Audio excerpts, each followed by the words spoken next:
For 2 millennia, imperial tradition has painted him as a prophet, a flawless sage known as the uncrowned king. But if we look past the hagiography, the historical man known as Kongzi was a practical thinker forged by an era of relentless instability. He was born in 551 BCE, during the spring and autumn period. By this point, the unified authority of the Eastern Zhou dynasty had shattered. Power resided with regional warlords who turned their territories into autonomous states, locked in a cycle of constant, brutal warfare. Kongzi's family had deep noble roots, but by the time he was born, they had lost their status. His father died when he was 3, leaving him to grow up in poverty. As a young man, he supported his mother by taking on menial government roles, working as a bookkeeper and a caretaker for royal herds. Despite his circumstances, he mastered the educational curriculum of the elite class. He became an expert in the 6 arts: ritual, music, archery, charioteering, calligraphy, and arithmetic. This combination of aristocratic education and lived poverty changed his perspective. He observed that military coalitions and defensive walls were failing to protect the people. He concluded that a society is only as stable as the character of the individuals within it. The urgency of this realization was clear in Kongzi's home state of Lu. Historically a center for Zhou culture, Lu had been hollowed out by internal power struggles. 3 powerful families, known as the 3 Yuan, had usurped the authority of the legitimate dukes. They divided the state's military into 3 private factions, using Lu's resources to fuel their own rivalries. This political corruption mirrored a wider cultural abandonment of early Zhou traditions. Elite families were ignoring the sacred rituals and music that once provided a shared social framework, treating ancient customs as relics of a forgotten past. The old feudal system was collapsing, leaving a dangerous vacuum where tradition used to be. For Kongzi, this chaos necessitated a new way to organize human life. In his 30s, Kongzi began teaching. He pioneered a model of private education that was revolutionary for its time, opening his classroom to any student with a commitment to learn, regardless of their social background or family name. This group became known as the Rujia, or the School of Scholars. Their focus was not just on technical skills, but on the intellectual and ethical development required for leadership. Though later traditions claim he personally authored the Chinese classics, Kongzi lived in a largely oral society. He taught by speaking, using ancient poems and records as historical guides, rather than writing his own texts. The environment he created was one of deep study and constant dialogue. His primary objective was the cultivation of moral character, training his students to act with integrity even when their leaders did not. This shift in focus transformed the Ru from technical ritual performers into a class of scholars who viewed themselves as the guardians of human civilization. To address the chaos of the age, Kongzi focused on 2 primary concepts. The first was Li, or ritual propriety. This went beyond rote ceremonies.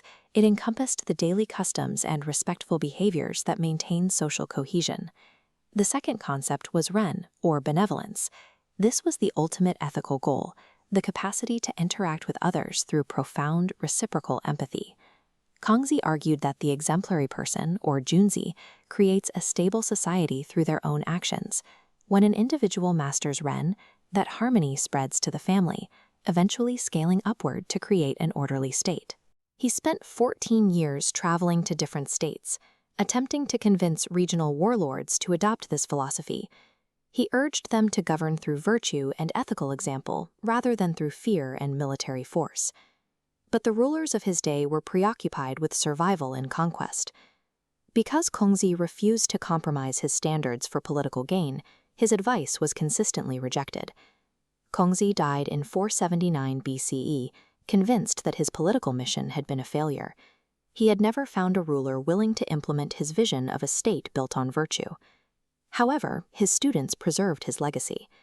As China transitioned to a written culture, they compiled his sayings onto bound bamboo slips. This collection, the Analects, became the foundation of Chinese governance, turning his local teachings into an entire civilization's educational bedrock. Centuries later, the Han Dynasty co-opted his image. They elevated the human teacher to a semi-divine prophet, using a mythologized version of his life to provide a sense of divine legitimacy for the imperial state. Yet the historical Kongzi never made metaphysical promises. His work was focused entirely on this world, on the responsibilities we have to one another, and the way we treat our neighbors.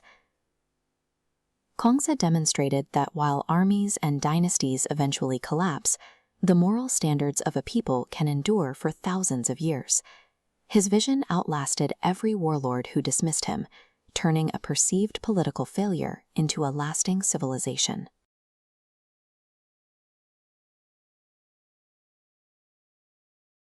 For more than 2.5 centuries, the land we now call China was trapped in a cycle of constant, grinding warfare.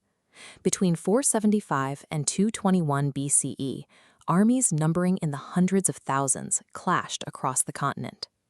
This map shows the geography of that conflict. The territory was fractured into 7 rival nations, each fighting a zero-sum game for total survival. Out on the western edge of this conflict sat the state of Qin. While other states relied on inherited nobility to lead their armies, Qin adopted a radical governing philosophy called faijia, or legalism. It stripped power from old aristocratic bloodlines and rewarded citizens purely for their agricultural output and their military kills. By discarding ancient traditions and structuring their entire society around pragmatic, ruthless efficiency, the Qin built a war machine capable of doing what no other state could, breaking the 250-year stalemate. In 230 BCE, Qin King Zhang unleashed his war machine, systematically swallowing the other 6 states over 9 years. In 221 BCE, the final state surrendered, wiping borders from the map. The world was unified under Qin control. Having conquered every rival, Zhang faced a new problem. The title of king had been used by the rulers he had just defeated. That title felt entirely too small for his achievement. So he invented a new title, Qin Shi Huang, the first emperor. He created the word for emperor, Huang Di, by combining the names of ancient, mythical deities and legendary sage rulers. He was shedding the identity of a mortal monarch. He positioned himself as a semi-divine architect, claiming absolute, cosmic authority over the earth. To ensure his new empire wouldn't immediately fracture back into warring states, the first emperor completely dismantled the old feudal system. He refused to give land to his relatives or generals, eliminating the regional lords who could raise future rebellions. This map shows what he built instead. He divided the massive empire into 36 strict administrative zones, known as commanderies, which were further broken down into counties. Instead of inherited nobles, these regions were managed by a network of salaried officials. They were appointed, paid, and promoted by the central government, based strictly on their performance and merit. By imposing this grid, the Qin state bypassed local elites entirely. Every ounce of political and military control flowed directly from the regional offices back to the emperor's court. But drawing borders on a map didn't automatically unify the people. The conquered states still spoke different dialects, used different measuring systems, and traded with their own unique currencies, creating massive friction across the new economy. This is the Banlang coin. The Qin government outlawed the old spade and knife money used by rival states, and forced everyone to adopt this standardized bronze disc with a square hole in the middle. They applied that same strict logic to physical reality.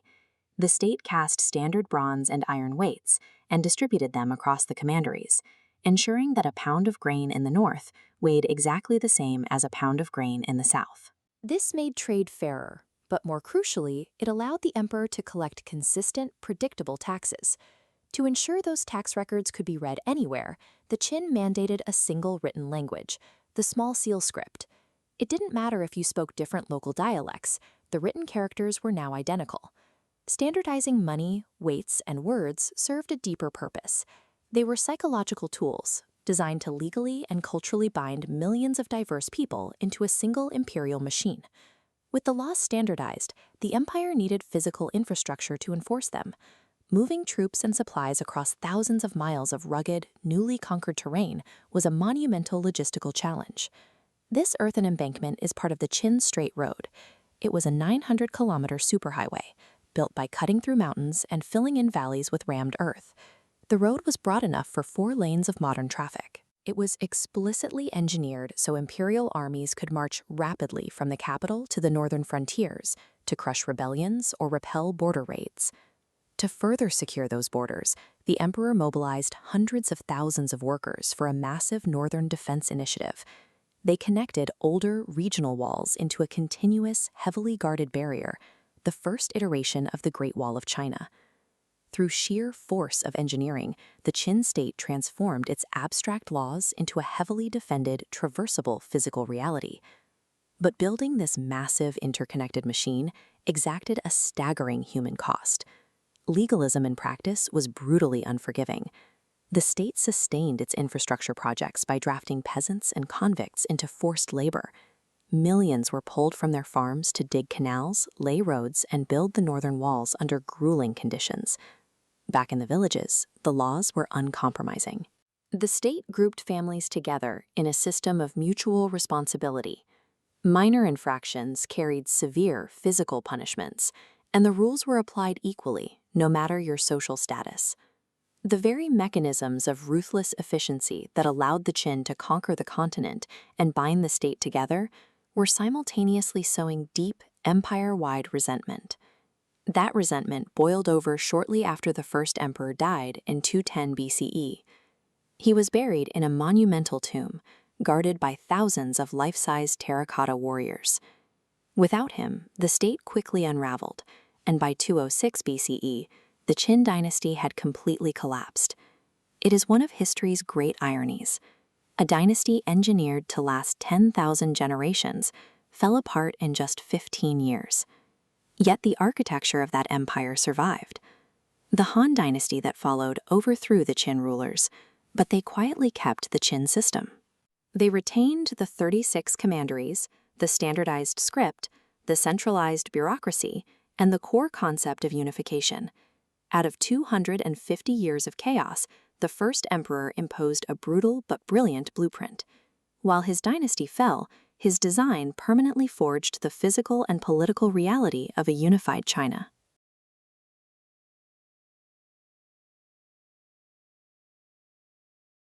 In 221 BCE, Zhang ended centuries of civil war by absorbing 6 rival states into a single territory. He renamed himself Qin Shi Huang, China's first emperor. To manage this new territory, he enforced absolute uniformity. He mandated a single currency, standardized weights and measures, and implemented one universal writing system across every conquered province. He also mobilized labor forces to link individual defensive fortresses along the northern frontier. This infrastructure project laid the early foundation for what we now know as the Great Wall of China. The emperor had successfully unified the living world, but he remained focused on an enemy his armies could not defeat: his own mortality. He directed his resources toward the pursuit of Changsheng, or eternal life. He dispatched naval expeditions to find mythical islands and consumed daily elixirs prepared by court alchemists. Because these potions relied on rare minerals, they were often laced with high levels of mercury. While he sought a way to live forever, he also commissioned a contingency plan. At just 13 years old, he began construction on a tomb complex at the foot of Mount Li that would span the next 38 years. As we can see in this animated blueprint, the necropolis covered 56 square kilometers. It was meticulously designed to mirror the urban layout of his living capital, Xianyang. To build this underground city, officials conscripted 700,000 laborers and imported massive volumes of timber from the distant Qinling Mountains. The effort to secure a legacy beyond death grew into the largest, most heavily engineered funerary project in human history. In 210 BCE, at the age of 49, the emperor died suddenly while traveling on an inspection tour through the desert, far from the capital. Prime Minister Li Si and Chief Eunuch Zhao Gao realized that if the death became public, the designated heir, Prince Fusu, would take the throne. Because Fusu was close with their political rivals, the transition would strip them of their power and likely their lives. To protect their positions, they launched a coup from the road. They forged imperial edicts ordering Prince Fusu to commit suicide, then manipulated the succession to install the emperor's younger son, Huai, as a puppet ruler. For the 2-month journey back to the capital, they kept the death a strict secret. To mask the smell of his decomposing body in the summer heat, they ordered carts loaded with salted fish to travel behind the royal carriage. The ruler who spent his life enforcing strict order was ultimately undone by a conspiracy executed mere feet away from his rotting corpse. While his living court was in flux, the emperor's eternal resting place was ready.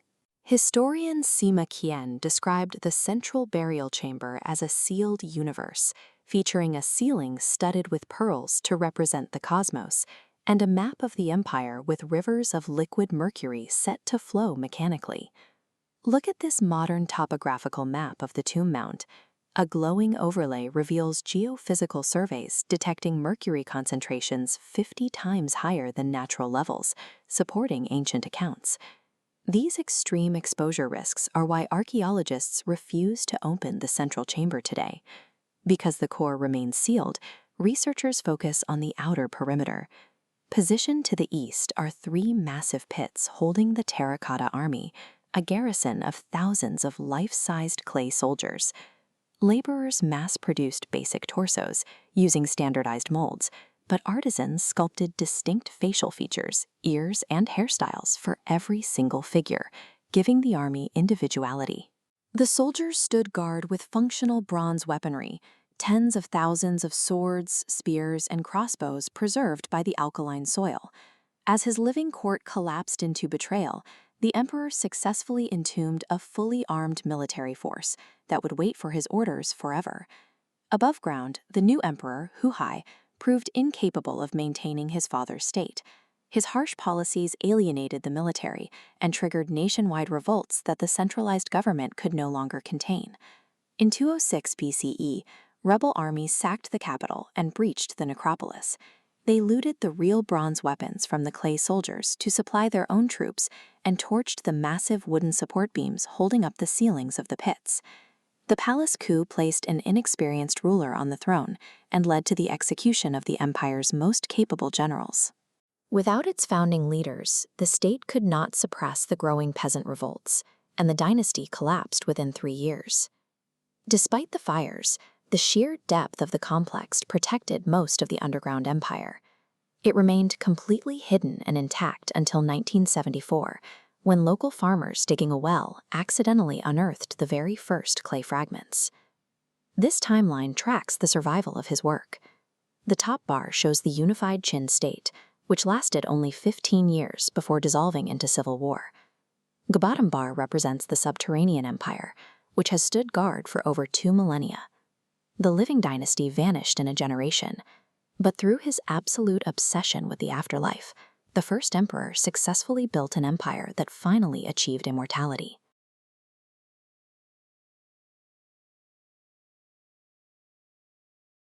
What causes an empire to pivot from an obsession with total war to a long era of civilian peace? The Qin dynasty left us a clear record of its identity in these terracotta warriors. They are life-sized, combat-ready, and uniform, the physical manifestation of a state built for constant mobilization. But the artifacts from the following Han Dynasty look like they come from a different world. These figures are only a third of the size, featuring soft facial expressions and civilian robes instead of heavy armor. This shift toward a softer, household-centric style of governance wasn't a natural evolution. It was the byproduct of a catastrophic societal collapse. China's enduring civilian identity was forged only after a brutal civil war, a conflict that pitted 2 entirely different philosophies of leadership against one another. When the first Qin emperor died in 210 BCE, the empire's central authority shattered. Within years, the territory dissolved into 18 warring kingdoms. The most dominant figure to emerge was Xuanwu. Born into a prestigious line of Chu generals, he was a massive, powerful aristocrat who relied on terrifying martial supremacy to command his troops. His rival was Liu Bang. A minor official born to a peasant family, Liu Bang had no reputation for martial prowess. He was an extreme underdog who relied almost entirely on pragmatism. During their 4-year struggle for supremacy, Xuanwu won the major pitched battles, but Liu Bang survived by securing the agricultural heartland of Guangzhou, focusing on logistics while his rival focused on glory. Liu Bang's greatest strength was his willingness to step back. He delegated total military command to experts like Han Xin, a brilliant tactician who understood the mechanics of war better than Liu Bang ever would. The civil war was becoming a test of two different methods of survival: the martial dominance of a single warlord versus the collective strength of a professionalized coalition. By 202 BCE, the forces met at Gaixia. Han Xin commanded 300,000 troops against Xuanwu's 100,000 veterans. To absorb the legendary charge of the Chu infantry, Han Xin deployed this massive five-line formation. He wasn't just hoping for a victory, he was building a tactical cage. Han Xin pushed his central division forward to engage, then executed a controlled, feigned retreat. Baited by the apparent retreat, Xuanwu's veterans broke their defensive formation and surged forward to pursue the Han center. As the two forces overextended, the trap snapped shut. The Han left and right flanks struck simultaneously from both sides. Han Xin halted his center's retreat and returned to the offensive. The Chu army was now boxed in on three sides, caught in a devastating double envelopment. That night, the Han troops surrounded the camp and began singing native Chu folk songs. This psychological strike convinced the starving Chu soldiers that their homeland had already fallen, leading to massive desertions in the dark. Shang Yu attempted a final breakout with only 800 cavalry, but he was eventually cornered at the Wu River. Refusing to be captured, he committed suicide. The annihilation at Gaixia proved that even the most formidable commander could be overwhelmed by a coordinated, professionalized military system. Liu Bang ascended the throne as Emperor Gaozu in 202 BCE, but he quickly discovered that winning a war is fundamentally different from running a state. His court was a mess. It was filled with uneducated, unruly former rebel generals who spent their time drinking and arguing, threatening the stability of the new administration. Gaozu turned to the scholar Shusun Tong to fix the chaos. Shusun Tong designed a simplified, pragmatic Confucian protocol that civilized the court, turning a group of brawling warlords into a structured body of officials. This new pragmatic order allowed the emperor to transform a fragile military victory into a legitimate, governable empire. We can see the scale of this transformation at the Han Yangling Museum. These vast pits aren't filled with soldiers, but with thousands of figures representing daily life: servants, tools, and farm animals. The Han state deliberately dismantled the Qin war machine, redirecting the empire's resources toward agricultural recovery and domestic stability. This shift towards civilian administration launched a 400-year golden age, during which the foundations of Chinese culture were permanently laid. The success of this system was so absolute that Han eventually transcended its origins as a dynasty name to become the permanent cultural and ethnic identity of Chinese people. By choosing pragmatic delegation over absolute force, a peasant-born official established the administrative blueprint that defined Chinese civilization for 2,000 years.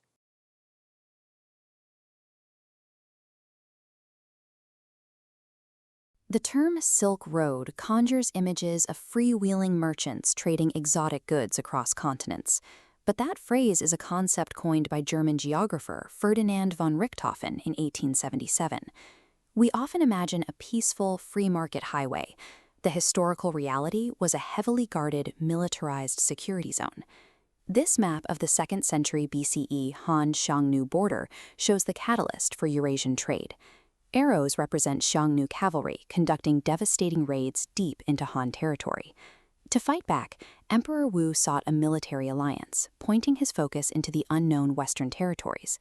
He tasked an imperial guard named Zhang Qian with a nearly impossible mission: cross unmapped, hostile terrain to find and recruit a rival nomadic tribe called the Yuezhi. Zhang departed with a massive caravan carrying vast amounts of silk, but not to sell at market. It was strictly diplomatic currency, used to bribe local leaders and fund the military logistics of the expedition. This massive transcontinental effort was an act of state survival, launched to find an ally rather than a customer. Zhang Qian barely started his tourney when Xiongnu forces captured him. They held him prisoner on the northern steppes for 10 years. When he finally escaped, he didn't retreat home.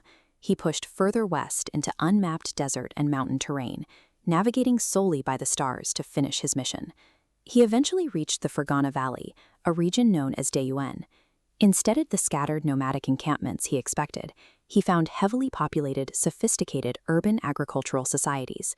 He also found this, a breed of warhorse the Chinese would later call the heavenly horses. As this ancient bronze sculpture shows, they were much larger, with a muscular, powerful build and immense endurance. The Han military had always struggled against the Xuanwu because their native horses were smaller and slower. Acquiring these specific Fergana mounts was the exact technological upgrade the Han cavalry needed to compete. Zhang eventually tracked down the Yuan, but they flatly rejected his alliance. They had found safe pasture in Central Asia and refused to invite more war. 13 years after he left, Zhang returned to the Han court. He failed to secure a military ally, but he delivered a massive trove of geopolitical intelligence. Zhang documented the exact distance between oases, the locations of mountain passes, and the internal politics of wealthy states that possessed no standing armies. His mission failed to find an ally, but it gave the Han court its first map of the power dynamics and terrain of the western regions. This strategic map highlights the reality Zhang uncovered. The Han Empire sat to the east, while Western polities like Yuan controlled vital military resources but lacked strong defense systems. The Han court immediately dispatched envoys loaded with gold and silk to purchase the heavenly horses. The rulers of Yuan refused the trade and executed the Han diplomats. Emperor Wu of Han retaliated with absolute force. He launched the War of the Heavenly Horses, sending tens of thousands of troops across the desert to secure the cavalry supply chain. By 101 BCE, the Han military had conquered the Fergana Valley. They carved out a permanent fortified corridor linking their capital directly to the Western resources. The quest for a single military resource forced the Han Empire to push outward and establish itself as an expansionist power in Central Asia. The ruins of Yuan Pass reveal the physical reality of the Han frontier, massive military watchtowers that dictated every movement across the border. Archaeological excavations at the ancient Xuanwu postal station prove this route operated as an unyielding administrative machine. State-appointed stable managers used precise administrative ledgers on bamboo slips like these to track official passports, allocate rations, and even record the names and ear piercings of individual postal horses. This strict postal network existed solely to facilitate rapid military communication and protect imperial envoys. Independent commercial merchants were heavily restricted and constantly monitored. Zhang Qian's journey mapped a highly militarized bureaucratic artery that connected the Eurasian continent through the cold logic of state survival.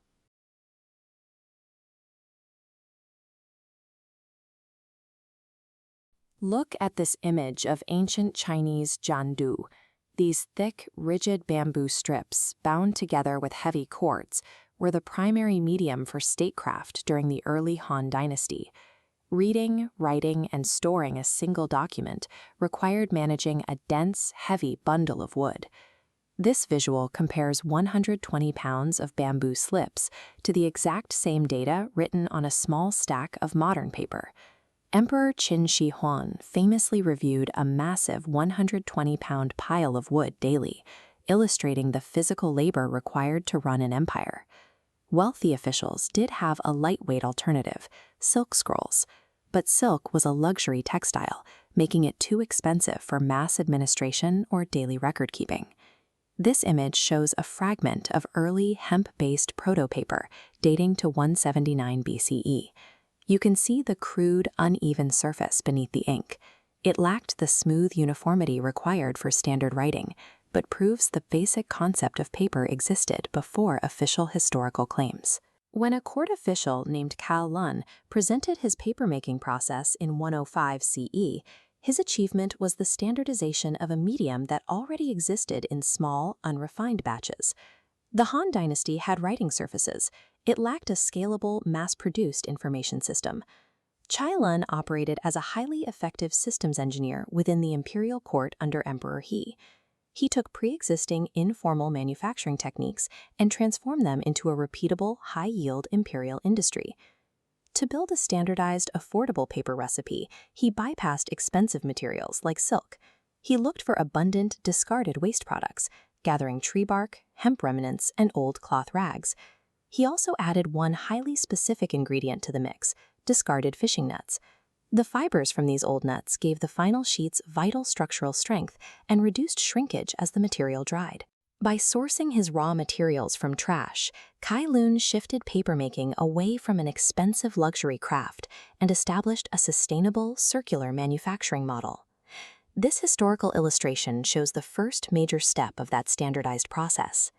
Inside that large brick kiln, the raw plant fibers and waste materials are boiled in an alkaline wood ash solution. This chemical digestion breaks down natural adhesives and isolates pure cellulose. Next, workers beat the wet pulp with wooden mallets. This slow-motion view shows what happens at the microscopic level. The physical beating increases the surface area of the fibers, causing them to fray and naturally interlock through hydrogen bonding. This photograph captures the critical innovation of sheet casting. By lifting a porous bamboo sieve straight out of a vat of water and suspended pulp, the workers pull up a perfectly even, uniform layer of interlocking fibers. To finish the sequence, those wet sheets are pressed under heavy weights to extract water, and then brushed flat onto heated walls to harden. The final product, called Kai Hoji, was lightweight, ink-absorbent, and resistant to insects. It replaced 120-pound bundles of wood with a medium that was light enough to be bound into portable scrolls and books. This precise 8-step sequence, Zhaojishu, transformed a scattered, unreliable local craft into a repeatable imperial technology. This manuscript illustrates the smooth, consistent quality of the standardized paper, which supported precise vertical calligraphy. By replacing expensive silk and heavy wood with a cheap, abundant alternative, the Han government could produce documents at a fraction of the previous cost and weight. This shift in material economics turned literacy into a practical administrative tool, fueling the growth of state schools and the preservation of literature. This map tracks how the technology traveled. Over the following centuries, papermaking moved westward along the Silk Road trade routes, arriving in Samarkand by the 8th century before spreading through the Islamic world. When this technology reached the Mediterranean, it encountered Egyptian papyrus, shown here. You can see the woven perpendicular plant strips. That structure made papyrus much stiffer and physically inferior to the tightly interlocked fibers of true paper, which eventually replaced it. Paper also crossed into Europe, where it competed against animal skin parchment. This image shows the heavy, thick texture of the skin, which required a labor-intensive, low-yield process to create. Chinese-style paper outcompeted it because its production was vastly cheaper and more scalable. By standardizing a recipe of recycled waste, Cai Lun eliminated the physical bottleneck of the ancient world. He provided the lightweight infrastructure required for global administration and shared human knowledge.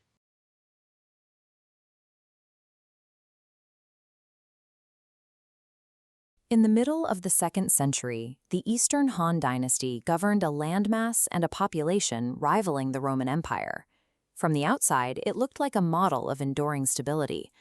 But the international trade routes bringing wealth into China were also carrying lethal pathogens.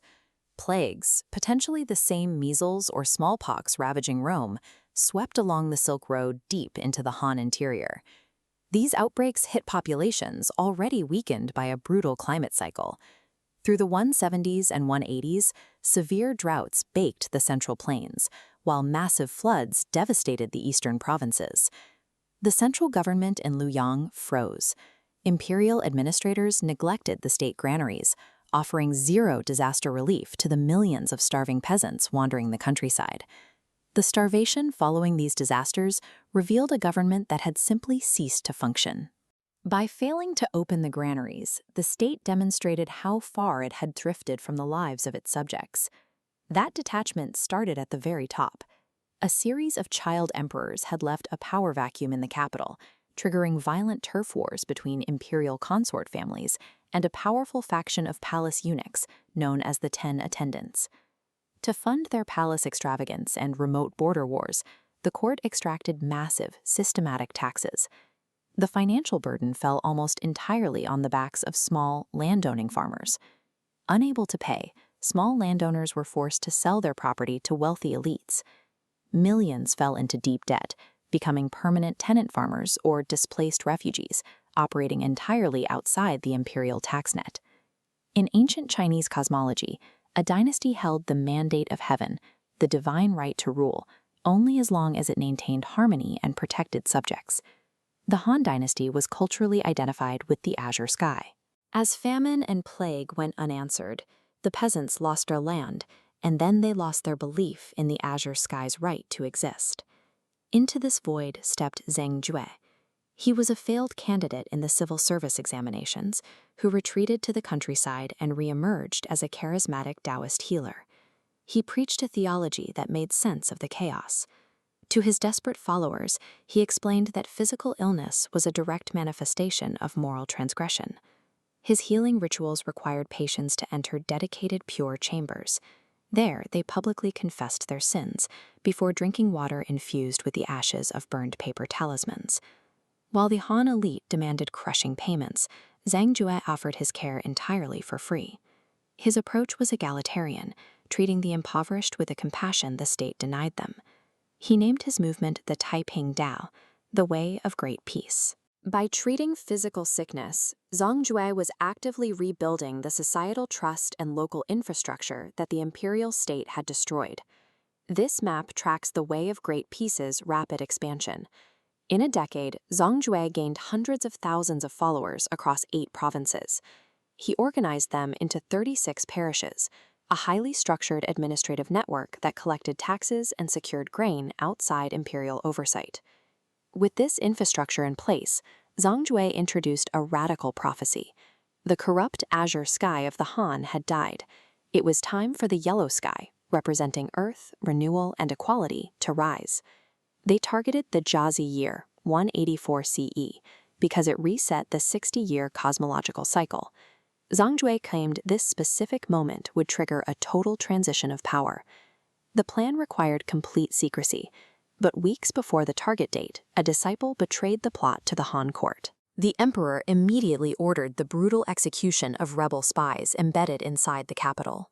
Robbed of the element of surprise, Zhang Ju acted immediately. A peaceful religious safety net was forced to instantly transform into a desperate military insurrection. In March 184 CE, 360,000 peasants tied yellow scarves around their heads. It was a physical signal of their allegiance to the new earth element. The rebels launched immediate tactical strikes across the country. They systematically burned government administrative registries, executed corrupt local officials, and tore open the state granaries. But the uprising had a fatal strategic flaw. Without centralized communication, the 36 parishes operated as independent, isolated militias, rather than a unified army. This chart illustrates the demographic terror facing the Han Dynasty. The state fought a 360,000-strong rebellion, with a standing army of just 25,000 soldiers. The central army was mathematically capable of stopping this decentralized peasant tidal wave on its own. Facing total collapse, Emperor Ling initiated a desperate, last-resort countermeasure. He delegated sweeping military recruitment and taxation autonomy directly to regional governors and wealthy provincial magnates. This decree created the Buku, private armies of professional soldiers whose loyalty belonged entirely to their individual warlords, not the abstract Han state. In 184 CE, Zhang Jue died of illness. Without his unifying presence, these newly empowered warlords systematically crushed the remaining Yellow Turban leadership. The uprising was defeated, but the morning after the victory, ambitious regional warlords like Cao Cao and Liu Bei refused to surrender their newly minted military power back to the weakened emperor. The Yellow Turban Rebellion failed to establish a Taoist utopia. By forcing the dynasty to arm its citizens, the peasants shattered the imperial monopoly on violence and birthed the legendary era of the Three Kingdoms.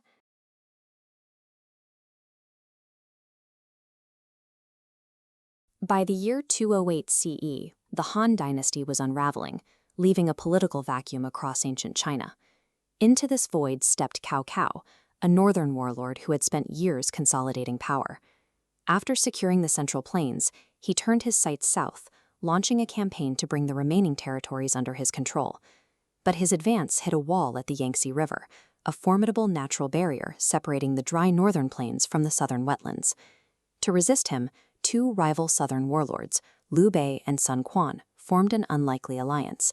They were vastly outnumbered, but they held the southern bank and prepared to defend the river at any cost. The math was against them. Cao Cao was marching south with over 200,000 men, but his army was built for land. His soldiers were the product of a northern military tradition centered on infantry and cavalry. This created a war of geographic asymmetry, a traditional land power attempting to operate in a hostile, unfamiliar aquatic theater. The southern environment took an immediate toll on the invaders. Exhausted by the long march from the north, Cao Cao's troops struggled with tropical diseases and crippling seasickness upon reaching the water. Their opponents, however, had spent their entire lives on the Yangtze. The Southern Alliance possessed a generational understanding of the river's unique hydrology and unpredictable currents. While later stories attribute the victory to magic, the Sangguoji, the official record of the period, offers a different picture, grounding the battle in military engineering and environmental strategy. This diagram shows the Ming Cheng, featuring a narrow hull for speed and a protective raw oxhide roof. Built for rapid shock attacks, it darts forward to break enemy lines before the slower northern transports can react. The Southern Fleet used these specialized designs to turn the river itself into a weapon, using naval engineering to negate Cao Cao's numerical edge. To solve his army's seasickness and give his infantry stable platforms to fight from, Cao Cao ordered his fleet to be chained together. His massive ships were locked stem to stern, creating a solid wooden floor across the water. This decision made the fleet immobile. By locking the ships together into a single massive block, he ensured they couldn't pivot, disperse, or maneuver in the river's currents. The southern commander Huang saw this as an opportunity. He sent a fake letter of surrender to Cao Cao, allowing a small squadron of ships to approach the northern fleet under the guise of defection. These surrendering ships were actually packed with dry reeds, kindling, and highly flammable fatty oils. Just as the squadron approached the enemy, an unseasonable southeastern winter wind began blowing aggressively directly toward Cao Cao's camp. The southern crews ignited their ships and escaped. Driven by the wind, the burning vessels violently slammed into the chained northern fleet. Because the ships were locked together, the fire spread rapidly from hull to hull. Cao Cao had applied a land warfare solution to a fluid naval environment. The resulting lack of mobility turned his fleet into a massive, stationary target for the flames. With the fleet destroyed, the fire spread to Cao Cao's land camps. The Southern Alliance launched a coordinated attack, hitting the disorganized and retreating northern forces from both land and water. The retreat was a disaster. Thousands of northern soldiers died from exposure and disease as they fled through the muddy marshes, pursued by the Southern Alliance. The victory secured the Yangtze River for the South, creating a defensive border that the North would be unable to cross for generations. This map shows the outcome. Red cliffs permanently halted the reunification of China under the Han, splitting the empire into three rival states, Wei, Shu, and Wu. The battle proved mastery of a specific environment could stop the momentum of a continental power. It set the political boundaries of China for 60 years, ensuring the empire remained divided.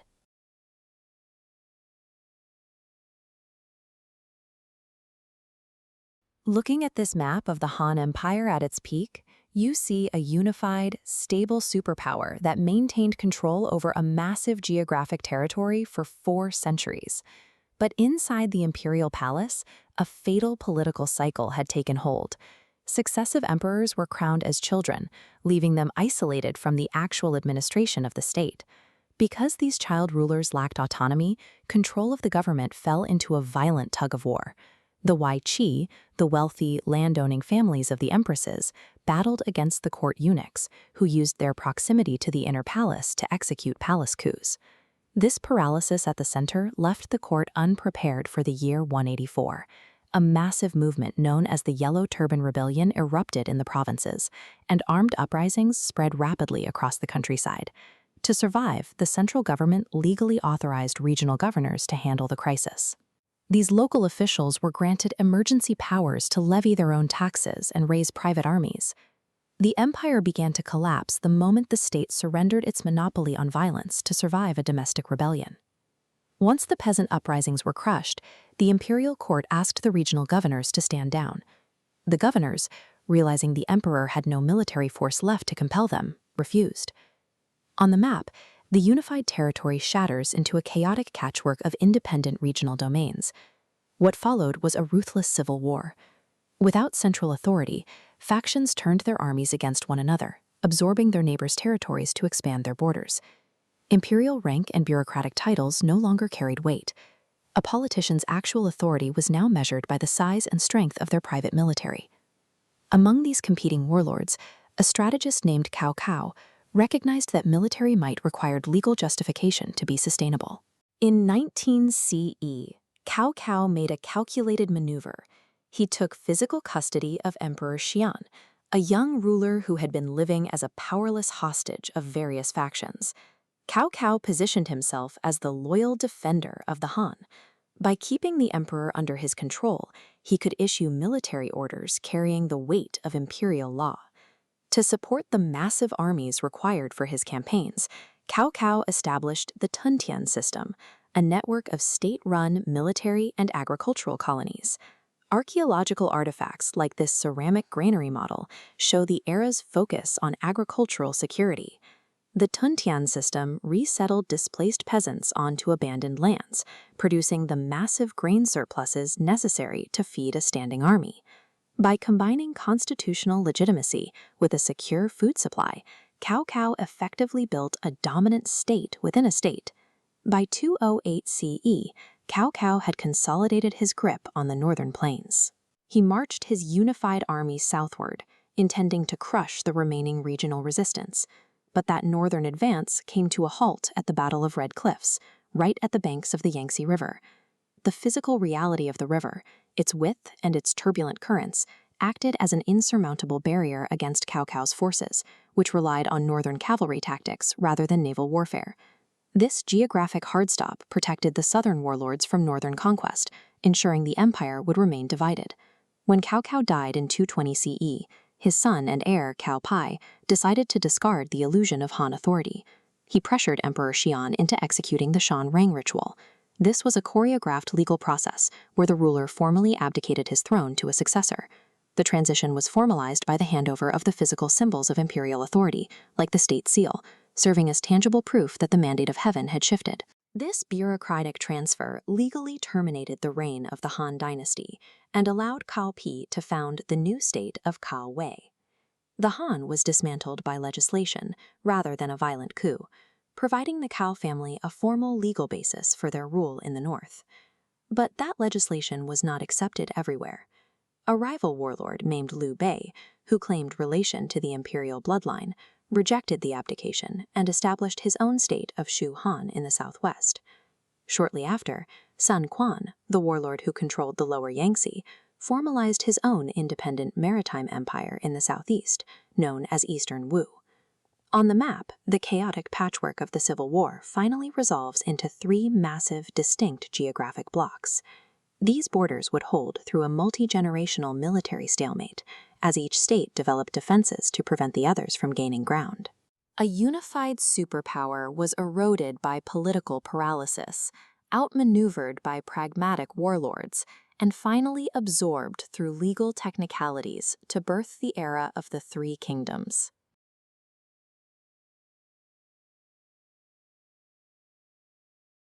Following the collapse of the Han Dynasty, the Chinese subcontinent shattered into dozens of rival kingdoms.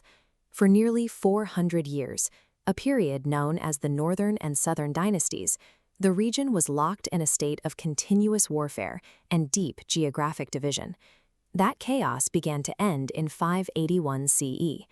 A high-ranking general named Yang Jian orchestrated a palace coup in the northern court.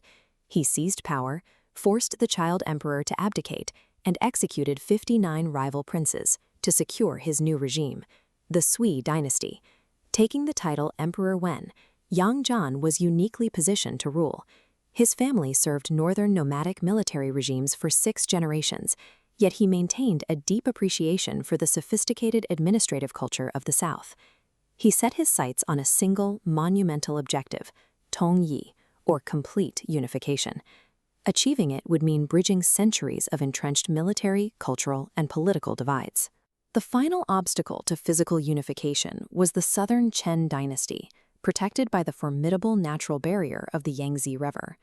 To overcome it, Emperor Wen amassed an invasion force of 518,000 troops along the northern bank. This map illustrates the scale of the 589 CE offensive. Sui forces systematically crossed the river, overwhelmed the southern defenses, and swiftly thrust southward to encircle the Qian capital of Zhang. The Qian emperor surrendered almost immediately. To prevent the city from becoming a base for future rebellions, Emperor Wen ordered Zhang razed to the ground, forcibly relocating the southern aristocratic elites to his northern capital. Emperor Wen had successfully unified the physical map of China, but conquering the land was only the prerequisite for the much harder task of governing two distinct societies as one. To consolidate authority, the Sui engineered a massive overhaul of the state's economy, starting with the land itself.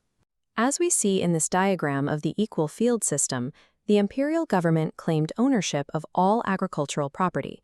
The state then segmented and distributed these plots directly to adult male peasants for lifetime cultivation. In exchange for this land, these newly enfranchised peasants were subjected to the tripartite tax. The system extracted specific quotas of grain, cloth, and labor directly from the farming households, bypassing local landlords entirely. To lubricate this massive economic engine, the Sui abolished the chaotic regional currencies that had proliferated over the last 4 centuries. They replaced them with standardized bronze 5 Zhu coins, ensuring uniform weights and measures across the subcontinent. The government structure was equally streamlined. Emperor Wen eliminated hundreds of redundant regional offices in favor of a strict 2-tier system of prefectures and counties. He also instituted merit-based civil service examinations, prioritizing administrative skill over aristocratic birthright.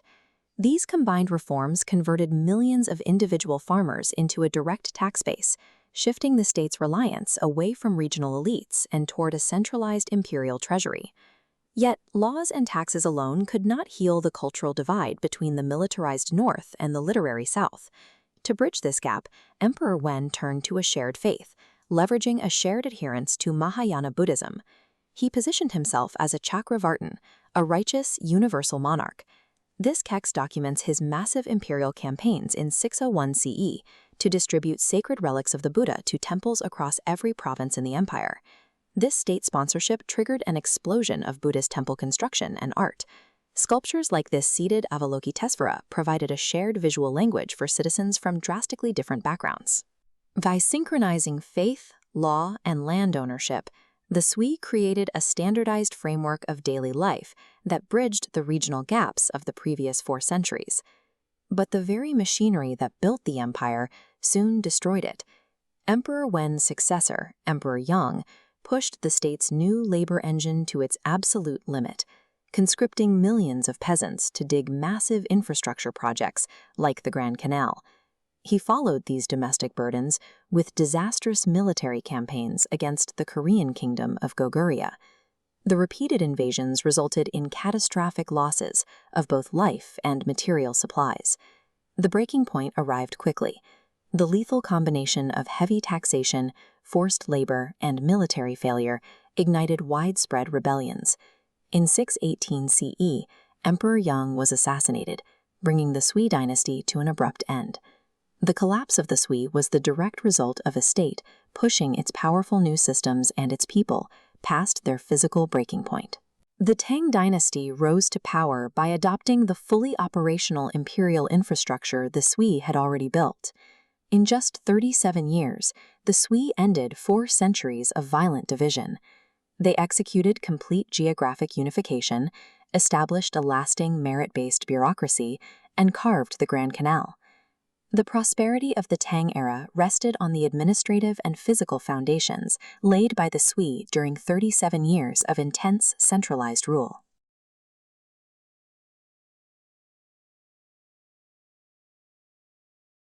China's natural geography is defined by a massive continental tilt. Water runs down from the western mountains, carving straight to the sea in the east. In 581 CE, the Sui dynasty ended 3 centuries of fractured, warring states, pulling the empire back under a single banner. But the new emperor inherited a geographic crisis. The political and military power of the empire was locked in the arid, food-deficient north. Meanwhile, the fertile, rice-producing heartland, a region known as Jiangnan, sat hundreds of miles away in the south.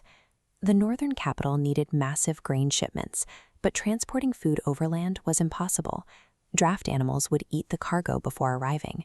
Furthermore, the country's horizontal rivers offered no help, completely bypassing the vertical supply lines the empire needed. The Sui emperors faced a stark choice: watch their newly reunited empire starve and fracture again, or figure out a way to force water to flow north. The first attempt to solve this started in 584 CE. Emperor Wendi ordered the excavation of a localized canal to connect his capital, Chang'an, directly to the Yellow River, securing an emergency lifeline for food shipments. His son and successor, Emperor Yangdi, saw a broader strategic necessity. He moved to scale that local solution into an unprecedented megaproject. This map shows Yangdi's plan. Between 605 and 610 CE, he integrated disconnected regional waterways into a continuous system known as the Grand Canal. Its scale linked the southern rice fields directly to the Yellow River Basin and up to the northern military garrisons. This infrastructure birthed a highly organized, state-run logistical framework called Cai Lun, or tribute grain transport. It operated as a state monopoly designed exclusively to extract agricultural wealth from the south and ship it north. To manage the sheer volume of incoming food, the state required massive buffer storage at the eastern capital of Luoyang. They excavated sprawling subterranean granaries capable of holding millions of pounds of grain to protect against famine and secure military supply lines. By capturing and distributing the primary agricultural revenues of the empire, the central court established a logistical monopoly. This effectively prevented regional power holders from building up the local fiscal surpluses they would need to challenge imperial authority. But to make this system work, Sui engineers had to solve a glaring physical limitation. Water does not flow uphill. The canal had to cross varying elevations across the continent without draining the channels dry. In 587 CE, engineer Liang Roy installed the world's first documented lock gates. These timber barriers stabilized water levels. Trapping a barge between them, operators could flood the chamber, raising heavy ships over elevation thresholds and into the next basin. Yet this engineering feat was realized through severe human sacrifice. The Sui court forcibly conscripted millions of peasants and soldiers, driving them to dig hundreds of miles of trenches by hand in the mud. The death toll from the grueling labor, compounded by high taxes and disastrous military campaigns, shattered the country. Rebellions swept the empire, and Emperor Yangdi was assassinated by his own advisors in 618 CE. The exact infrastructure designed to permanently secure the Sui dynasty's power was the mechanism that destroyed it. The Sui fell, but the trench remained. Their massive artificial river laid the logistical foundation for the incoming Tang dynasty to achieve a golden age of wealth and stability. The waterway functioned as a massive trade artery. Grain shipments move alongside silk, porcelain, and tea, which traveled across the empire in a constant stream of indigenous trade. By locking the northern capital and the southern economy together, the canal acted as a physical instrument of centralization. It made it logistically harder for the empire to split apart. This detailed map highlights the fully expanded route as it exists today. While some northern sections eventually silted up or fell out of use, the waterway remains a critical route, particularly for transporting coal across the eastern plain. Recognized today as a UNESCO World Heritage Site, it stands out as the world's largest civil engineering project prior to the Industrial Revolution. By forcing geography to bow to logistics, the Sui forged a physical and economic spine that continues to maintain China's unity and shape its internal movement today.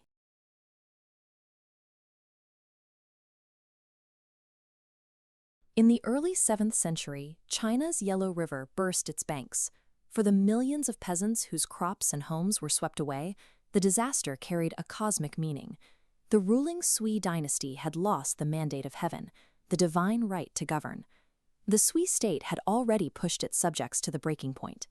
They conscripted millions of farmers into forced labor to excavate the Grand Canal, and they marched hundreds of thousands more into a series of failed military campaigns against the Korean kingdom of the Goryeo.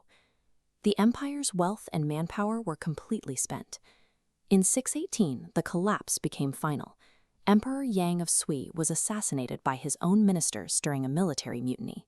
Almost instantly, a unified China shattered into a civil war, as regional warlords fought to claim the fragments of the empire.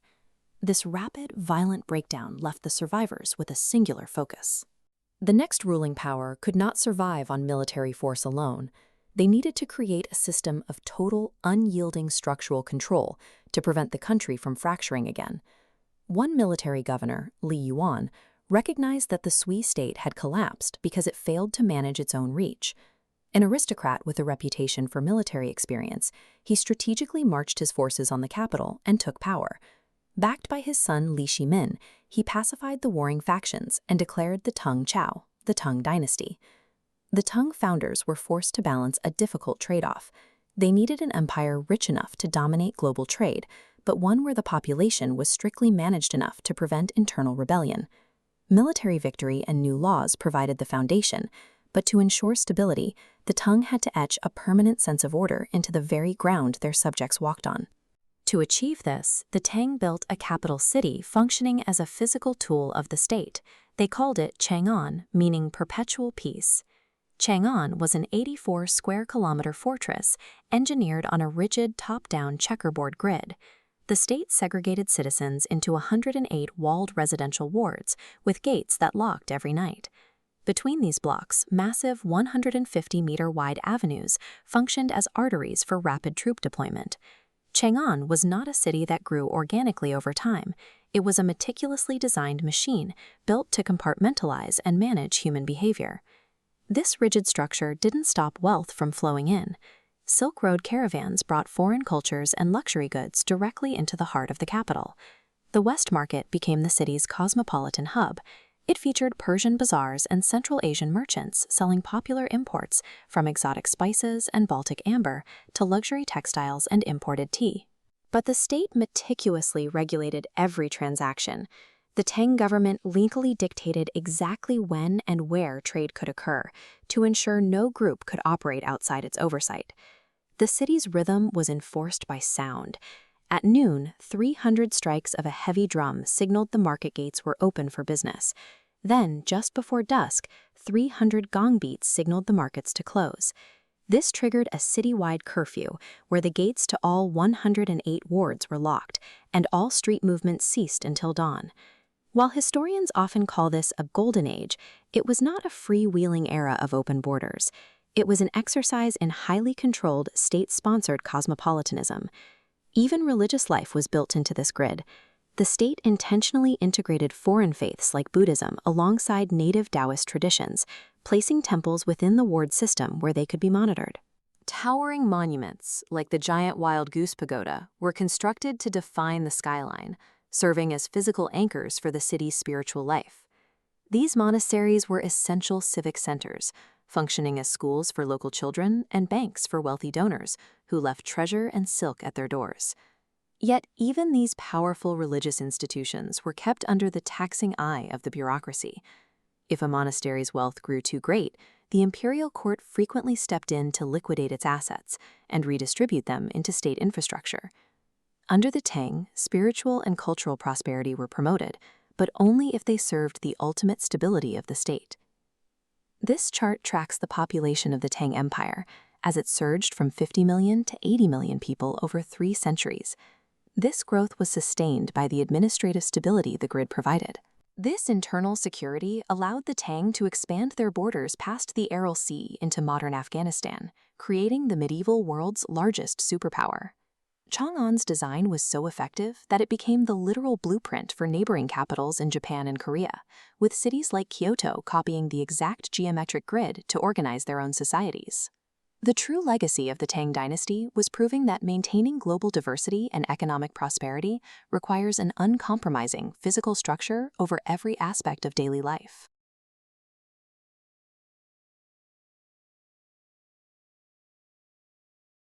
The Tang Dynasty is widely remembered as a high watermark of Chinese civilization.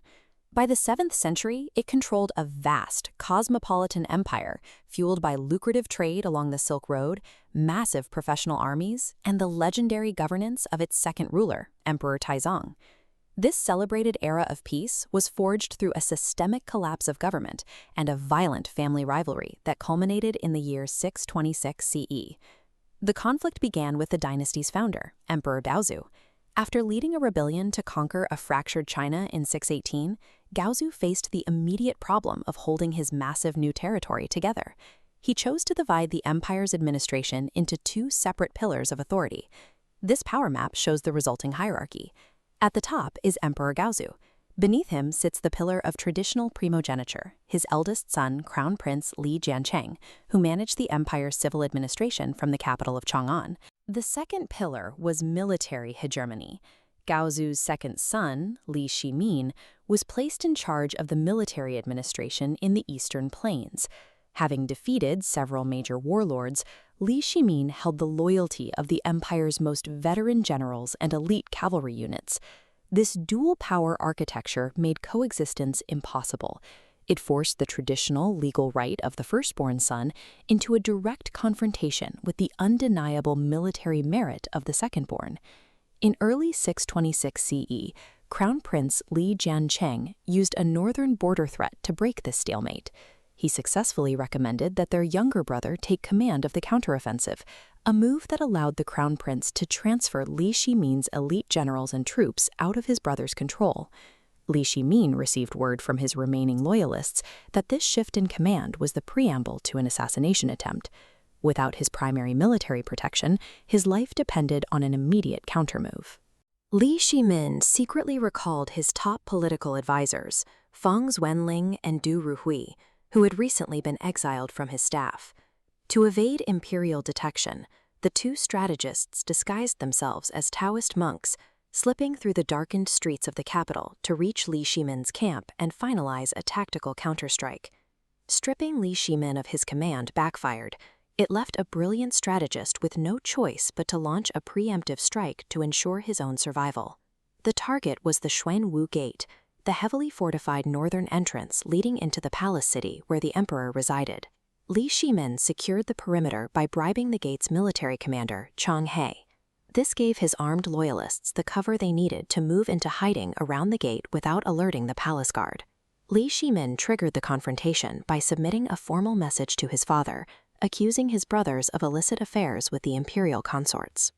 The severity of the charge forced Emperor Gaozu to summon all his sons for a dawn audience the following morning. Crown Prince Li Jiancheng was warned of the message, but he chose to ride to the palace city at dawn to answer the accusations firsthand, rather than staying back to mobilize his regional army. By securing a single gate, Li Shimin's small faction neutralized the Crown Prince's vast influence before a single soldier could be mobilized. At dawn on July 2, 626 CE, the Crown Prince and his younger brother rode toward the Xuanwu Gate, unaware they were entering a secured kill zone. The ambush was swift. Li Shimin's forces attacked from hiding, and Li Shimin himself fired the arrow that killed the Crown Prince. Within minutes, his men hunted down and executed the younger brother as well. While the heirs to the throne were being assassinated at the palace gates, Emperor Gaozu was sailing on a lake inside the imperial compound, physically and politically isolated from the violence. The emperor's isolation ended when Li Shimin's general, Yuqi Jingda, rode out to the imperial ship. Still fully armed and covered in blood from the gate, the general announced the assassinations and demanded the emperor's immediate surrender. Emperor Gaozu capitulated and ordered his remaining forces to submit. This immediate surrender proved that raw military force had officially overridden imperial decree and royal birthright. Within 3 days of the killings, Li Shimin was named the new crown prince. Barely 60 days later, Emperor Gaozu formally abdicated the throne. The Tang court utilized the retired emperor model. Active power flowed down to Li Shimin, while ritual seniority shifted laterally to his father. This administrative split shielded the new monarch from charges of unfilial impiety, making the transition appear as a voluntary retirement. In the years following the coup, Taizong governed with an extreme focus on frugality and justice, famously inviting his ministers to openly criticize his mistakes. By establishing this ideal relationship with his advisors, he sought to validate a reign that had begun with fratricide. Taizong also moved to control how his actions were recorded. He broke with the tradition of historical autonomy by establishing a history bureau within the palace, placing all imperial records under direct state oversight. Under this system, the official histories were carefully rewritten. Emperor Gaozu was portrayed as a weak, indecisive leader, while Taizong was elevated as the true mastermind and savior of dynasty's founding. The records of the Xuanwu Gate incident were modified to fit this narrative. What was a highly planned, covert operation was retasked as a spontaneous, defensive action against an imminent threat. However, by proving that military strength could bypass primogeniture, Taizong inadvertently institutionalized factionalism. This precedent of violent succession haunted the Tang court, leading to internal power struggles for generations. The Tang Golden Age remains one of history's greatest paradoxes, an era of legendary stability that was reached through the mechanics of fratricide and the state-controlled manipulation of the truth.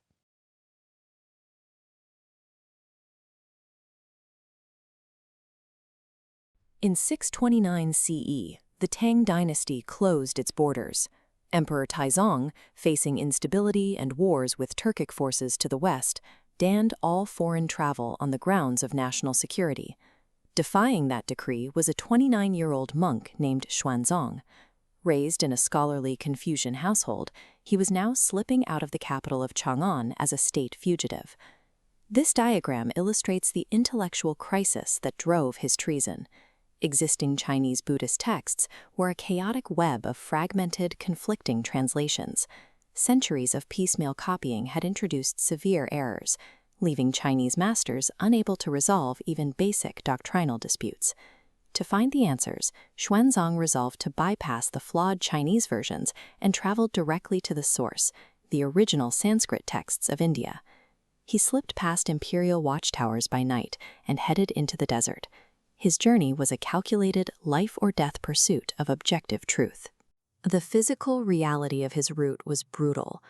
Traveling on foot across the immense, arid desolation of the Taklamakan and Gobi deserts, he navigated through regions with little water or grass.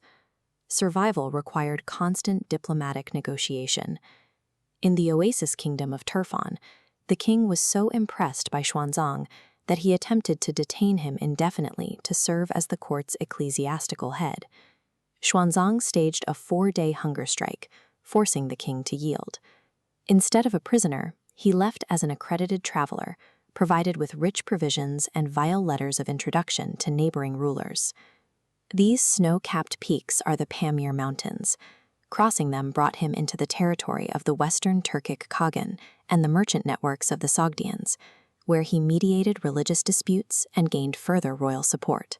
Through religious conviction and sheer physical endurance, he transformed from a hunted state fugitive into a recognized diplomatic envoy, navigating the hostile borders of Eurasia.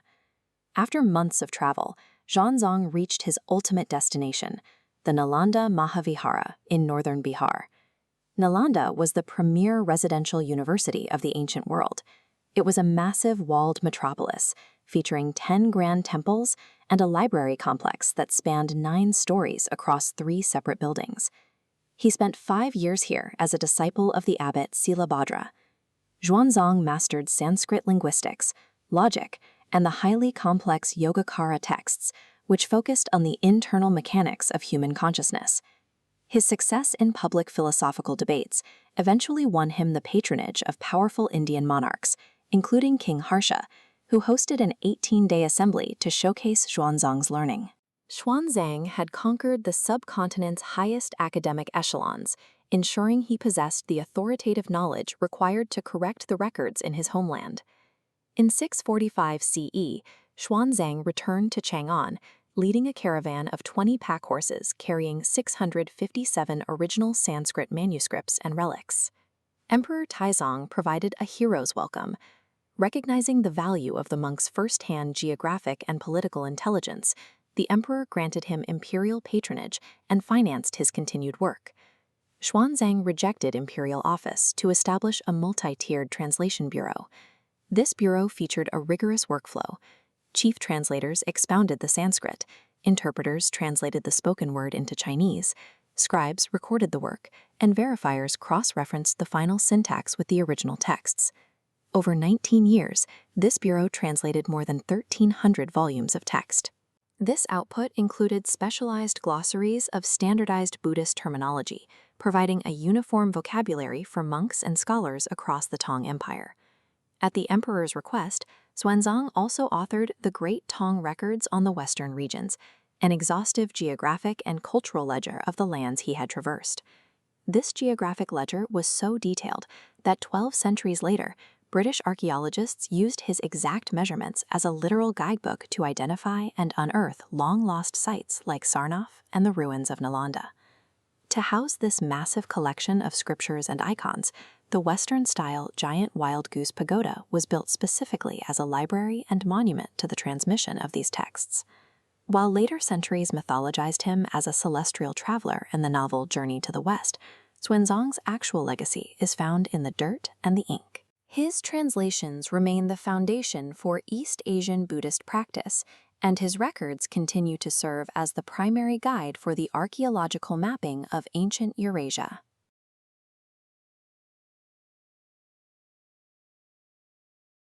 By the middle of the 8th century, two massive military machines were carving through Eurasia, consuming kingdoms and marching steadily toward one another. This map shows the geopolitical reality of the era. In the east, you have the Tang Dynasty, or Tang Chao, operating at the absolute zenith of its cultural and military power. In the west, the newly established Abbasid Caliphate, known in Chinese records as the Dashi, is rapidly expanding its borders and consolidating regional authority. Between them sought a highly lucrative corridor of Silk Road oases, known as the Xiyu, or the Western regions. It was a narrow geographical bottleneck, constrained by the imposing peaks of the Tian Shan Mountains. As both empires consolidated control over the Silk Road's trade nodes, they squeezed the distance between their frontiers until only a few independent kingdoms remained. The friction eventually sparked through a proxy dispute in 750 CE.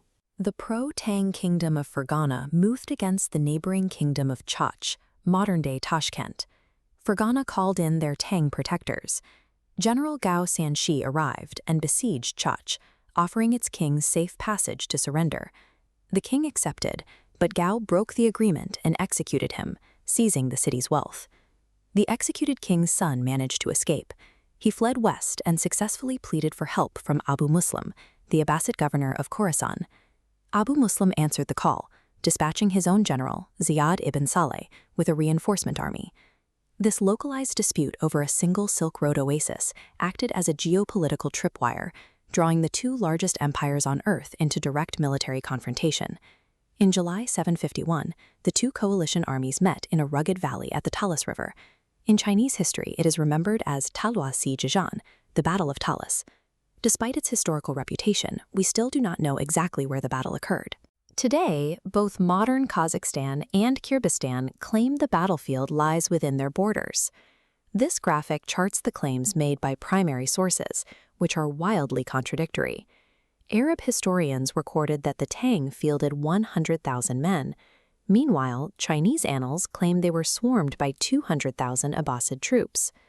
Modern historians have cut through the myth-making. The consensus is that the armies were roughly equal, with both sides likely fielding between 30,000 and 50,000 soldiers. Court historians of the era frequently exaggerated enemy numbers to either inflate the glory of a victory or explain the scale of a defeat. The battle began as a 5-day tactical stalemate.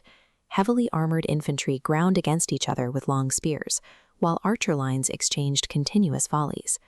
The Tang forces relied heavily on local mercenaries to bolster their numbers, including a large contingent of Karluk Turks. On the 5th day of fighting, the Karluks suddenly switched allegiances mid-battle. The Karluks attacked the Tang from the flank, while Abbasid infantry pushed hard from the front. Squeezed between two forces, the Tang lines shattered. General Gao Xianji barely managed to flee the valley with a fraction of his men. The shifting loyalty of these local mercenaries effectively dismantled the Tang presence in the region. It is often assumed that the Abbasids militarily broke the Tang dynasty at Talas, permanently driving them out of Central Asia. In reality, the Tang retained regional influence immediately after the defeat.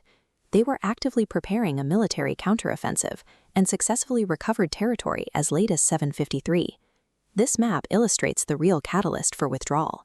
In 755, the catastrophic An-Lushan rebellion broke out inside the Chinese heartland. To protect the capital, the emperor recalled his western garrisons. The survival of the Tang heartland took absolute priority over the defense of the western frontier. The garrisons were emptied, leaving Central Asia open to the gradual spread of Islamic influence. Thousands of Tang soldiers were taken prisoner after the battle and transported west to Samarkand. Among them was the historian Yuan, as well as highly skilled Chinese craftsmen. While legend says these prisoners brought the secret of paper to the Islamic world, archaeological evidence proves paper was already being used in Samarkand decades earlier. What the captive artisans provided was Zhao Shu, the specific techniques for mass production. They helped transform paper from a rare, imported luxury into a massive, state-sponsored industry. The resulting industrialization of paper lowered the cost of recording information, supporting the intellectual boom of the Islamic Golden Age that would transmit this knowledge west. The prisoners of Talas became unlikely architects of a global information shift, carrying industrial secrets that would eventually replace parchment across the hemisphere.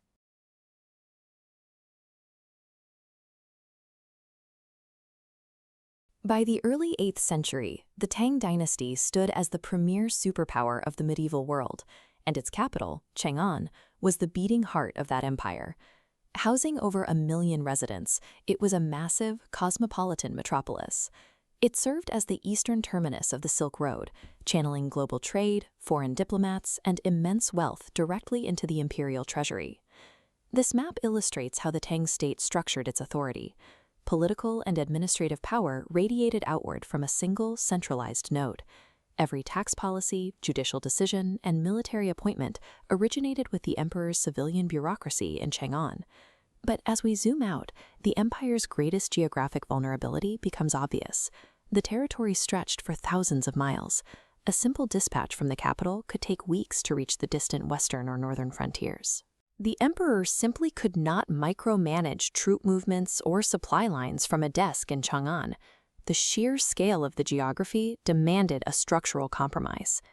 Along those distant borders, Tang garrisons faced constant pressure from highly mobile Turkic, Khitan, and Tibetan forces. To streamline their defenses and bypass the slow communication lines, the Tang court created a new class of regional military governors known as the Jiedushi. This diagram shows the specific powers granted to these new governors. They were authorized to maintain massive standing armies.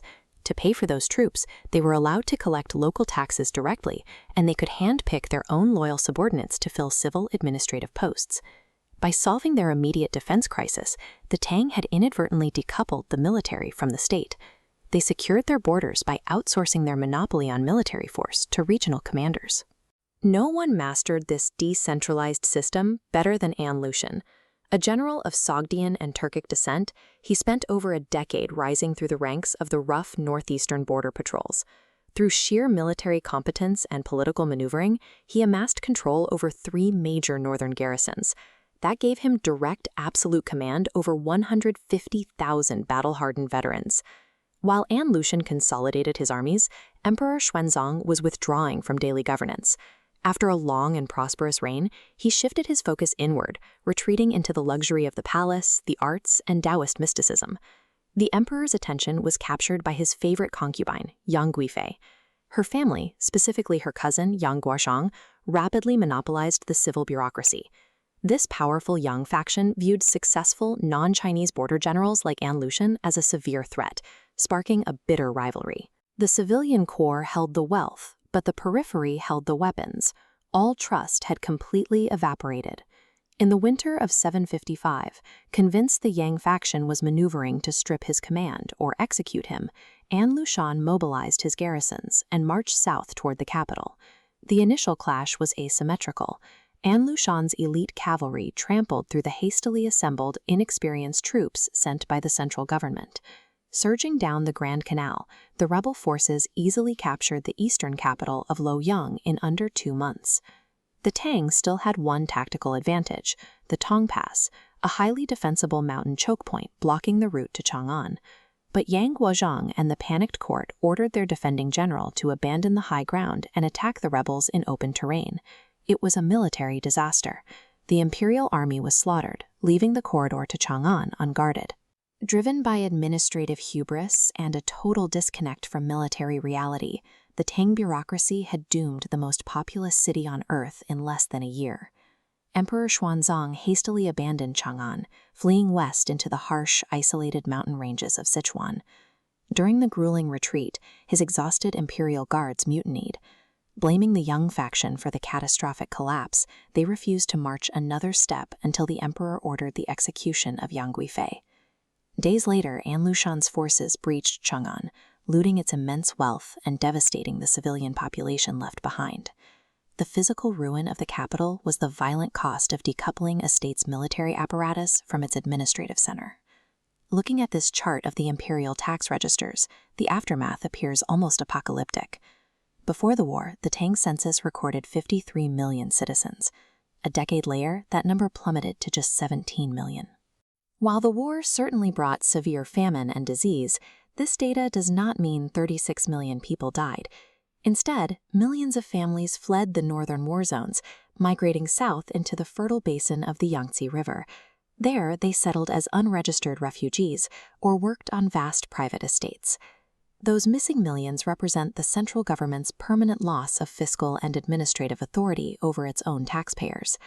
The Tang Dynasty eventually outlasted the rebellion, but only by offering official pardons to surviving rebel commanders and allowing them to keep their private armies. China fractured from an absolute, centralized autocracy into a mosaic of semi-autonomous regions, shifting the trajectory of its history for centuries to come.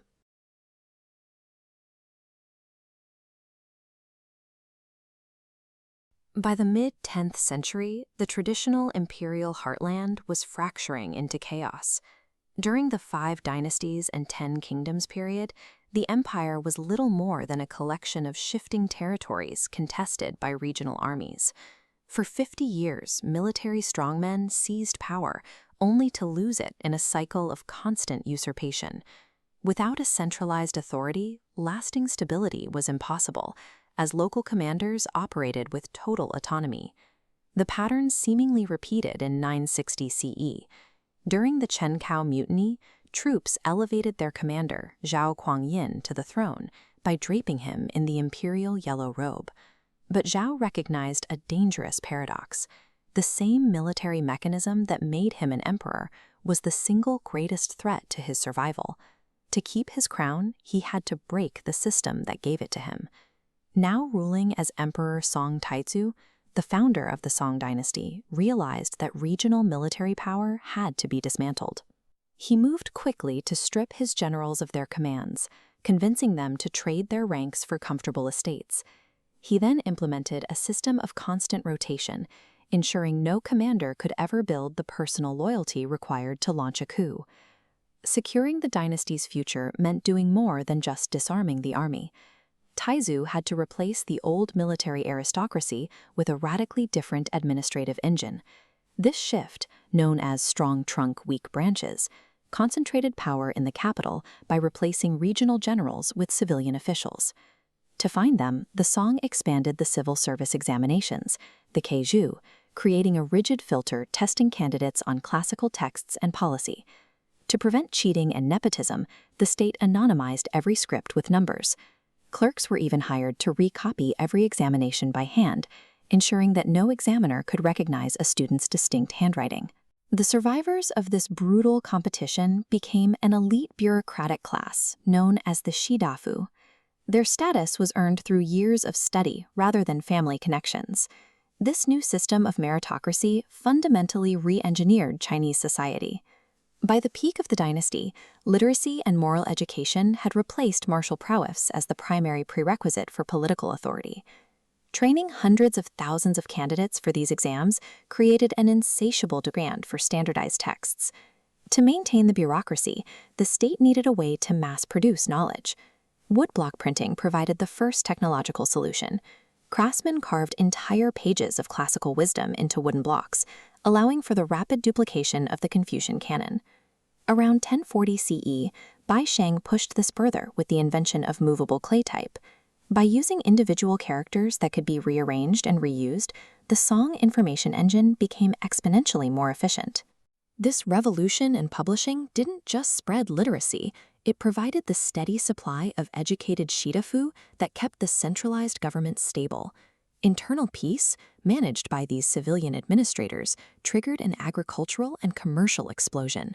Song cities transformed into the most densely populated and commercially vibrant hubs in the medieval world. But this massive volume of trade hit a physical limit. Metal currency was simply too heavy for large-scale commerce. A single transaction often required the transport of thousands of pounds of copper coins. To fix this, the Song engineered jiaozi, the world's first widely used paper currency. These notes acted as a frictionless substitute for heavy bronze, allowing wealth to move at the speed of the market.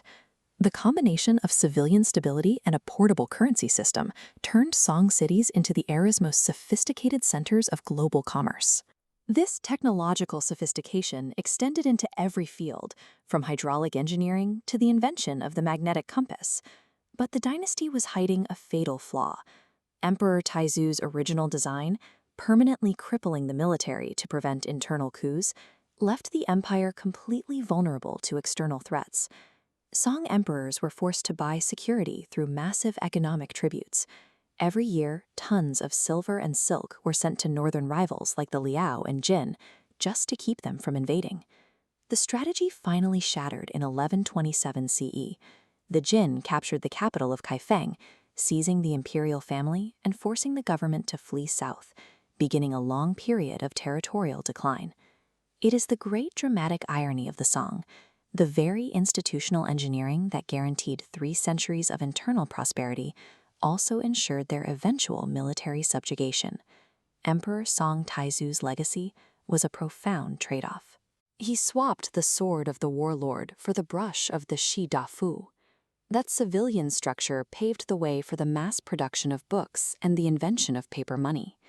The Song remain history's most striking example of institutional priorities, a civilization that deliberately chose a path of cultural and economic height, knowing it might cost them their empire.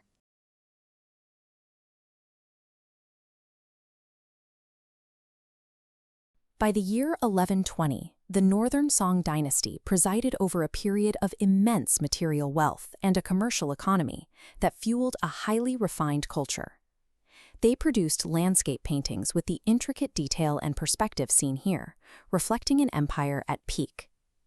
This map outlines the geopolitical reality that made that prosperity possible. For over a century, the Song controlled the southern territory here, while maintaining a strictly defined, stable treaty border with their northern neighbors, the Khitan-led Lao Empire. But deep in the northeastern forests, a new faction was organizing. The Jurchen people, utilizing highly mobile cavalry and expert archers, rose up to establish the Jin dynasty. The sudden emergence of the Jin broke 100 years of regional equilibrium.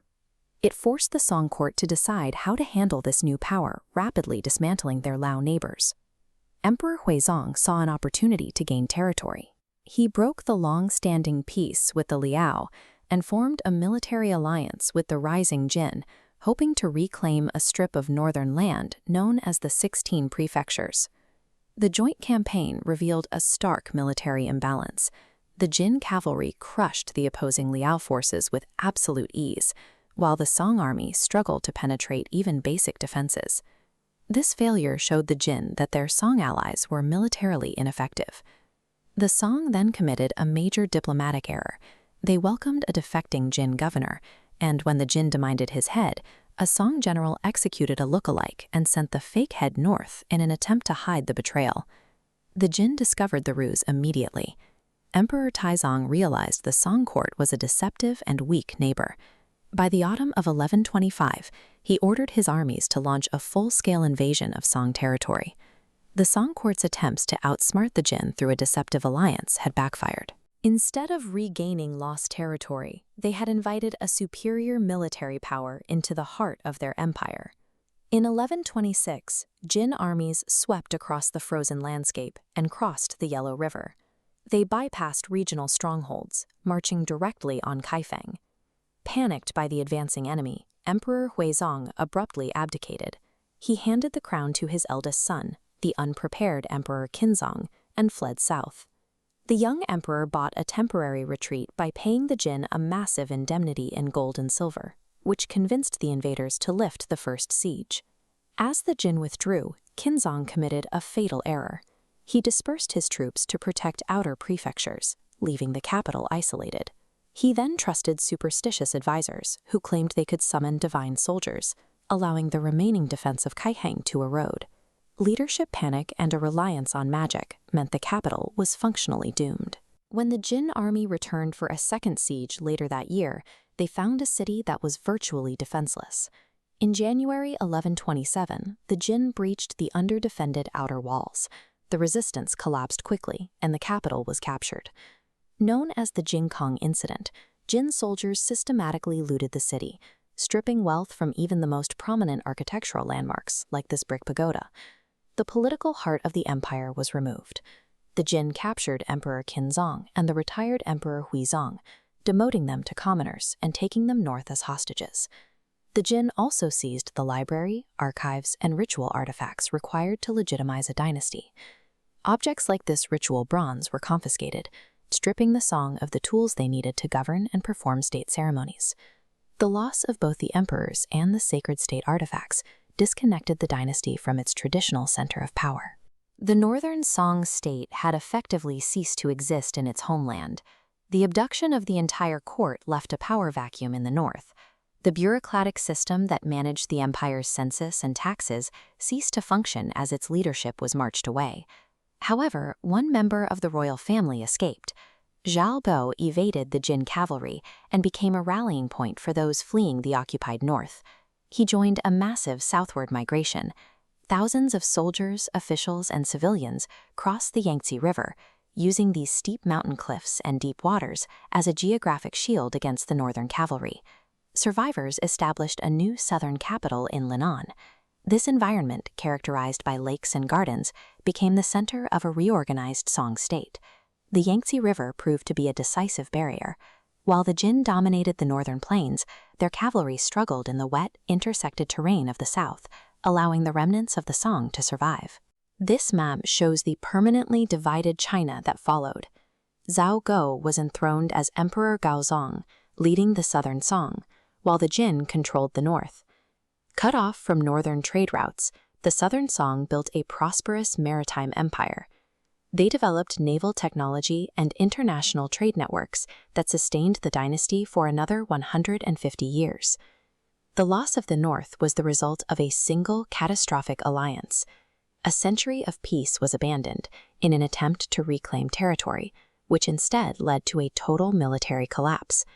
This decision exposed the empire's weakness, leading to the devastating sieges and the abduction of the imperial line.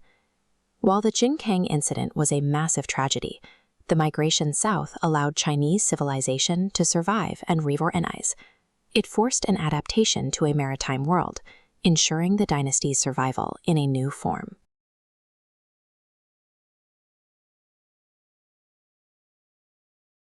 In the 13th century, Mongol forces mastered a specific type of warfare. Tens of thousands of mounted archers could coordinate across wide, flat terrain, striking with a speed that sedentary armies simply could not match. By relying on horses, grass, and mobility, they absorbed territories stretching from the Pacific Ocean to the borders of Eastern Europe. But as they pushed south into China, they encountered a landscape hostile to cavalry. The territory of the southern Song dynasty was a dense network of mountains, lakes, and winding river valleys. To secure this terrain, the Song had built China's first permanent standing navy. They patrolled these waterways with 52,000 Marines stationed on heavy, treadmill-operated paddle-wheel ships, many armed with gunpowder bombs and iron armor. Traditional nomadic archery and flanking maneuvers proved ineffective against these floating wooden fortresses. The Mongol advance hit a physical wall, resulting in a strategic stalemate. To break this deadlock, Genghis Khan's grandson, Kublai Khan, realized his empire had to adapt. Ruling a complex, agricultural society required adopting the tools of sedentary governance. He physically relocated the political center of the empire southward, establishing a winter capital at Dadu, modern-day Beijing, and a summer palace north of the Great Wall at Shangdu. In 1271, he formally declared the creation of the Great Yuan. This act signaled a shift from a loose confederation of nomadic tribes to a centralized absolute monarchy structured on Chinese imperial models. Kublai was replacing tribal customs with a permanent, centralized bureaucracy. Conquering the Song required the Mongols to govern through the same institutional structures they were attacking. This willingness to assimilate foreign methods broke the most difficult bottlenecks of the war. During the multi-year siege of the heavily fortified twin cities of Xiangyang, cavalry charges were useless. Kublai imported Muslim engineers from the Middle East to construct a siege weapon known as the Hui Hui Pao. These large wooden traction trebuchets utilized advanced mechanical advantage to hurl heavy projectiles, eventually shattering the city's defenses. To navigate the unfamiliar river systems further south, the Yuan military absorbed tens of thousands of Han Chinese defectors. They also enlisted indigenous Quanbo soldiers from the southwest, relying on their localized knowledge of the waterways.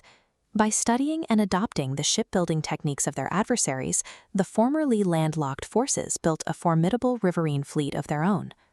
The Yuan force approaching the Song capital had become a multi-ethnic coalition, combining Muslim engineering and Han naval experience to dismantle defenses that horsemen alone could not touch. Behind the front lines, a massive economic engine funded this expansion. The Yuan state established a vast government-sponsored commercial network spanning the continent. They relied heavily on merchant partners, known as the Ortoi. These traders, mostly Uyghurs and Central Asian Muslims, received silver directly from the imperial treasury to conduct long-distance business on the state's behalf. This map illustrates the sprawling network of courier relay stations connecting Dadu to Turkestan and the Lower Volga. Envoys and merchants received guaranteed safe passage. By securing roads, the states subsidized long-distance transport costs, generating trade volume that significantly increased tax revenue. The Yuan successfully converted the raw territorial gains of a land empire into the liquid capital and logistical consistency required to outlast a wealthy maritime power. The final test of this military and economic machine arrived on March 19, 1279, at the Battle of Yamen. The Yuan fleet cornered the last remnants of the Song loyalists off the southern coast. In a demonstration of their integration strategy, the victorious Yuan naval forces were commanded by a Han Chinese general named Zhang Hongfan. Despite being outnumbered, the Yuan navy crushed the defending ships, systematically dismantling the wooden barricades the Song had chained together. The young Song emperor died in the waters of Yamen. With the destruction of this fleet, the Song dynasty collapsed, resulting in the first unification of all China proper under a non-Han power. Victory created a daunting demographic problem. A small minority of conquerors now had to govern an immense sedentary population without being absorbed by it. This pyramid maps the four-class system, a rigid hierarchy to maintain control. It categorized the population top-down into Mongols, Semu, Northern Han, and Southerners. Kublai restricted high offices to Mongols, elevating the Semu as administrators to buffer the elite from the Chinese majority. This discriminatory hierarchy was designed to prevent organized resistance. It provided the administrative stability necessary to fund public works like the extension of the Grand Canal and allowed them to safely patronize Silk Road trade. Kublai Khan unified China by engineering an integrated system of foreign technology, naval tactics, Eurasian commerce, and administrative control, tools specifically designed to overcome the defenses of the Southern Song.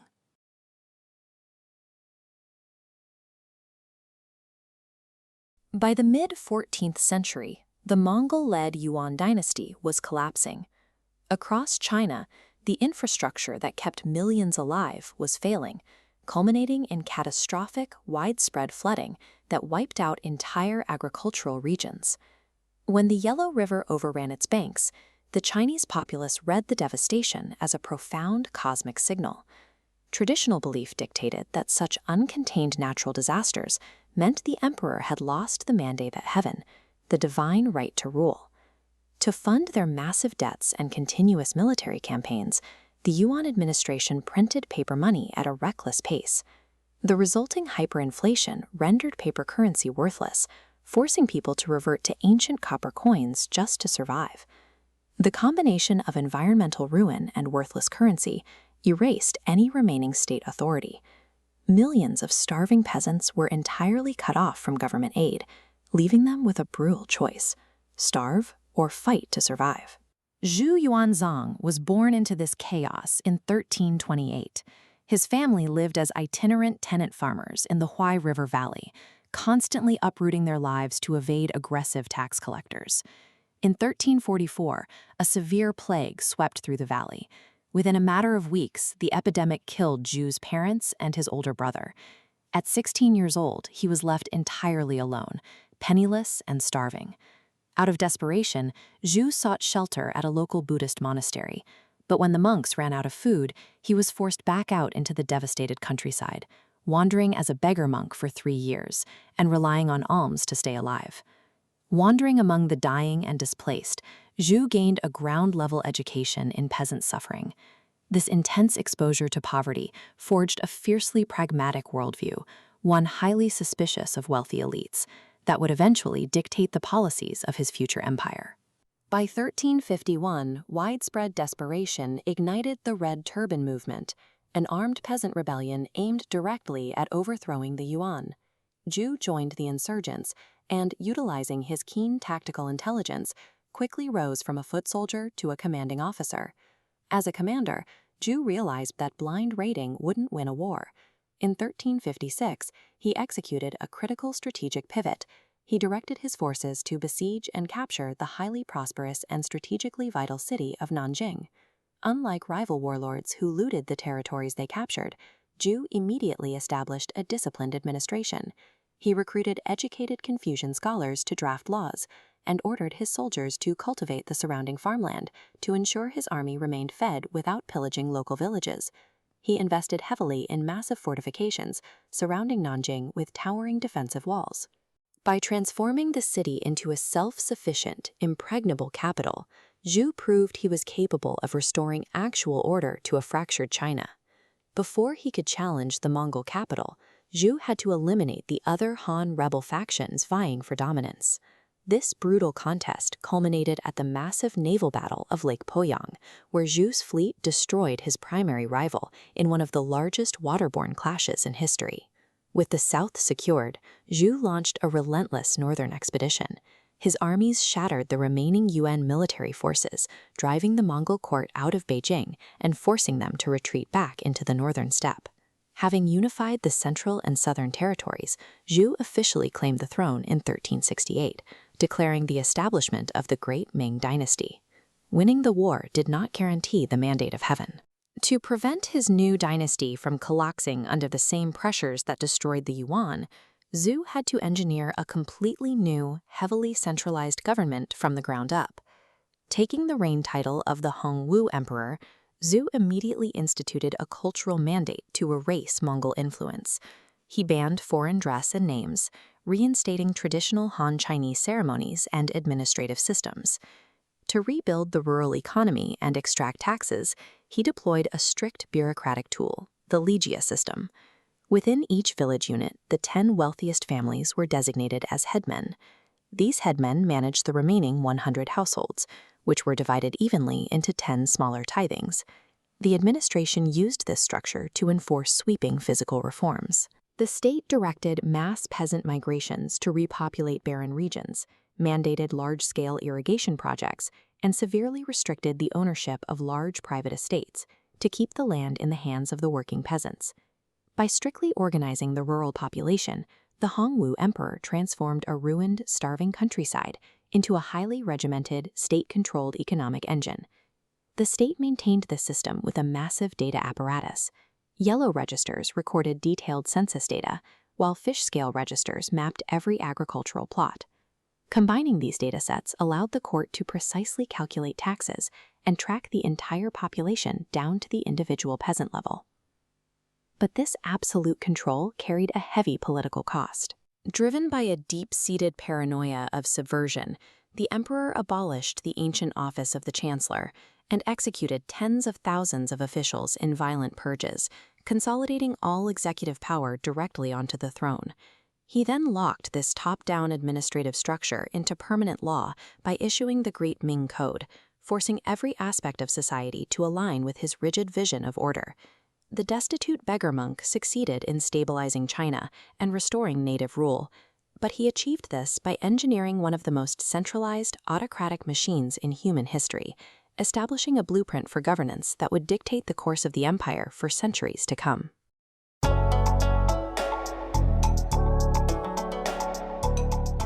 In 1402, Zhu Di violently seized the Ming throne from his nephew, declaring himself the Yongle Emperor. This coup left him with a severe crisis of legitimacy. He needed an immediate, undeniable way to prove he was the rightful ruler of China. For years, the Ming dynasty looked inward, relying on static land defenses to hold back northern invasions.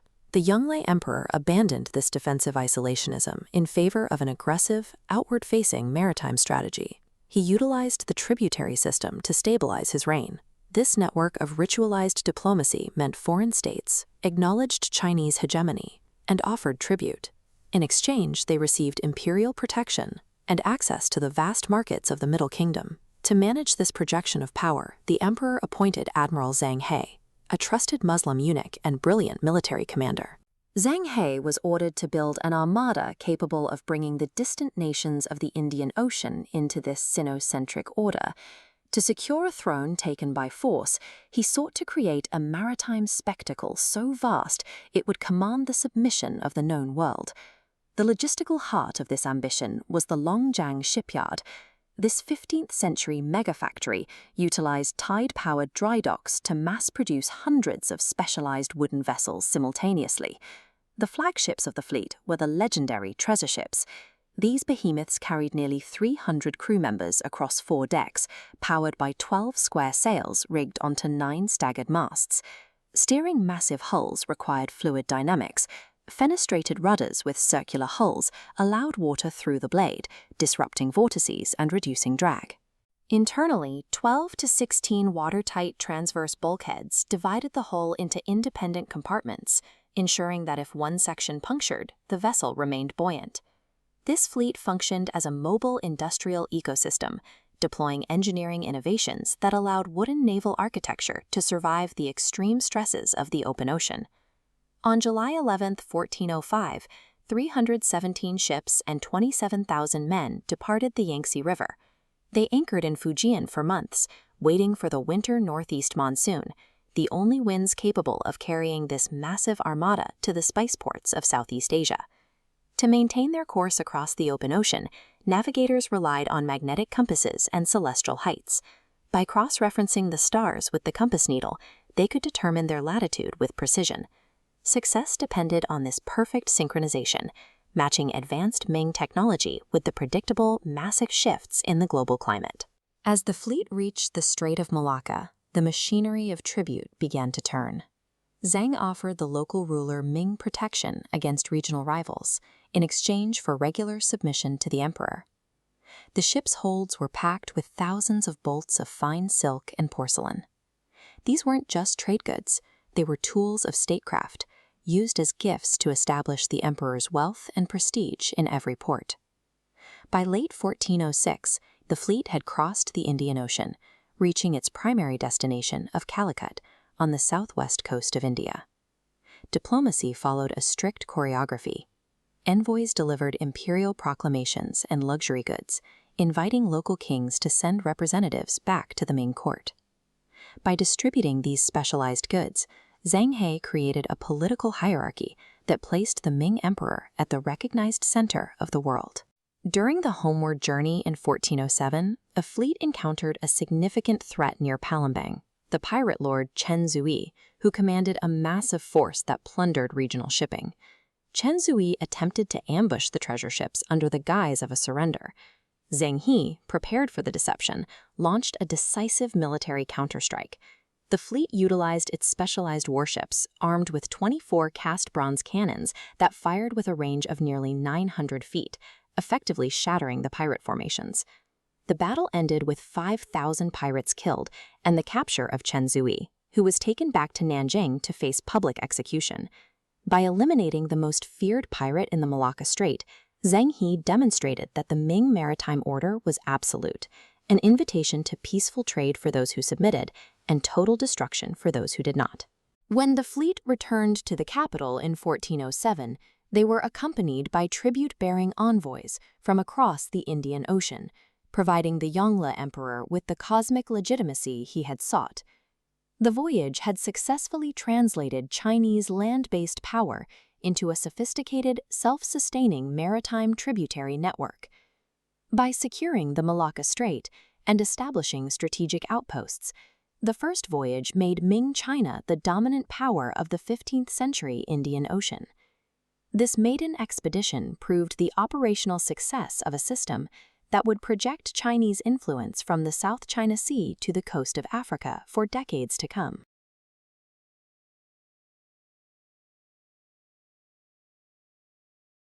Look at the sheer material scale required to build the Zijincheng, or the Purple Forbidden City, in 1420. It took 14 years, a massive staging area spanning 72 hectares, 100,000 skilled artisans, and a staggering 1 million laborers. The man who commanded this labor force was the Yongle Emperor. He had recently seized the imperial throne in a bloody civil war, and his rule was entirely illegitimate in the eyes of the existing scholar bureaucracy stationed in the southern capital of Nanjing. To escape those hostile bureaucrats and secure his borders, he moved the capital north to his own military stronghold in Beijing. But to cement his legacy, he needed to manufacture the mandate of heaven, the divine right to rule, and weave it directly into the physical landscape. He drew his logic from ancient Confucian texts. According to Chinese cosmology, the heavens revolve around a single, unmoving point in the northern sky, the pole star, located within a constellation known as the Purple Enclosure. The emperor mandated that his new palace serve as the terrestrial reflection of this star. By locking the design to the geographic center of the capital, he positioned his throne as the exact center of the human universe. He was building an architectural mechanism to prove his divine authority to a skeptical empire. Look closely at the alignment of the palace. It is anchored by the Zhangzhou, a central, invisible meridian running exactly 7,500 meters from the southern gates straight through the imperial throne. This axis dictates an absolute bilateral symmetry. Every courtyard, gate, and hall is mirrored precisely on the east and west, enforcing a rigorous spatial order over the entire city. This layout also weaponizes the principles of feng shui. The massive artificial mound of Jingshan Hill was constructed directly to the north to block negative yin energy and freezing winds, while every major hall opens to the south to absorb warm yang energy. Even approaching the complex is designed to intimidate. Visitors entering through the primary southern entrance, the Meridian Gate, find themselves surrounded by towering U-shaped walls engineered to entrap, disorient, and humble anyone stepping inside. The color palette reinforces this strict hierarchy. The towering red walls project vitality and fortune, while the brilliant yellow glazed tiles covering the roofs symbolize the earth element, a color exclusively reserved by law for the emperor. Before an official ever stepped foot inside a meeting hall, the sheer scale of the perimeter and the urban alignment had already forced them into a subordinate posture. Once inside, the vast, empty expanses of the outer courtyards operate as a psychological weapon. The open, barren stone makes the individual feel incredibly small against the colossal scale of the state apparatus. Moving through these courtyards is like walking through a physical diagram of Confucian society. Each gateway leads to an increasingly exclusive space, mirroring the rigid ascension of bureaucratic ranks. The journey culminates at the Taihei Den, the Hall of Supreme Harmony. Elevated on a three-tiered marble terrace, it was the apex of the empire and the largest wooden structure in China. The facade's wireframe reveals a hidden numerology, exactly 9 bays wide and 5 deep, numbers bound to the emperor's supremacy. Along the eaves, while lesser buildings had 3 or 5 guardian figures, This unique structure displays 10 mythical beasts, ending with the lightning-taming Hongxi. The exhausting, highly regulated walk through the outer court strips away human ego. By the time a visitor reaches the top of those stairs, they are mentally prepared to stand before a living god. Stepping inside the throne room, the vastness of the exterior is suddenly replaced by an intimate, hyper-controlled environment. Directly above the emperor's seat is the Zhaojing, an intricately carved, multi-layered wooden structure designed to function as a miniature model of the cosmos. At the exact center hangs a large metallic sphere known as the Xuanwu mirror. This reflects a fascinating concept of non-human agency in Ming architecture. The mirror was widely believed to be a divine enforcer, heavily rumored to instantly crash down and crush any illegitimate usurper who dared to sit on the throne. While devastating lightning strikes and fires destroyed many of the original Ming timber structures, the meticulous floor plan and massive brick foundations endured for over 500 years, hosting 24 successive emperors. The Forbidden City was a highly engineered machine for cosmological control.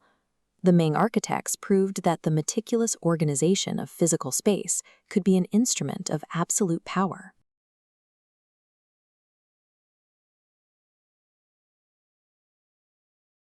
In 1421, the Ming Dynasty made a geographic gamble, moving their primary capital north to Beijing. As seen on this antique map, that placed the empire's administrative heart against the Eurasian steppe, a region dominated by nomadic tribes. Defending this new border required a staggering amount of resources. The Ming state had to transport massive quantities of food and supplies to support hundreds of thousands of troops. We're talking 100 to 150 tons of silver flowing into this northern military zone every year.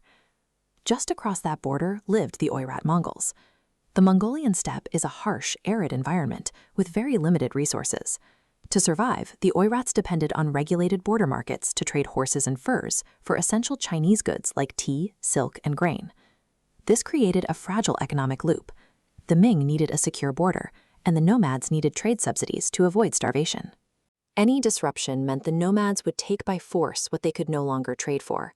This chart plots the rapid drop in temperature and precipitation across East Asia from 1448 to 1451. As the climate cooled and dried out, the grazing lands and the Mongolian steppe rapidly shrank. The Oirats were suddenly facing famine. Desperate to feed his people, Oirat leader Esen Taishi demanded increased trade allowances.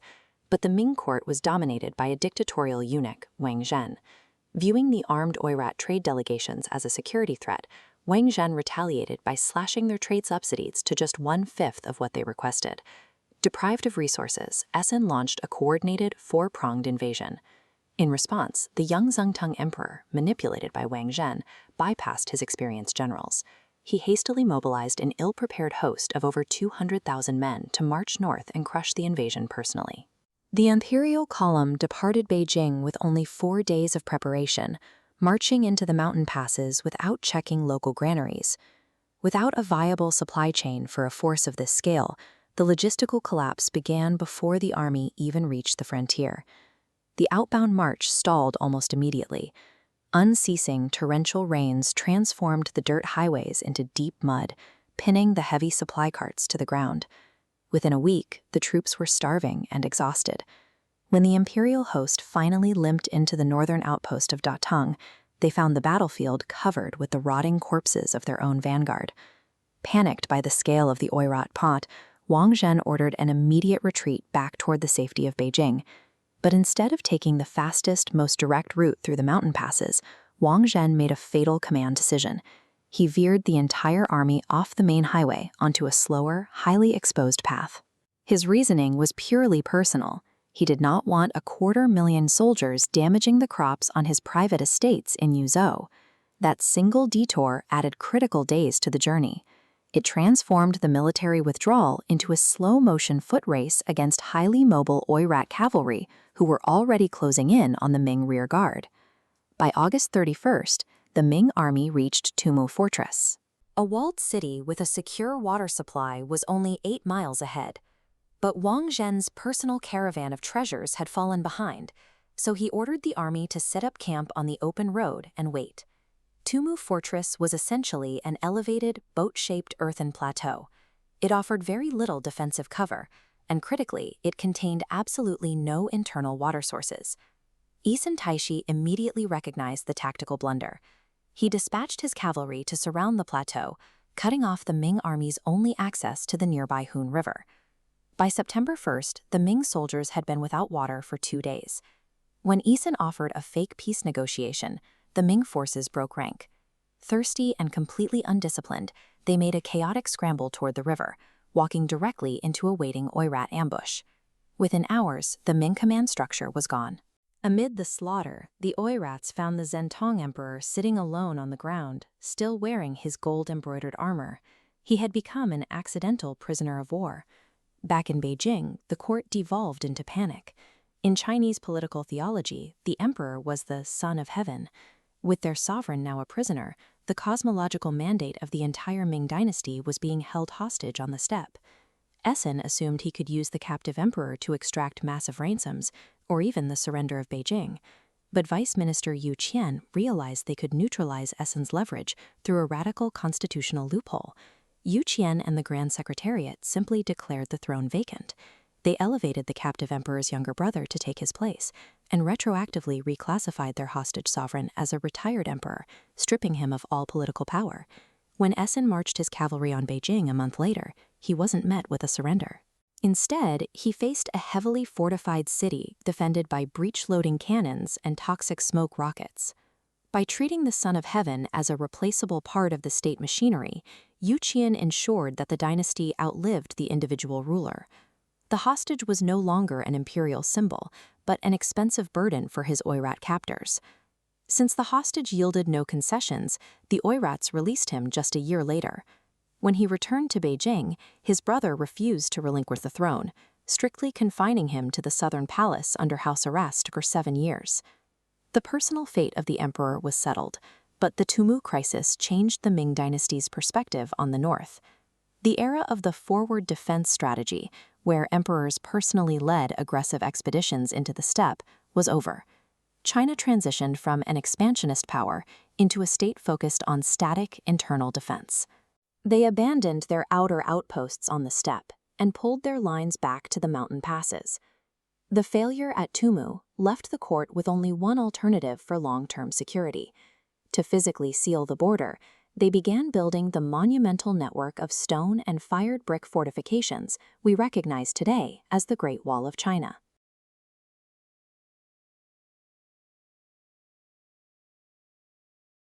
This is a Ming Dynasty naval patrol ship. In the 16th century, the Ming Empire produces the world's finest silk and porcelain, but they strictly enforce the Haijin, a sweeping legal ban on private maritime commerce. Cutting off legal trade wipes out regional customs revenue and spawns massive, chaotic smuggling networks along the Guangdong coast.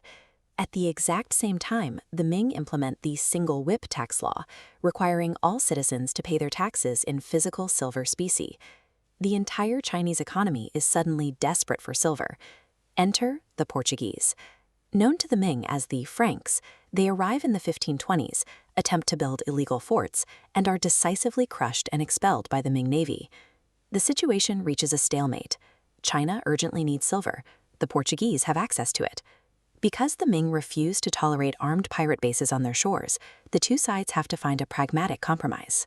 In 1554, Portuguese captain Leonel de Sousa approaches Guangdong official Wang Bo with an offer. Sousa promises to pay taxes, obey local laws, and rebrands his merchants as peaceful Portuguese rather than the banned Franks. Wang Bo negotiates a highly profitable compromise. He applies the mandatory 20% imperial tariff, but only to half of the Portuguese cargo. This creates an effective 10% tax rate, bringing the merchants back into the legal fold. By 1573, Ming officials formalize the arrangement on the Macau Peninsula. They classify the Portuguese bribes as official ground rent, or chandi yin, and record it directly into the imperial tax registry. This establishes the Macau formula. The Portuguese gain the right to set up a municipal senate and govern their own merchants, while the Ming dynasty retains absolute territorial sovereignty and final jurisdiction. Macau is never a conquered European colony. It operates as an engineered, fee-paying leasehold designed by Chinese bureaucrats to control and tax foreign merchants. Macau becomes the linchpin of global trade. First, on the Macau-Nagasaki line, Portuguese middlemen trade Chinese silk for Japanese silver. Westward, the Goa-Lisbon route funnels porcelain and spices to Europe.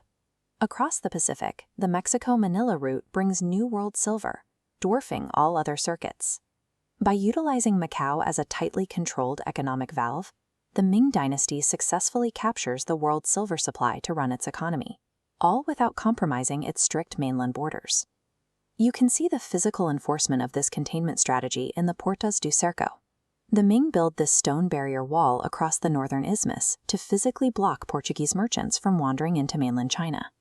Inside that perimeter, however, Macau develops into a cosmopolitan enclave.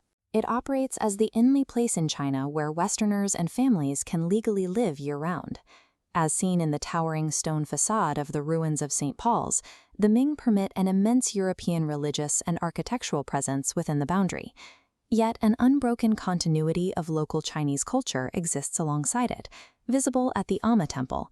Dedicated to the sea goddess Mazu, this sacred site predates the original Portuguese arrival and gives the peninsula its modern name.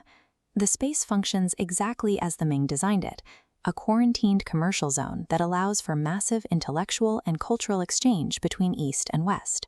The Golden Age fractures in the mid-17th century. Japan closes its borders to Portuguese shipping, and rival European powers aggressively capture key seaports, severing the vital trade routes that sustain the city's massive wealth. It isn't until 1887, during the weakened final decades of the Qing dynasty, that Portugal formally claims perpetual occupation over the territory, centuries after the original Ming formula is established. As seen in this 1999 handover ceremony, under the flags of both nations, Macau formally returns to Chinese jurisdiction, closing out the longest continuous European presence in Asia. The history of Macau defies the standard narrative of European naval conquest.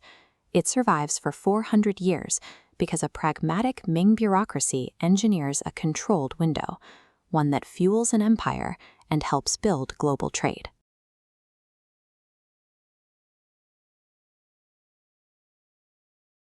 In the late 16th century, European ships battered their way across the oceans, eventually dropping anchor off the mountainous coastline of southern China. The Jesuit priests arriving on these vessels established a foothold on the Macau Peninsula, but for years they were trapped there. Their refusal to learn the local language created a massive strategic failure that kept them isolated from the mainland. Looking at the ruins of St. Paul's College today, you can see how out of place this European architecture was. They had built a foreign island on the very edge of the vast Ming Empire. A new regional manager named Alessandro Vallianano realized this approach was useless. He brought in a talented Italian priest, Matteo Ricci, and instituted a new policy. To reach China, the Jesuits had to operate entirely within the intellectual framework of the Chinese ruling class.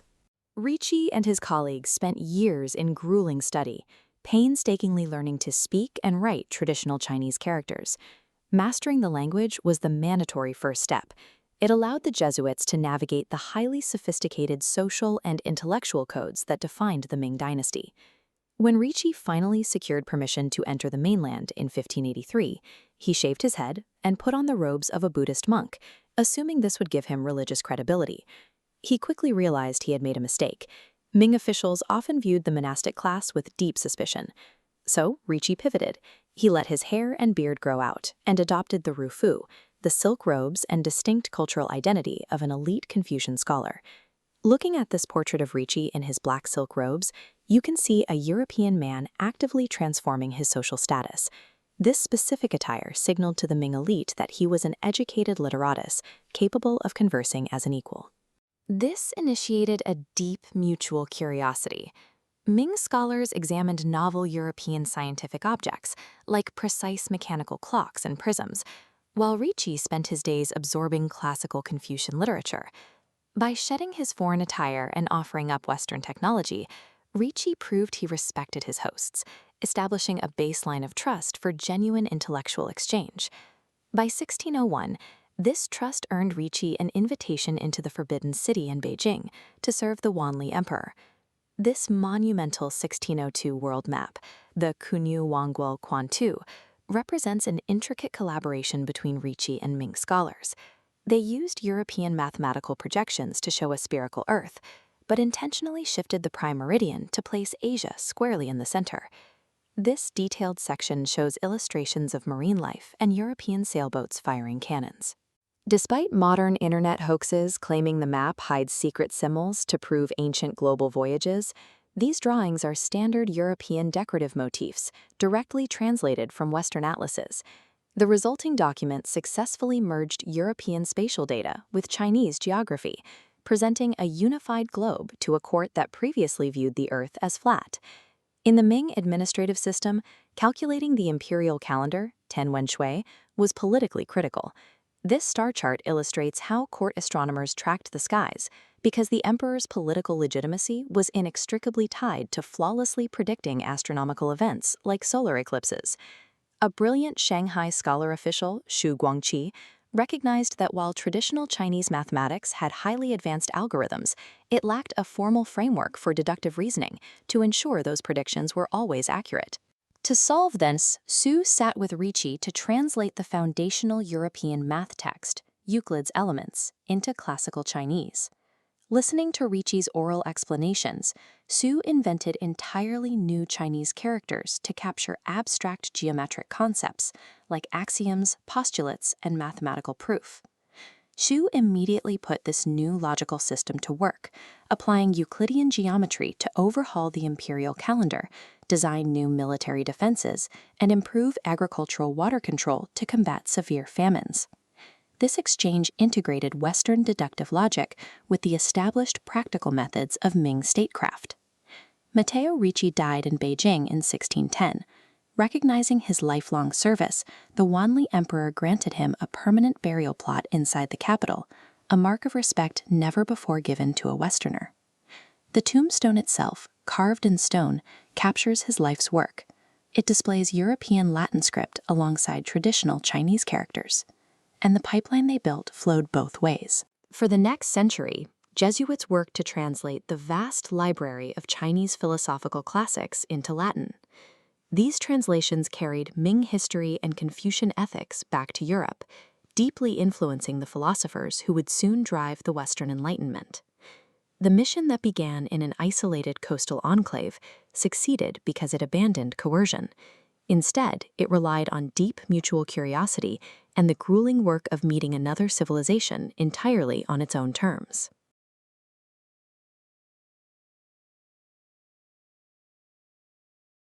By the early 17th century, the Ming Dynasty was an entrenched, highly sophisticated superpower. For over 200 years, it had successfully governed a vast empire, maintaining a complex economy and a massive standing army.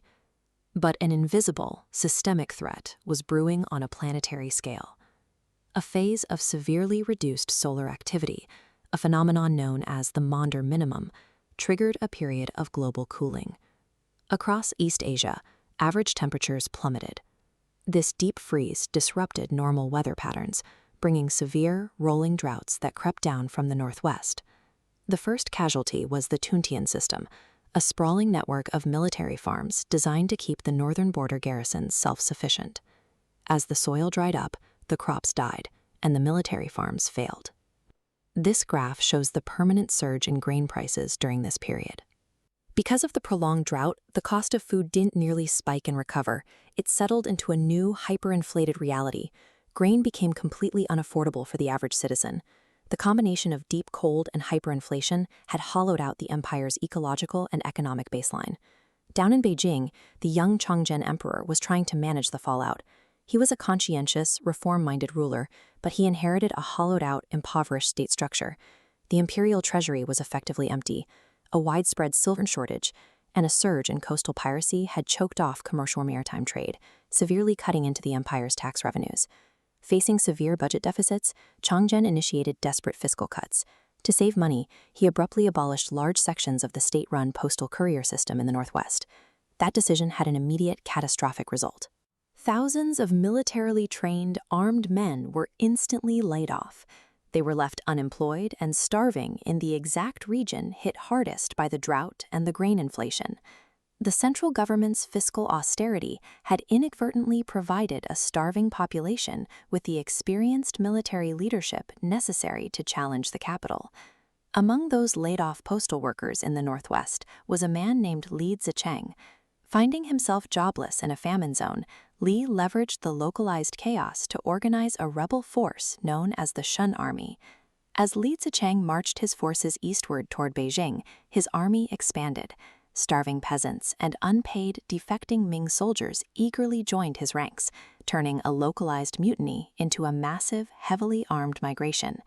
The sheer momentum of the rebel advance overwhelmed the capital's defenses. By April 1644, Li Zicheng arrived at the gates of Beijing. The city was guarded by an unpaid, demoralized garrison that put up almost no resistance, and the gates were breached. The Western Front had broken the empire. The ecological collapse and economic austerity of the provinces had physically returned to destroy the capital.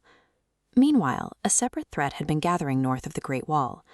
The nomadic Jurchen tribes had unified into a formidable state, the Manchus, led by the pragmatic Prince Regent Dorgan. Dorgan commanded the 8 Banners. This was a highly efficient, multi-ethnic military machine that organized households into distinct regiments, merging civil administration with intense battlefield discipline. They were armed, organized, and waiting for a moment of weakness. Back in Beijing on April 25th, that weakness arrived. As Li Zicheng's rebel forces overran the private quarters of the Forbidden City, the Chongqing Emperor realized capture was imminent. The emperor walked to Coal Hill, just outside his palace, and hanged himself from a tree. He left a final message written in blood on his robe, pleading with the rebels to spare his subjects. The Ming administration had vanished. With the capital occupied by rebels, only the garrison at the coast stood between the heart of China and the Manchu state. That bottleneck was Shanhai Pass, the easternmost coastal gate of the Great Wall. It was guarded by Ming General Wu Songui and his elite, battle-hardened army. General Wu was caught in a tactical trap. To his south, Li Jicheng's rebel army occupied Beijing and held Wu's own family hostage. Just north of the wall, Dorgan's Manchu cavalry waited for an opening. Driven by pragmatism and a desire to avenge his emperor, Wu Songui made a calculated choice. He allied with his former enemies, the Manchus, and threw open the gates of Shanhai Pass to wipe out the rebels. The Battle of Shanhai Pass was decisive. Wu Songui's infantry engaged Li Zicheng's fatigued forces, and then Dorgan unleashed the Manchu cavalry. The fresh, armored riders crashed into the disorganized rebel lines, shattering their formation.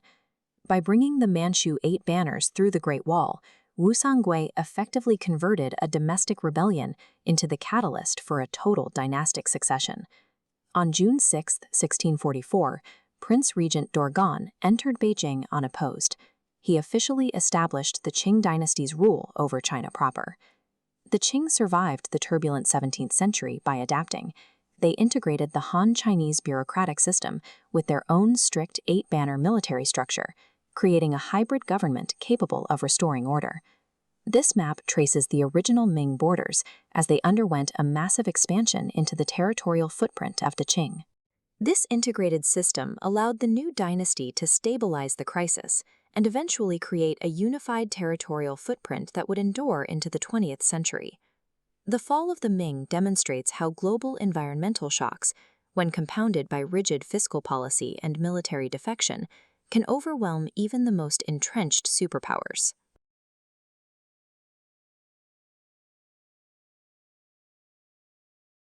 In the mid-17th century, the waters off the coast of East Asia were crowded with 2 very different kinds of ships. You had the heavy, deep-water galleons of the European powers, and cutting right past them, vast fleets of swift, flat-bottomed Chinese war junks. Those heavy European ships belonged to the Dutch East India Company. By the 1650s, the Dutch built a lucrative colony on the island of Taiwan. They used it as a transshipment hub, taking local Formosan deerskins, trading them for Japanese silver, and then using that silver to buy Chinese silk. Zhang Chenggong, known in the West as Koxinga, operated a sophisticated multinational trading network that challenged the Dutch monopoly up and down the Asian coast. He was a maritime warlord with a fleet that rivaled the Dutch East India Company in both scale and economic reach. Two massive maritime monopolies were trying to extract wealth from the exact same shipping lanes. With both occupying the same waters, a financial and military collision over Taiwan became a certainty. While trade was lucrative, Koxinga's primary mission was ideological. On the mainland, the Ming Dynasty had collapsed, overthrown by Manchu invaders who established the new Qing Dynasty. Koxinga remained a Ming loyalist, fighting a desperate, losing war to restore the old empire. His campaign hit a wall in 1659. Koxinga launched a massive offensive on the city of Nanjing, and it was a catastrophe. He lost an estimated 100,000 soldiers in a single attempt. To finish him off, the Qing implemented a scorched earth policy along the entire Chinese coast. They forcibly evacuated coastal villages and burned the farmland, stripping Koxinga's surviving forces of food, money, and agricultural supplies. Look at this 17th century map. Formosa, or Taiwan, sits right across the strait from the Chinese mainland. It was close enough for Koxinga to maintain his trade routes, but the water provided a barrier that neutralized the land-based Qing armies. For Koxinga, taking the island from the Dutch was a survival requirement. Without Taiwan as a fortified base, his entire state and his army faced total physical destruction. In April of 1661, Koxinga made his move. He launched an invasion fleet of 400 war junks, carrying 25,000 highly disciplined soldiers across the Taiwan Strait. The Dutch had heavily fortified the deep water channels leading to their base. Koxinga waited for a high spring tide and sailed his flat-bottomed junks right over the shallow sandbars of Luhrmann. He bypassed the Dutch cannons and landed his army directly on the shore.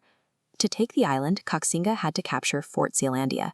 It was a massive structure of heavy brick masonry built on elevated ground, representing the most advanced defensive design of the 17th century. Zeelandia was a star fort. Unlike older, square castles, its angled bastions eliminated blind spots, allowing defenders to shoot parallel to their walls. This interlocking geometry trapped attackers in crossfire from multiple directions, letting just 1,100 Dutch hold off a massive army.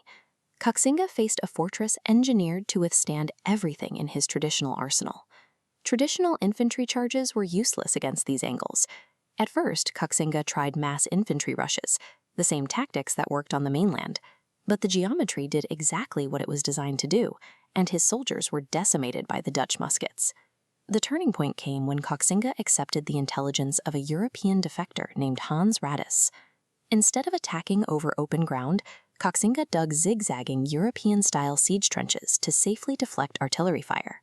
Inching closer, troops built elevated mounds for their heavy cannons to target the Utrecht bastion, the fort's critical high point. Without it, the defense would fail. Koxinga's advantage wasn't just his numbers, it was his rapid strategic adaptation. He mastered centuries of European siege science in a matter of months. By January of 1662, Koxinga's artillery pulverized the Utrecht bastion. This shattered the defensive geometry of the fort, stripping the Dutch of the high ground and exposing the main fortress to direct fire. With the fort compromised, Governor Coyet surrendered. Koxinga offered diplomatic terms, allowing the Dutch to evacuate peacefully with their lives and personal property, ending nearly 4 decades of Dutch rule. Koxinga immediately began building the kingdom of Tang. He instituted a Chinese legal system and laid out agricultural grids, turning a military outpost into a permanent territorial state. He opened the island to tens of thousands of mainland refugees fleeing the Qing. This migration was so large that it effectively changed the entire demographic makeup of the island. Koxinga's victory was the first time a Chinese power successfully expelled a European colonial force. By combining sheer resilience with tactical adaptation, he permanently ended Western control over the island and pulled Taiwan into the Chinese cultural and political sphere.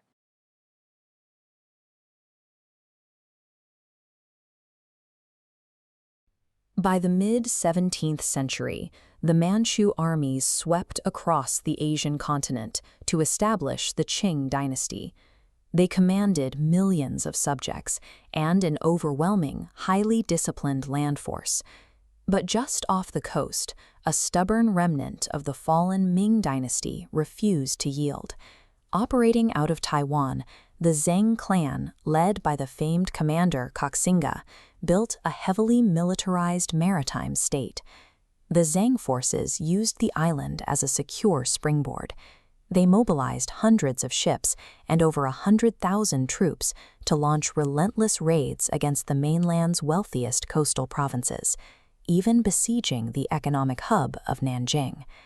The Qing possessed the most fearsome cavalry and infantry in the world, yet they were entirely incapable of fighting on the water. Their massive continental empire was bleeding out from the sea. To starve the rebels, the Qing resorted to extreme measures. They ordered the complete abandonment of the coastline, forcing millions of residents up to 15 miles inland. Villages were burned, ports were dismantled, and all maritime trade was outlawed. This scorched earth tactic caused immense human suffering, but it failed to stop the raids. Instead, it choked off the empire's own vital trade routes and devastated the regional economy. The young Kangxi emperor realized that treating the ocean merely as a wall was a losing battle. The state needed to establish active maritime defense, to actually patrol the water rather than hide from it. To secure their borders, this land-bound dynasty had to construct a blue water navy from scratch, cross the volatile Taiwan Strait, and dismantle the rebel base at the source. They found their architect in Admiral Xi Long. He was a former Zhang commander who had defected to the Qing after a bitter falling out. No one in the imperial court understood the geography and volatile weather of the Taiwan Strait better than he did. Xi Long warned the emperor that launching a direct amphibious assault on Taiwan's western coast would be strategic suicide. The ocean currents were treacherous, and the supply lines would be dangerously overextended. Between the mainland and Taiwan lies the Penghu archipelago, which the Qing had to capture first. Taking Penghu would provide a secure staging area 50 kilometers from the enemy's heartland, allowing them to refuel, rearm, and completely cut off Taiwan. In July 1683, Xi Long led an armada of 300 ships and 21,000 men straight into the strait. He deliberately timed the invasion during typhoon season to catch the defenders completely off guard. The Qing fleet arrived equipped with heavy artillery recently acquired from the Dutch. They mounted these massive cannons on structurally reinforced warships, giving them a severe firepower advantage over the isolated rebels.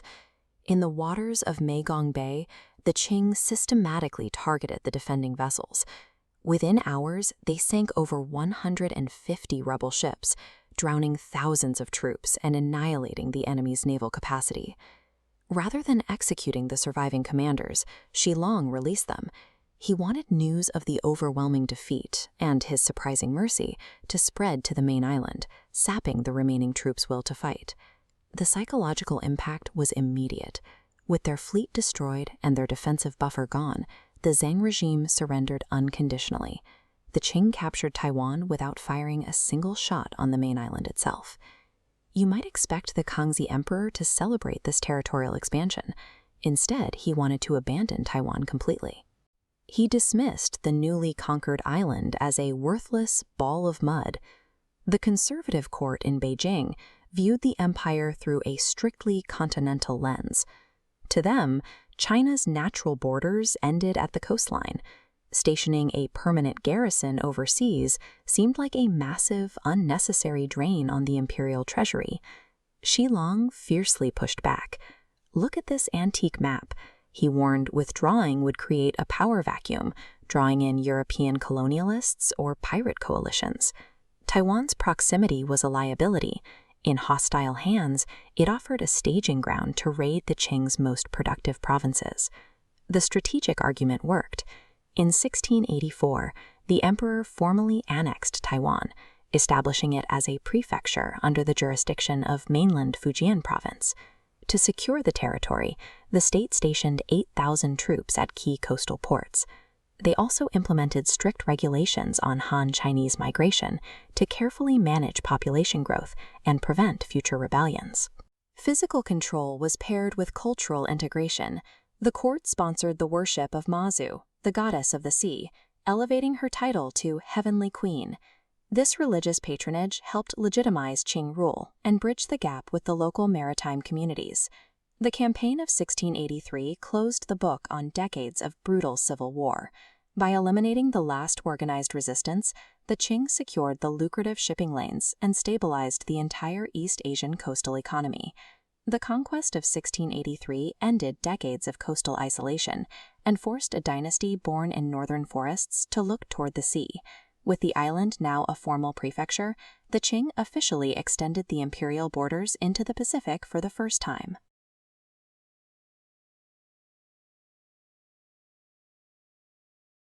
In 1793, a British warship dropped anchor off the coast of China. This meeting brought together two highly successful, expanding empires, each governed by its own internal logic and sovereign rules. By the late 18th century, a national addiction to Chinese tea, silk, and porcelain had created an economic crisis in London. The problem was that the Qing dynasty had little interest in European goods, and they demanded that British merchants pay for their tea exclusively in silver. This diagram illustrates the trade imbalance that threatened the British economy. With massive volumes of silver leaving Britain for every shipment of tea leaving Canton, the British East India Company was desperate for new ports to balance the books. To solve this, King George III dispatched Lord George Macartney.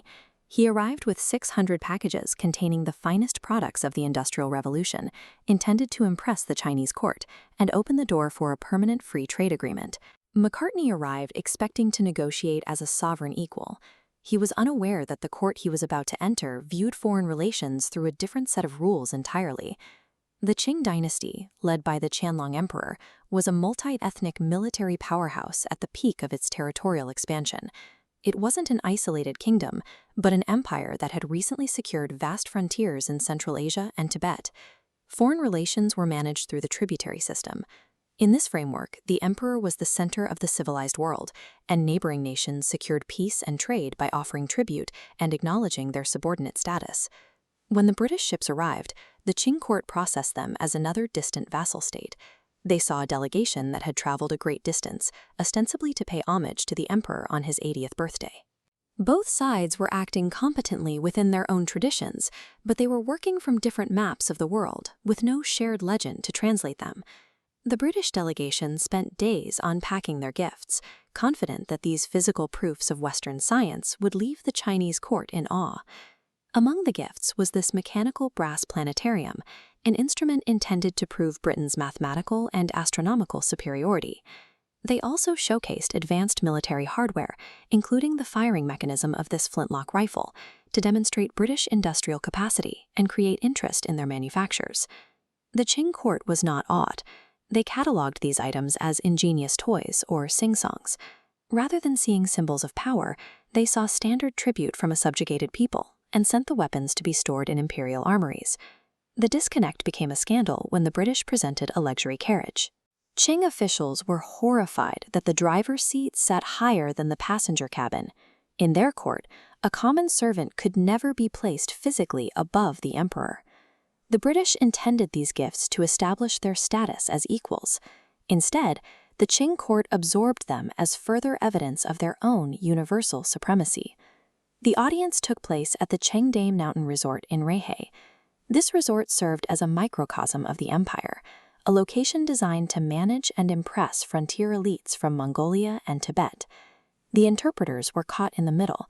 They had to navigate the friction between British men who saw themselves as diplomats and Qing officials, like the one in this sketch, who viewed them strictly as tribute bearers. The conflict centered on the ritual of the kowtow, a series of 3 prostrations where the visitor's head touched the floor 9 times. For the Qing, this was a necessary physical act to produce the proper power relationship between the emperor and his guests. Macartney refused. He believed that prostrating himself would surrender British sovereignty, so he negotiated a compromise. He would kneel on one knee, just as he would before his own king. By kneeling, Macartney believed he was preserving British dignity. To the Qing, he was demonstrating a refusal to accept the rules that governed civilization. The mission ended in total rejection. The Qianlong emperor denied every British demand, stating that his celestial empire possessed all things in abundance and had no use for foreign manufactures. The emperor's formal edict framed the refusal as an act of indulgence. He described the British as being from a remote, ignorant country, yearning for the blessings of Chinese civilization. This strategic move protected internal security. Aware of British expansion in India, the Qing used this rejection to keep a dangerous maritime power away from modern ports. When the delegation returned to London in failure, British media reframed China. Instead of a sophisticated empire, caricatures like this one began depicting the Qing as an archaic and stubborn nation, unfit for modern diplomacy. Without a shared vocabulary to bridge these different worldviews, the diplomatic opening closed. The two powers would spend the next several decades drifting toward conflict. The Macartney Embassy shows that even with the best technology and the most skilled negotiators, communication fails when neither side recognizes the logic of the other. It was a failure of translation that left two great empires on a path toward the Opium Wars.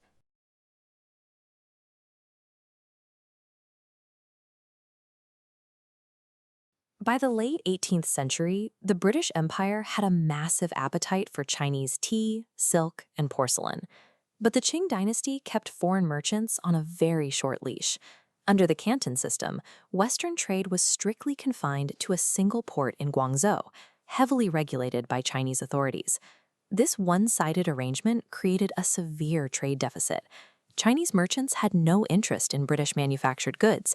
They demanded payment exclusively in silver. Look at these silver Saisi ingots. This was the exact currency draining rapidly out of the British treasury to feed the public's tea habit, creating a massive economic imbalance that the British desperately needed to reverse. To stop the bleeding, the British East India Company turned to a lucrative, illegal alternative: opium. They systematically cultivated the poppy in their Indian territories, processed it into a smokable paste, and smuggled thousands of chests into China to force that silver to flow right back out. This was a state-sanctioned economic strategy that weaponized a highly addictive narcotic to balance a global ledger. By the late 1830s, the human and economic toll on China was staggering. Up to 10 million Chinese citizens were addicted. The drug infiltrated all levels of society, sapping the strength of local military garrisons and causing the value of silver to skyrocket, which crippled the peasantry and starved the provincial treasuries. To combat the crisis, the emperor turned to this man, Lin Sexu. Born into a poor family, Lin rose through the ranks by passing rigorous civil service exams. He earned a formidable reputation as Lin as clear as the heavens, an incorruptible scholar official who refused to take bribes and strictly enforced the law. In December 1838, the Daoguang emperor appointed Lin as imperial commissioner. He was granted sweeping powers, answerable to no local officials, and sent south to Guangzhou with one specific mandate: obliterate the opium trade entirely. Lin recognized that the survival of the Qing state was at stake. His mission was an existential defense of Chinese sovereignty against foreign economic sabotage. Lin arrived in March 1839 and immediately struck hard. Within months, he arrested over 1,700 corrupt dealers, confiscated tens of thousands of opium pipes, and locked down the foreign enclave, trapping the British smugglers in their warehouses until they surrendered their inventory. But Lin also believed in the power of moral reasoning. While enforcing the law domestically, he launched a diplomatic offensive, drafting a remarkably frank, open letter addressed directly to Britain's Queen Victoria. In the letter, Lin highlighted a glaring hypocrisy. As these historical texts and illustrations show, Britain had its own domestic struggle with opium and recognized its dangers. Lin asked the Queen how her government could strictly forbid the harm of the drug at home, yet actively promote its export to poison the subjects of another country for profit. He demanded the British adhere to Chinese law, warning that smugglers would face the death penalty. But the letter was routed through merchant channels, ignored by the British Foreign Office, and never actually reached the Queen.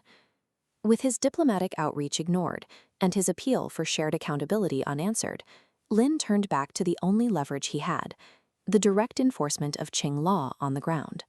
Lin's unyielding blockade forced the foreign merchants to capitulate. They eventually handed over their massive stockpiles, over 20,000 chests of raw opium, weighing roughly 1.2 million kilograms. Destroying that much contraband required an immense logistical effort. At the coastal town of Humen, Lin employed 500 workers for 23 days. They dug 3 massive trenches right into the shoreline, lined them with stone, and secured the perimeter to ensure no one could siphon off the supply. Rather than burning the drug, which would leave smoke that could be inhaled or residue that could be scraped up, Lin used chemical engineering to eradicate it completely. Workers flooded the trenches with seawater and salt, broke the opium paste into pieces, and threw in quicklime. The resulting chemical reaction boiled the water and dissolved the narcotic entirely. Once the mixture was fully neutralized, they opened the sluice gates and flushed the harmless slurry out into the ocean. Lin even composed a traditional elegy, apologizing to the gods of the sea for polluting their waters. The destruction at Humen was a highly organized, state-executed enforcement of public health law, meticulously designed to prove to the public that the opium was gone for good. When news of the destruction reached London, the British government didn't see public health enforcement. They saw an unprovoked attack on British property. Politicians and merchants weaponized the concept of free trade to justify military retaliation, framing the Chinese as backwards and hostile to global commerce. This illustration captures the resulting confrontation, the First Opium War. The conflict was a severe technological mismatch. The Qing Navy, relying on traditional wooden junks, was systematically devastated by Britain's heavily armed, steam-powered warships operating along the Chinese coast. By 1842, the Qing Empire was forced to surrender. Look at these wax seals on the Treaty of Nanjing. This document legally codified China's defeat, forcing them to pay a massive indemnity, open 5 new ports to foreign trade, and cede the island of Hong Kong to the British Empire. A sovereign nation attempted to enforce its own domestic drug laws, and that exact action was used as the justification to forcibly shatter its sovereign borders and impose total foreign control. The Daoguang Emperor, humiliated by the military collapse, needed a scapegoat. He blamed Lin Zhaxu for provoking the British, stripped him of his powers, and exiled him to a remote post in the far northwest. Yet today, Lin Zhaxu is not remembered as a failure. This bronze statue stands as a testament to his complete historical rehabilitation. As China navigated the following century of foreign occupation and unequal treaties, Lin's reputation grew from an exiled official into a revered national hero. Lin's actions at Humen established a precedent for resisting the export of addicted substances as a tool of foreign policy. He was one of the few high-ranking officials to identify the opium trade as a systemic threat to the integrity of the state itself. Lin Zhaxu's legacy isn't defined by a military victory, but by his refusal to legitimize the trade. His campaign at Humen remains the primary symbol of a sovereign nation's attempt to prioritize public health over the demands of global merchant interests.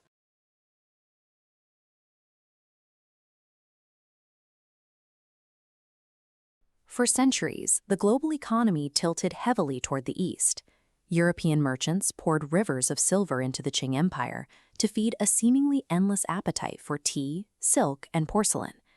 As this map shows, the Qing court strictly controlled this immense wealth through the Canton system. Every foreign vessel, merchant, and silver coin was funneled through a single geographic choke point at Guangzhou, managed by a highly regulated merchant guild known as the Huang. To reverse the massive drain of hard currency, British mercantile houses, including the East India Company, turned to a different commodity. They began cultivating Bengal opium, smuggling it through vast illegal networks deep into the Chinese interior. The resulting crisis and economic deflation prompted the Daoguang Emperor to dispatch Imperial Commissioner Lin Zhaxu. Lin aggressively targeted the smuggling rings, ultimately confiscating and destroying over 20,000 chests of British opium at Humen. This assertion of Qing legal authority over foreign merchants directly threatened the immense profits of the British Empire. Diplomacy dissolved, and military confrontation became inevitable. When the British Expeditionary Force arrived in 1840, the ensuing conflict revealed a severe technological gap. Traditional Qing coastal defenses faced a modern industrial war machine equipped with percussion-lock muskets and heavy paddle-wheel frigates. Rather than engaging in drawn-out coastal sieges, the British Navy utilized its superior maneuverability to push rapidly northward and up the Yangtze River, bypassing traditional strongholds entirely. By the summer of 1842, heavily armed British warships arrived at the historic southern capital. They dropped anchor and prepared to level Nanjing. Facing the destruction of a vital economic and cultural center, the Mtiempo court realized their military options were exhausted. They instructed their high commissioners to sue for peace. The ensuing negotiations aboard the HMS Cornwallis yielded a document that forced the surrender of a centuries-old geopolitical order. On August 29, 1842, British Representative Sir Henry Pottinger and Qing Imperial High Commissioners Qi and Elipu signed the Nanjing Tiaoyue, the Treaty of Nanjing. This physical document, drafted in both English and Chinese, dictated the new terms of international law in East Asia. Looking at the text itself, Article 5 systematically dismantles the old trade structure. It explicitly abolishes the Huang monopoly, granting British traders the legal right to transact with any Chinese merchant they choose. Visualizing the coastline, Article 2 pairs with this by initiating the Wukou Tongshang. 5 specific cities, Guangzhou, Xiamen, Fuzhou, Ningbo, and Shanghai, are thrown open to unrestricted foreign trade and permanent residence. By forcing open these specific points of entry, the treaty stripped the Qing government of its ability to isolate foreign influence, effectively redrawing the economic geography of the entire coastline. Article 3 demands a permanent territorial concession, ceding the island of Hong Kong in perpetuity. Further down, Articles 4 and 7 mandate a staggering 21 million silver dollar indemnity to cover the destroyed opium and the military expedition itself. The document also stripped China of its tariff autonomy. The treaty dictated a fixed import duty at an average rate of just 5%, erasing the state's ability to regulate its own domestic markets. At the time, the Qing court viewed these sweeping concessions through an older diplomatic lens. They treated the agreement as an appeasement strategy designed to manage hostile maritime forces rather than a permanent forfeiture of sovereignty. This miscalculation was worsened by severe translation discrepancies. The Chinese version of the treaty was crudely drafted, leaving Qing officials blind to the strict, binding legal ramifications embedded in the English text. While the physical loss of Hong Kong was immediately obvious, the invisible loss of control over domestic taxation and customs duties created the true structural fracture within the empire. The Treaty of Nanjing did not stand alone. It quickly became the blueprint for parallel agreements extracted by France, the United States, and other global powers seeking equal access to Chinese markets. The Supplementary Treaty of the Bogue in 1843 introduced extraterritoriality, a legal mechanism that completely exempted foreign nationals from Chinese law while operating on Chinese soil. This diagram illustrates the Most Favored Nation clause. Under this rule, any new privilege or concession extracted from China by one foreign power was automatically granted to all of them. This multiplier effect locked the foreign powers into a unified bloc, binding China in an inescapable, overlapping web of what became known as the Bupingdeng Taoyue, the unequal treaties. The Sino-centric tributary system, which had defined Asian diplomacy for centuries, was dismantled. China was forcibly pulled into a subordinate position within the Western international legal order. The compounding weight of these treaties devastated domestic stability and sovereignty, initiating a period that Chinese nationalists later termed the Century of Humiliation. The physical landscape of the coast mutated alongside the legal framework. Foreign administration, capital, and imposing stone architecture rapidly rebuilt the designated treaty ports. This influx of maritime trade permanently shifted the empire's economic center of gravity away from traditional inland agrarian hubs directly to these booming coastal cities. The treaty system carries a complex dual legacy. It was an extractive stripping of sovereignty, yet it also forced the global integration that laid the groundwork for China's massive modern maritime economy. To understand the modern Chinese state's intense focus on border integrity and legal sovereignty today, one must look directly at the fine print drafted under the guns of the HMS Cornwallis in 1842.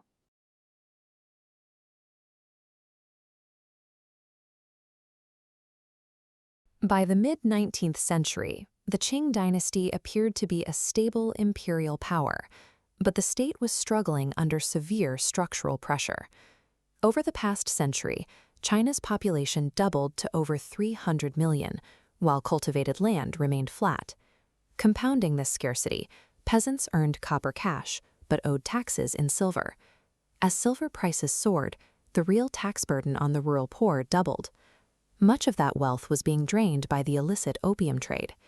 As these silver ingots were shipped overseas to pay foreign merchants, the resulting domestic shortage triggered a massive, unlegislated tax hike on a starving population. The Qing state had inadvertently created an economically desperate underclass with no remaining means of survival. For Hong Quan, a scholar from the marginalized Hakka minority, the only path to social mobility was through the imperial examination system. This required years of study to compete for a post in the civil service. But the system was congested and corrupt.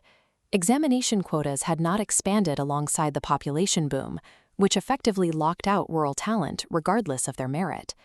In 1837, after failing the exams for a third time, Huang suffered a severe nervous breakdown. He spent several days in a fevered state, experiencing a series of unexplainable visions. This systemic failure to integrate the educated elite transformed blocked ambition into a profound psychological crisis. In 1843, Huang finally examined a translated Protestant pamphlet titled Good Words to Admonish the Age, which he had received years earlier on the streets of Guangzhou. The text provided a new framework for his 1837 visions.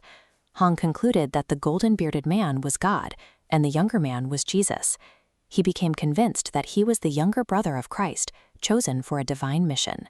Huang believed he was mandated to purge China of demons and restore what he saw as an ancient, uncorrupted monotheistic faith.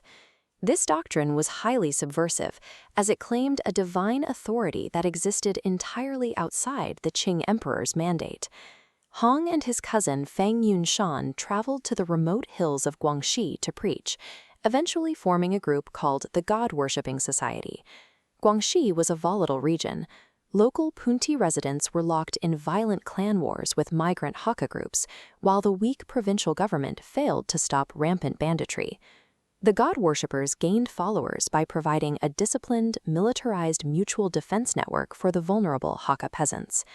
To ensure the group's collective survival, Huang required all followers to surrender their personal property into a shared communal treasury. The movement then took a militant turn. Huang identified the ruling Manchu elite of the Qing dynasty as the literal demons he was destined to destroy. By linking spiritual salvation to anti-state action, the group weaponized the socio-economic desperation of the Hakka into a focused insurgency. In late 1850, the Qing government attempted to surround and crush the god-worshippers at Zhentian. The imperial forces encountered highly disciplined rebel formations that completely routed the government troops in their initial clashes. On January 11, 1851, Huang officially declared the establishment of the Taiping Heavenly Kingdom and assumed the title of Heavenly King. In a final act of cultural rejection, the rebels cut off their state-mandated queues, the braided hair required by Qing law, and grew their hair long in open defiance. The Jintian uprising transformed a local defensive group into a rival government, dedicated to conquering the empire. These opening shots ignited a 14-year civil war, resulting in an estimated 20 to 30 million deaths, making it one of the deadliest conflicts in human history. To suppress the rebellion, the emperor was forced to surrender the state's monopoly on military force to local provincial gentry, who organized and funded their own private armies. While the Taiping were eventually defeated, this decentralization of military power and taxation to regional leaders could not be reversed. This shift paved the way for the rise of independent warlords, who would eventually dismantle the empire in the early 20th century.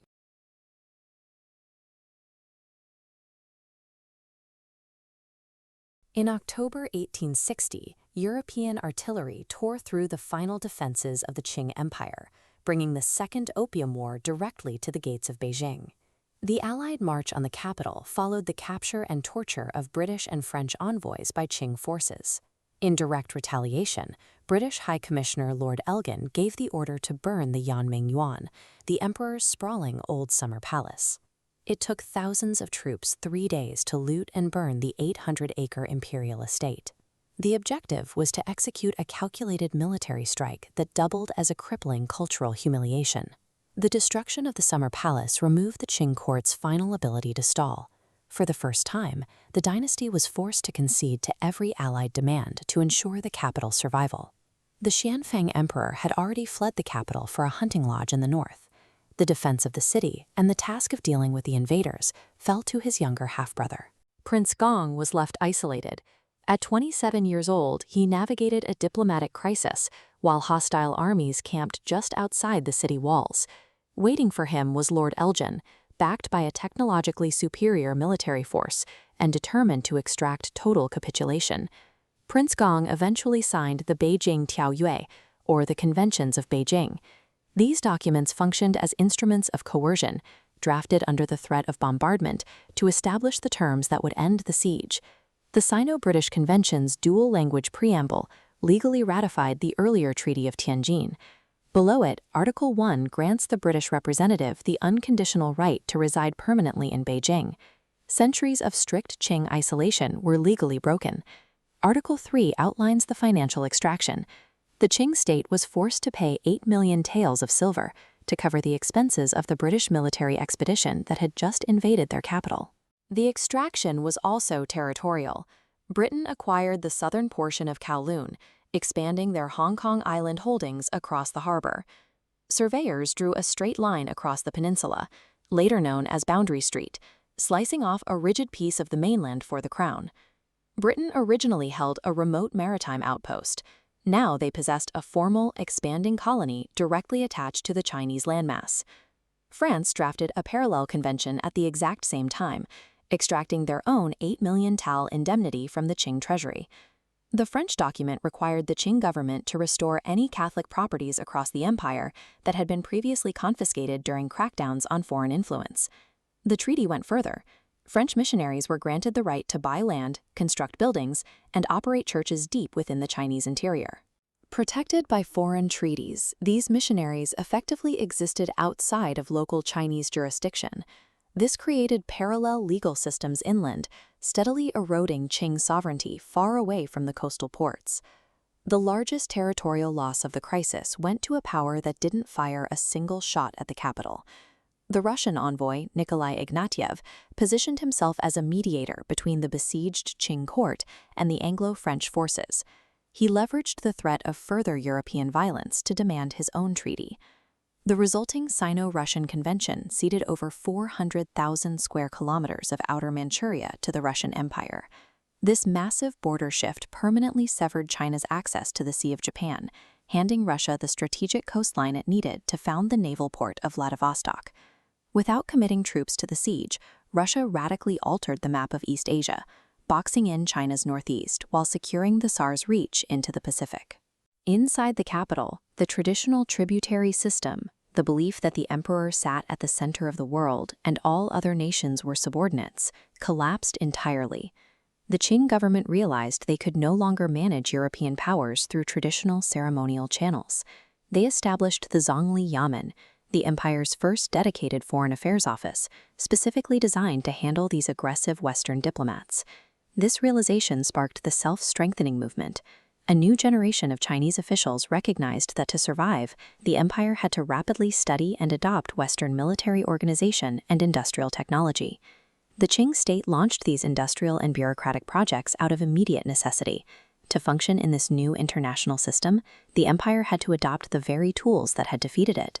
The agreements signed in the autumn of 1860 solidified an era defined by a specific historical concept, 不平等条约, or the unequal treaties.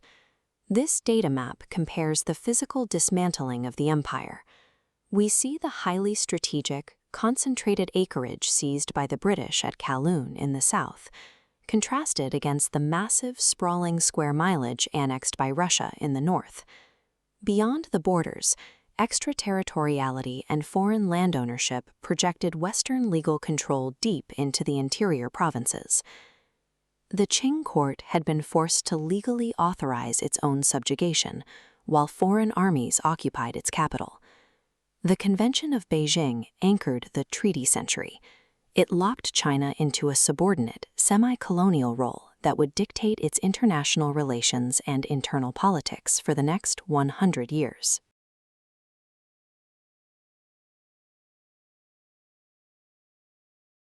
For over a century, the story of the twilight of China's Qing dynasty was told as a simple tragedy.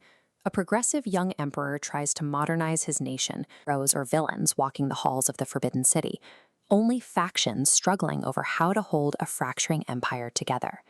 The crisis was triggered 3 years earlier, when the Qing Empire suffered a catastrophic defeat at the hands of Japan in the First Sino-Japanese War.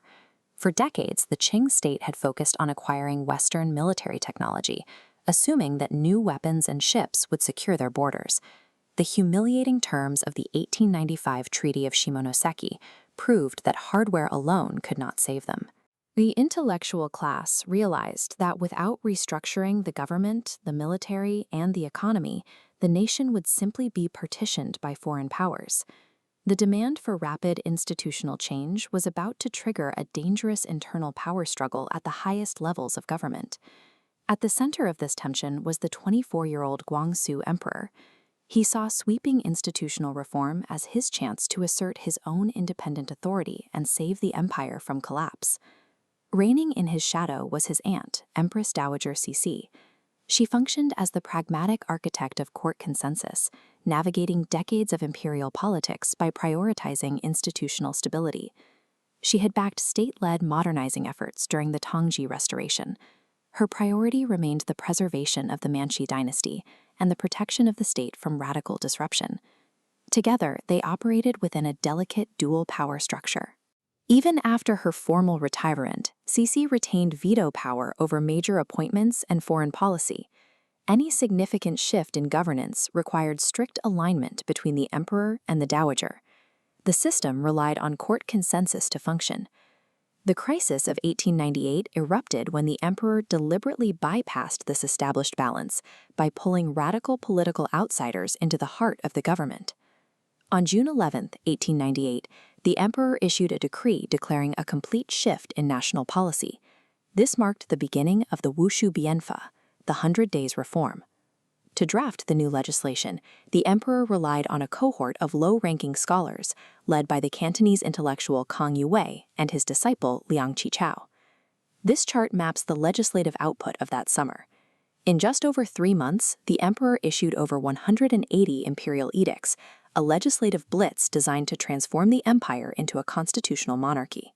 Looking at the specific data clusters, the edicts ordered the overhaul of the national education system, the transition to a Western-style conscript army, and the immediate abolition of traditional government sinecures. These salaried government positions required little work, and eliminating them overnight directly threatened the livelihoods of thousands of established officials. The emperor pushed these orders through without consulting the senior bureaucracy.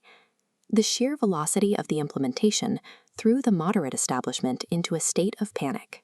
Many officials who supported the idea of reform became terrified of the rapid, destabilizing pace of change. Tensions broke in early September when the emperor abruptly fired the entire senior leadership of the Board of Rights for blocking a reform memorial.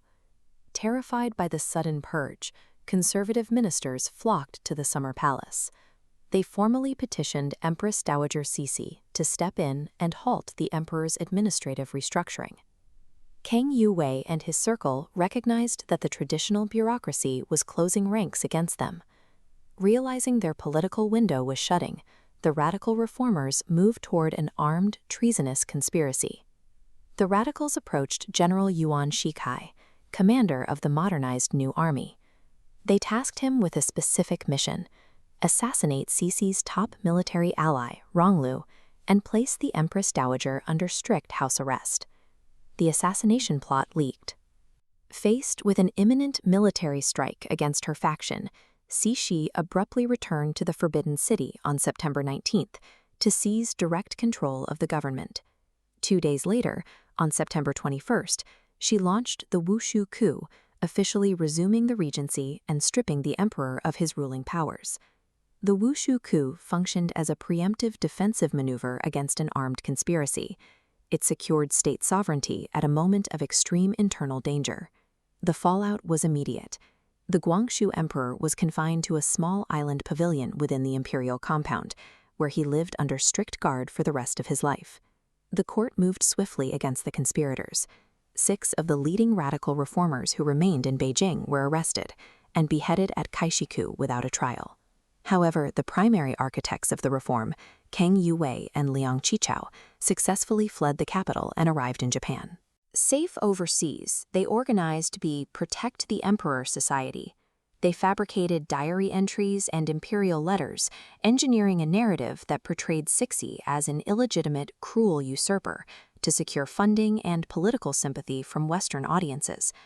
The dominant melodramatic history of 1898 was actually a highly effective propaganda campaign written by the political losers of the coup. The ultimate historical irony became clear just a few years later.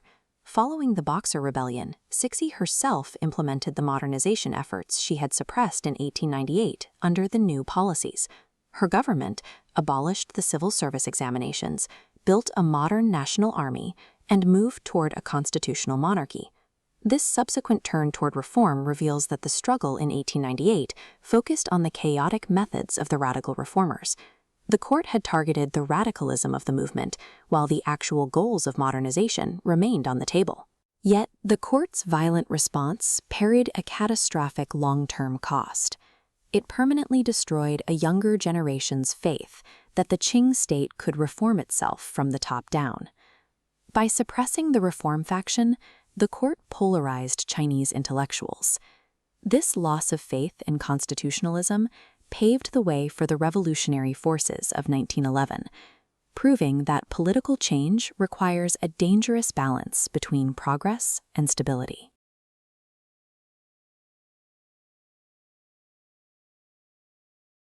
In 1895, Japan defeated the Qing Empire in a brief, humiliating naval war. For the first time in centuries, regional dominance shifted away from China, and the resulting Treaty of Shimonoseki shattered the myth of Qing sovereignty. For decades, the self-strengthening movement had focused on purchasing Western hardware, steamships and Krupp artillery, while leaving the underlying bureaucracy untouched. This defeat proved that modern weapons were useless when managed by an administrative system built for a previous era. The young Guangxu emperor recognized that survival required an institutional overhaul. He turned to Kang Youwei, a scholar who warned the state would face systemic rejection if it grafted modern technology onto an unreformed social order. Kang's strategy was ideological. He published works reinterpreting Confucius not as a preserver of the past, but as a visionary who believed institutions must evolve through historical stages. This provided the emperor with a way to modernize without appearing to abandon Chinese tradition. In this historical memorial, Kang urged the throne to study Russia's Peter the Great and take Japan's Meiji reform as a model. On June 11, 1898, the emperor acted, issuing a series of edicts attempting to rewrite the logic of the Qing state. The throne was moving past the superficial military upgrades of the previous decades. It was now attempting to edit the empire's institutional DNA. Throughout that summer, the emperor maintained a frantic pace. He issued dozens of edicts in a sprint to replace century-old systems with modern alternatives in education, commerce, and the military. Reforming the mind was the first objective. The emperor abolished the 8-legged essay, a rigid literary format used in civil service exams, and replaced it with the Cai Lun format, which tested candidates on practical science, mathematics, and global policy. To sustain this change, the reformers established the Imperial University of Peking. This institution was designed to serve as the academic standard for a new, empire-wide school system that integrated Western sciences with Chinese classics. Economic restructuring followed. The edicts established commercial societies to promote joint stock enterprises and private investment, while creating national bureaus to manage the rapid expansion of railways and mines. The emperor also targeted the state's internal inefficiencies, ordering the abolition of sinecures, salaried government positions that provided no actual work. These offices were a drain on the treasury and blocked the path for younger, reform-minded officials. By attacking the civil service exams and the administrative structure at the same time, the reformers attempted to shift the criteria for power from literary mastery to modern, practical utility. The third objective was the military. In September, the emperor issued directives to disband the Green Standard Army, an outdated traditional force, and begin the transition toward a centralized, professionalized military. He entrusted this transition to Yuan Shikai. Yuan was tasked with creating a new army organized along European lines, complete with modern drilling techniques and a professional officer corps.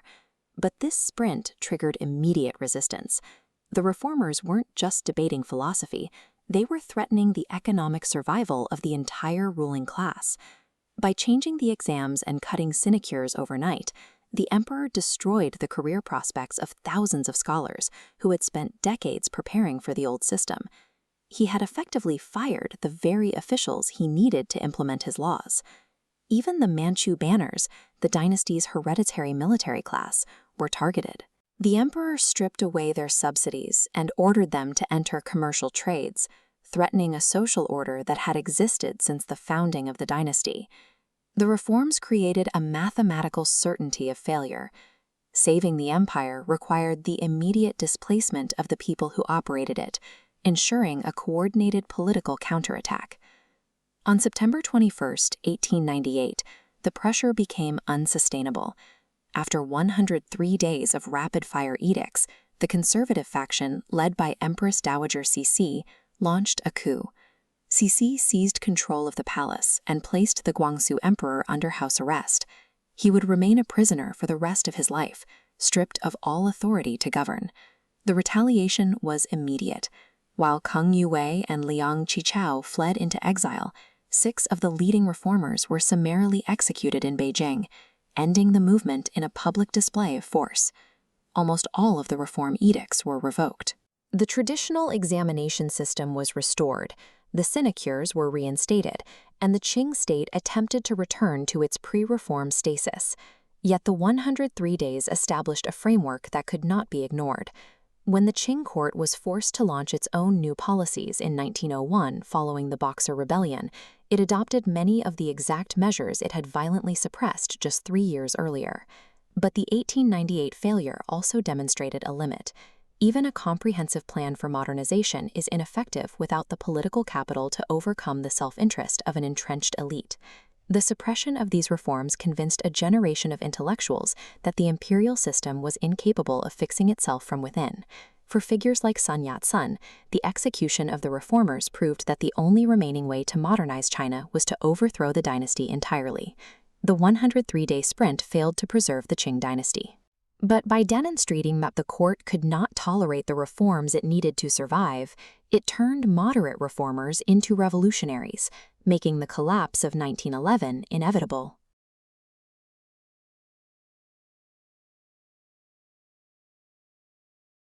For over a century, the story of the twilight of China's Qing dynasty was told as a simple tragedy.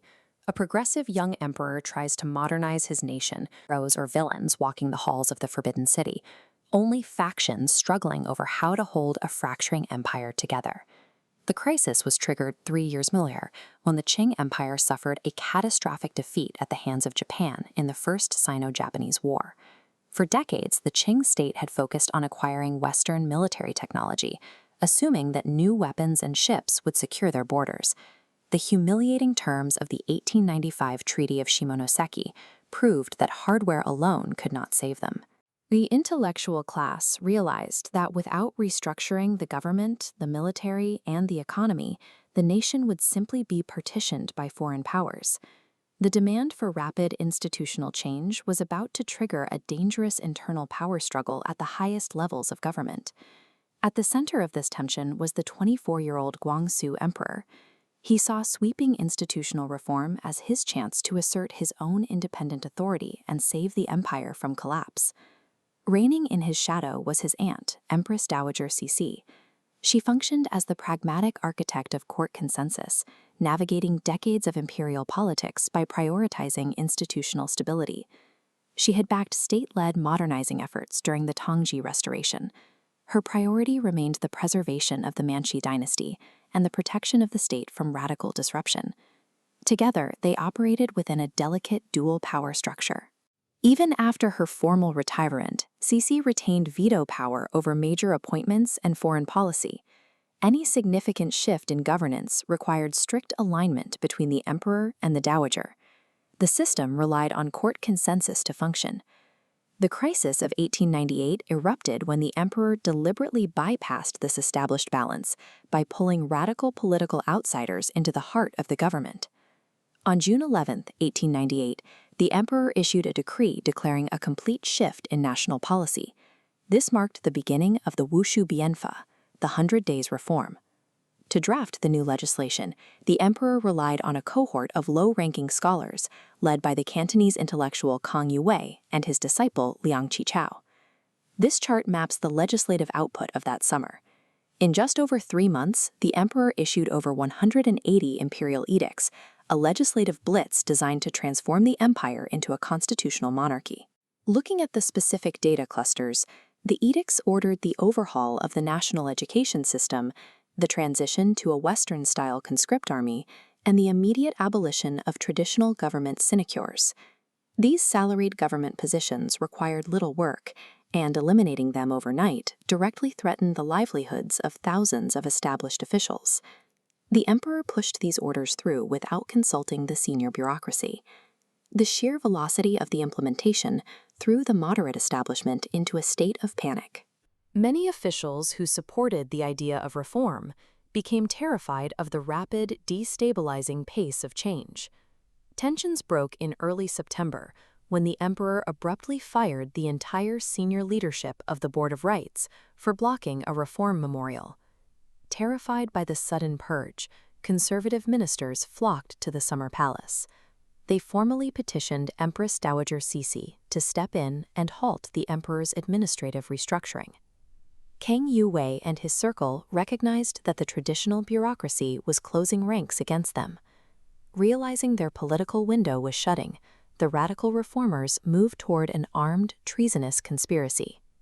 The radicals approached General Yuan Shikai, commander of the modernized new army.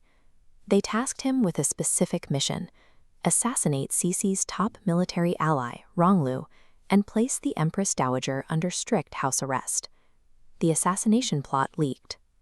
Faced with an imminent military strike against her faction, Cixi abruptly returned to the Forbidden City on September 19th to seize direct control of the government.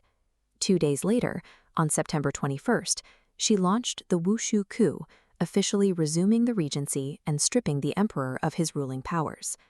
The Wushu coup functioned as a preemptive defensive maneuver against an armed conspiracy. It secured state sovereignty at a moment of extreme internal danger. The fallout was immediate. The Guangxu emperor was confined to a small island pavilion within the imperial compound, where he lived under strict guard for the rest of his life. The court moved swiftly against the conspirators. 6 of the leading radical reformers who remained in Beijing were arrested and beheaded at Kaishiku without a trial. However, the primary architects of the reform, Kang Yue and Liang Qichao, successfully fled the capital and arrived in Japan. Safe overseas, they organized to be Protect the Emperor Society. They fabricated diary entries and imperial letters, engineering a narrative that portrayed Cixi as an illegitimate, cruel usurper to secure funding and political sympathy from Western audiences. The dominant melodramatic history of 1898 was actually a highly effective propaganda campaign written by the political losers of the coup. The ultimate historical irony became clear just a few years later. Following the Boxer Rebellion, Cixi herself implemented the modernization efforts she had suppressed in 1898 under the new policies. Her government abolished the civil service examinations, built a modern national army, and moved toward a constitutional monarchy. This subsequent turn toward reform reveals that the struggle in 1898 focused on the chaotic methods of the radical reformers. The court had targeted the radicalism of the movement, while the actual goals of modernization remained on the table. Yet, the court's violent response parried a catastrophic long-term cost. It permanently destroyed a younger generation's faith that the Qing state could reform itself from the top down. By suppressing the reform faction, the court polarized Chinese intellectuals.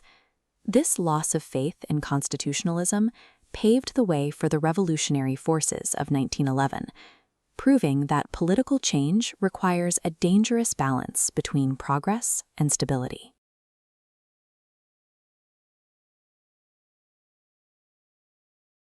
In the summer of 1900, The capital of the Qing Empire was reduced to a smoldering, occupied ruin.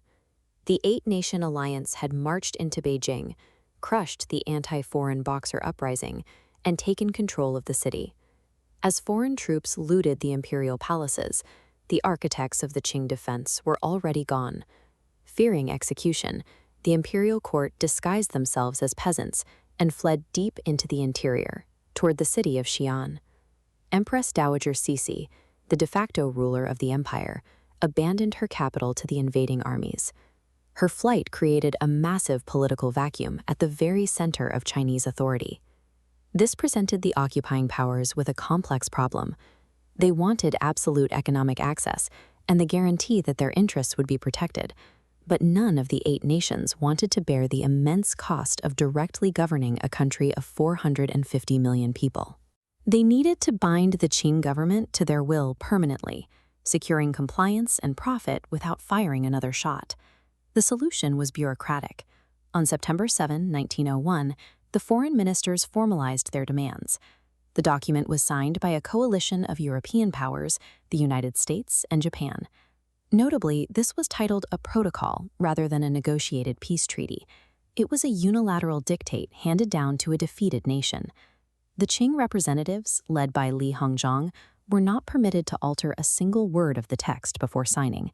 Their only option was compliance. Through this document, the Allied powers weaponized international law to strip a sovereign empire of its right to govern, defend itself, and control its capital. Looking at the actual text of the agreement, we see how the powers systematically dismantled China's defenses. Article 8 mandated the permanent destruction of the Dagu forts, eliminating the primary coastal defense protecting the route to Beijing. The text also demanded severe domestic punishments.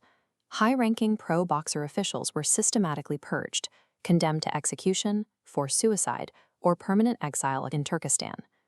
The protocol enforced a 2-year ban on the importation of arms and the raw materials needed to manufacture weapons, leaving the Qing military entirely unable to rebuild or modernize. Then, Article 9 legally permitted foreign powers to station permanent military garrisons at 12 specific points along the railway connecting Beijing to the sea. The Allied forces could now redeploy troops directly to the capital whenever they chose, effectively holding the city at gunpoint. The most restrictive measure of spatial control is found here in Article 7, which completely reorganized the diplomatic zone inside Beijing. The Beijing Legation Quarter was transformed into a heavily fortified, sovereign European enclave. It was walled off from the rest of the city and surrounded by a cleared glossus to give foreign soldiers unobstructed lines of fire. The treaty explicitly prohibited Chinese citizens from residing within this quarter. The Qing government had legally signed away a section of its own capital city. By dictating where troops could be stationed, which forts had to be destroyed, and who could live in the capital, the Boxer Protocol erased China's internal borders and turned the Qing emperor into a hostage in his own territory. But the most devastating mechanism of subjugation was financial. Article 6 of the treaty imposed a massive, inescapable debt. The powers demanded 450 million Haiquan taels of fine silver. This number was highly specific. It represented exactly 1 tael of silver for every single one of China's 450 million citizens, designed as a collective national punishment. This chart shows the true scale of that penalty. The debt carried a 4% annual compounding interest rate, amortized over 39 years. By the end of the payment schedule in 1940, the actual total owed would swell to nearly 1 billion taels. To guarantee these payments, the foreign powers seized direct administrative control over China's most reliable revenue streams. Income from the maritime customs and domestic salt taxes bypassed the Qing treasury entirely, siphoned straight into servicing the foreign debt. By locking the country into decades of debt and capturing its tax base, the treaty ensured the Qing government would spend the next 4 decades functioning primarily as a massive collection agency for foreign powers. When Empress Dowager Cixi and the imperial court finally returned to Beijing in 1902, they assumed control of a deeply discredited, financially paralyzed state. Out of sheer desperation, the court launched the New Policies, a rapid program intended to modernize the military, the economy, and the educational system to keep the dynasty alive. The massive financial penalty of the protocol, however, eventually triggered an unintended side effect. The total indemnity was so large that countries like the United States and Britain eventually decided to remit their excess portions back to China. But these remitted funds were not given back to the Qing treasury. Instead, foreign advisory committees dictated that the money be used to establish international scholarship programs, sending Chinese students abroad to study. Figures like Hu Shi emerged directly from these programs. Armed with Western educations paid for by the indemnity, these students returned home to become the intellectual architects of a modernized China. The exact funds extracted to break the empire ended up financing the education of the revolutionary minds that would eventually dismantle the imperial system altogether. The Boxer Protocol remains one of the most consequential international agreements in history. It legally codified China's semi-colonial status, systematically stripping away its spatial, military, and financial sovereignty through the cold execution of bureaucracy and debt. The economic suffocation and the profound humiliation of foreign occupation erased whatever public faith remained in the Qing dynasty's right to rule. The treaty did not preserve the empire. It hollowed it out from the inside, ensuring that the 1911 Xinhai Revolution and the end of 2 millennia of imperial rule was only a matter of time.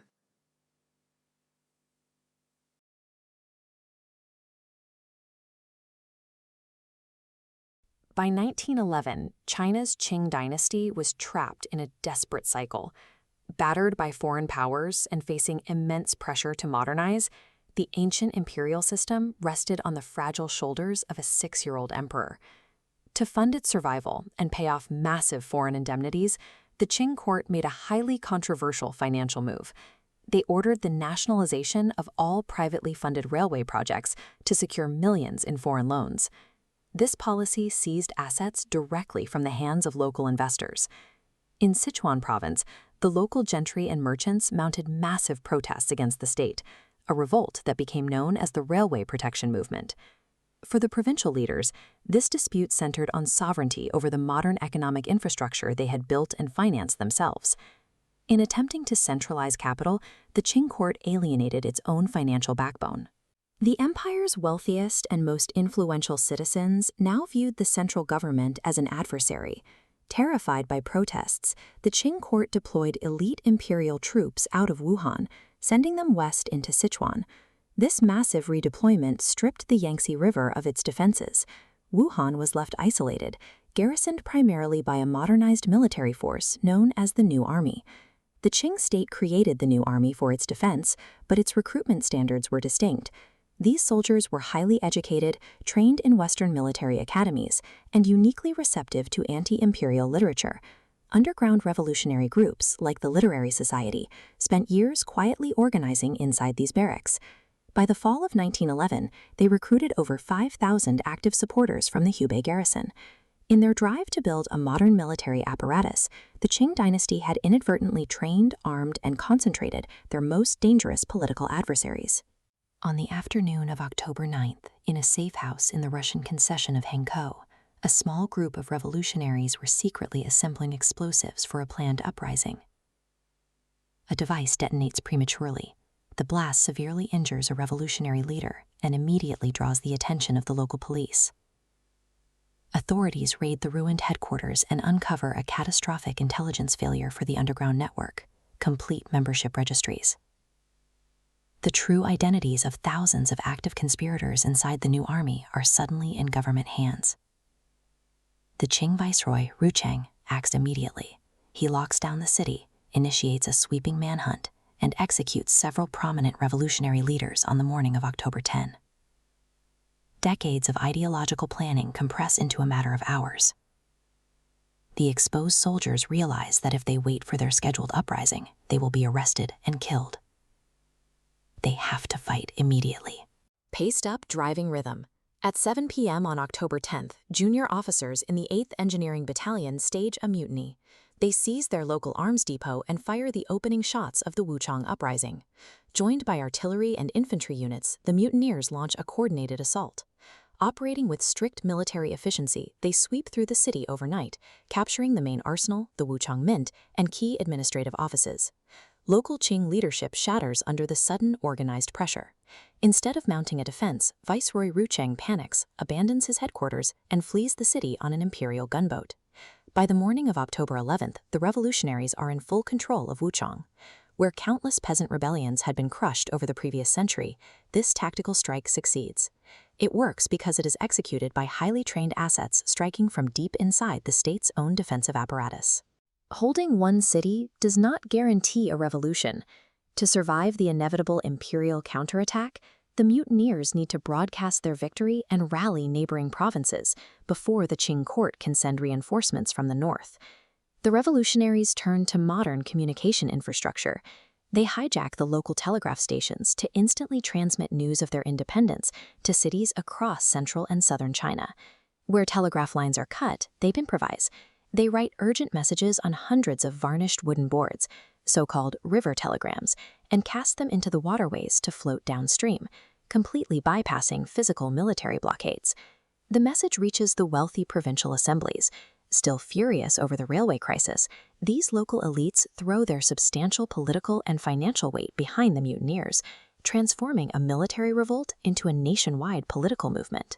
The soldiers secure the physical territory, but the rapid broadcast of their legitimacy ultimately breaks the empire's grip. The resulting cascade is astonishingly fast.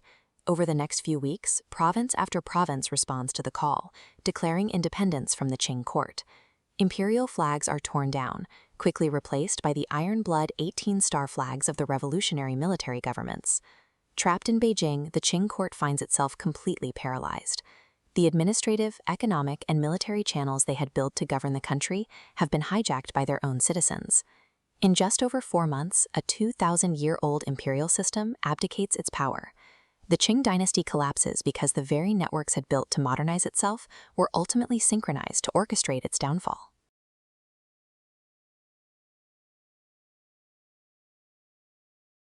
On February 12, 1912, 2 millennia of imperial rule ended on paper. The Qing dynasty was dissolved through the strike of a modern bureaucratic stamp. At the nominal head of this empire was the Xuantong emperor, better known as Puyi. Crowned at the age of 2, he was an isolated child, sitting on a throne that governed hundreds of millions. For centuries, dynasties maintained power through the divine mandate of heaven. When they fell, it was through total military conquest. The Qing dynasty's exit followed a different path, a transition engineered through a legal and constitutional settlement. The crisis began 4 months earlier, on October 10, 1911.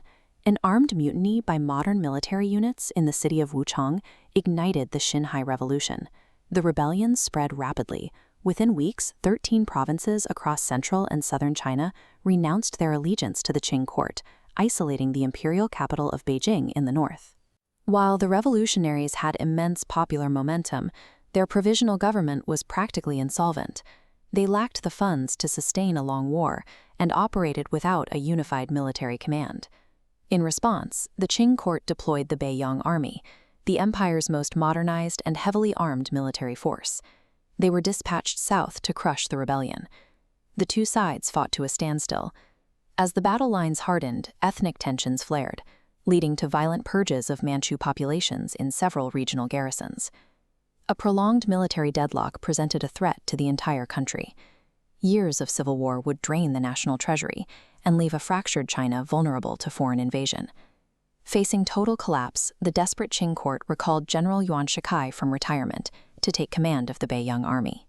Yuan assessed the battlefield and realized that a total military victory over the southern provinces was likely impossible and did not serve his own political ambitions. Instead of committing to an offensive, Yuan positioned himself as a mediator, leveraging the national crisis. To the rebels in the south, Yuan made it clear he was the only person capable of holding back the northern artillery. Concurrently, he informed the Qing royals that the revolutionary forces were too vast to defeat, leaving the court with no choice but to grant Yuan full negotiating authority. The republic's survival relied on a cynical military leader who used the threat of total war to force a political settlement. By December 1911, the armed conflict paused, and formal peace negotiations opened in Shanghai. Representatives used telegraphs to map out a political settlement. Meanwhile, revolutionary leader Sun Yat-sen returned from exile. On January 1, he was inaugurated as provisional president of the new Republic of China. Sun Yat-sen realized his provisional government could not survive a long-term war. He offered to resign the presidency and hand control of the nation to Yuan Shikai. The offer came with one condition. Yuan had to secure the total, peaceful abdication of the Qing emperor to ensure the country remained unified. To convince the imperial family to surrender, negotiators drafted a 19-point legal agreement known as the Articles of Favorable Treatment. The document guaranteed the royal family a state subsidy of 4 million taels of silver every year to maintain their household and rituals. It also created a spatial compromise. The child emperor was permitted to retain his title and live inside the Forbidden City, where he would be treated with the diplomatic protocols of a foreign monarch. The Republican government viewed these concessions as a necessary expense. Buying out the royal family was cheaper than funding a continued civil war, and it prevented the nation from splitting into hostile territories. The deal was finalized. On February 12, 1912, Empress Dowager Long Yu signed the imperial edict of abdication for the child emperor. The edict contained deliberate legal phrasing. Rather than simply stepping down, the document declared that the throne would, quote, transfer the ruling power to the common citizenry. This phrasing had immense geopolitical value. Because the emperor voluntarily handed over the state, the new republic legally inherited the Qing dynasty's territorial claims, maintaining a unified framework over Manchuria, Mongolia, Xinjiang, and Tibet. The edict served as a constitutional bridge. It provided the legal continuity necessary to legitimize the Republic of China on the international stage. A bizarre political reality followed.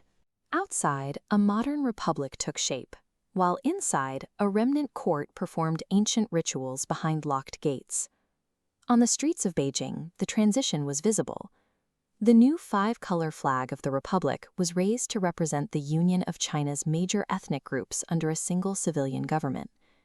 Puyi's isolated micro-sovereignty inside the Forbidden City would last until 1924, but the imperial system was permanently dead.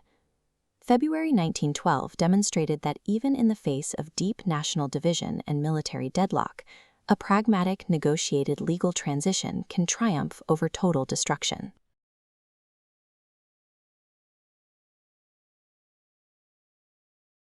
In 1911, the Qing dynasty, a 2,000-year-old imperial system, shattered. In its place, a chaotic military stalemate took hold over a fragmented China. In the south, a revolutionary faction gathered in Nanjing under Sun Yat-sen. Sun held immense ideological legitimacy, carrying the hopes of a modern republic, but his provisional government had almost no military funding to secure its borders. In the north, the old establishment held out in Beijing. They were led by the Qing premier, Yuan Shikai, a pragmatic imperial general with an iron grip on the existing power structures. Yuan possessed what the revolutionaries lacked, the Beiyang army. This was China's first highly modernized military force, equipped with contemporary weaponry, rigorously trained, and fiercely loyal to Yuan himself. This standoff paralyzed the young republic. The south had the political mandate to rule, but the north had the brute military force required to actually govern. Neither could eliminate the other without destroying the country in the process. Both factions were staring down immediate financial collapse. Foreign financiers refused to lend to either the revolutionaries or the Qing remnants until a stable national government emerged. Hovering over this bankruptcy were foreign powers like Britain, Japan, and Russia, who were fully prepared to partition Chinese territory to protect their own commercial interests if a prolonged civil war broke out. Sun Yat-sen recognized that launching a massive northern expedition against the Beiyang army would bleed the country dry and invite direct foreign occupation. To avoid this, Sun offered a drastic concession. He pledged to resign the presidency of the newly declared republic and willingly hand executive power over to Yuan Shikai. placing an imperial strongman at the head of a democratic revolution was a bitter pill. Yet it was a highly calculated sacrifice, designed specifically to prevent the nation from being erased from the map by foreign empires. Delegates from both sides convened in the foreign concessions of Hangzhou and Shanghai. These meetings were tense, pragmatic negotiations aimed at merging two hostile visions for China. Sun Yat-sen demanded strict conditions for his resignation. Foremost among them, Yuan Shikai would only become provisional president if he successfully forced the Qing emperor to step down. On February 12, 1912, the condition was met. The Edict of Abdication was promulgated for the 6-year-old Xuan Tang emperor, Puyi.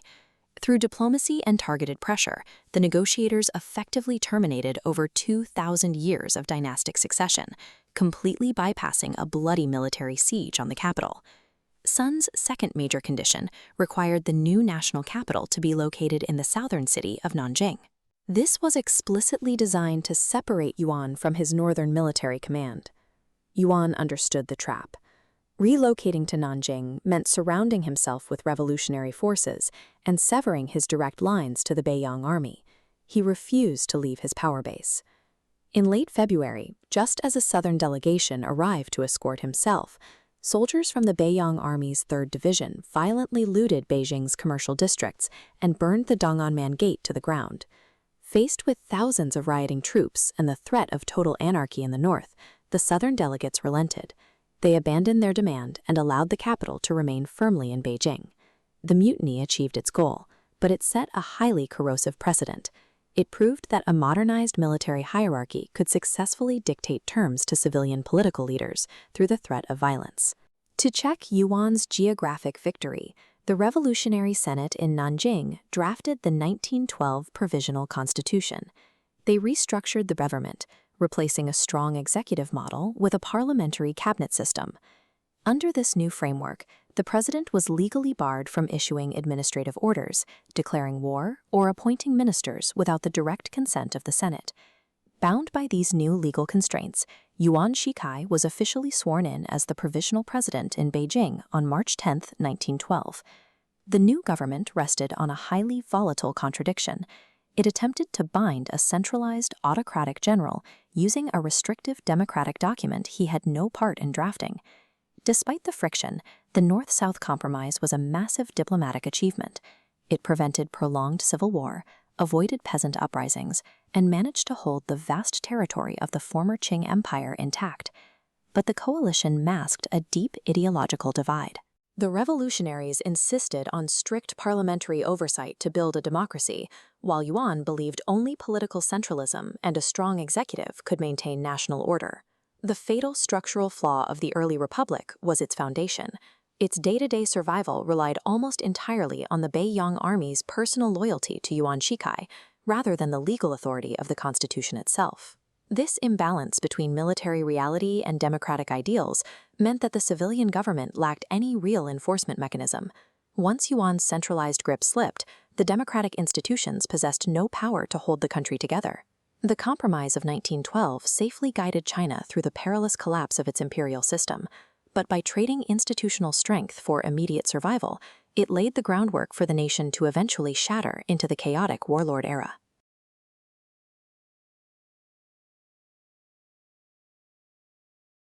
Winter settled heavily over Beijing in late 1924. Inside a heavily guarded estate, isolated from the freezing streets, a man who had spent his life fighting to unify a nation was running out of time. Sun Yat-sen was dying.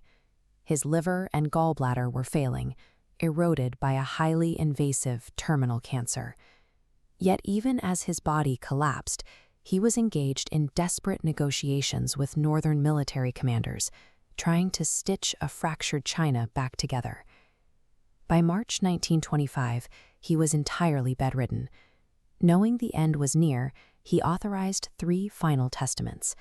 These documents were drafted to secure his political legacy, instruct his followers, and cement a crucial strategic alliance with the Soviet Union. On the morning of March 12th, he passed away. Witnesses recorded that his final, labored whispers were a mandate to the comrades beside his bed. Peace.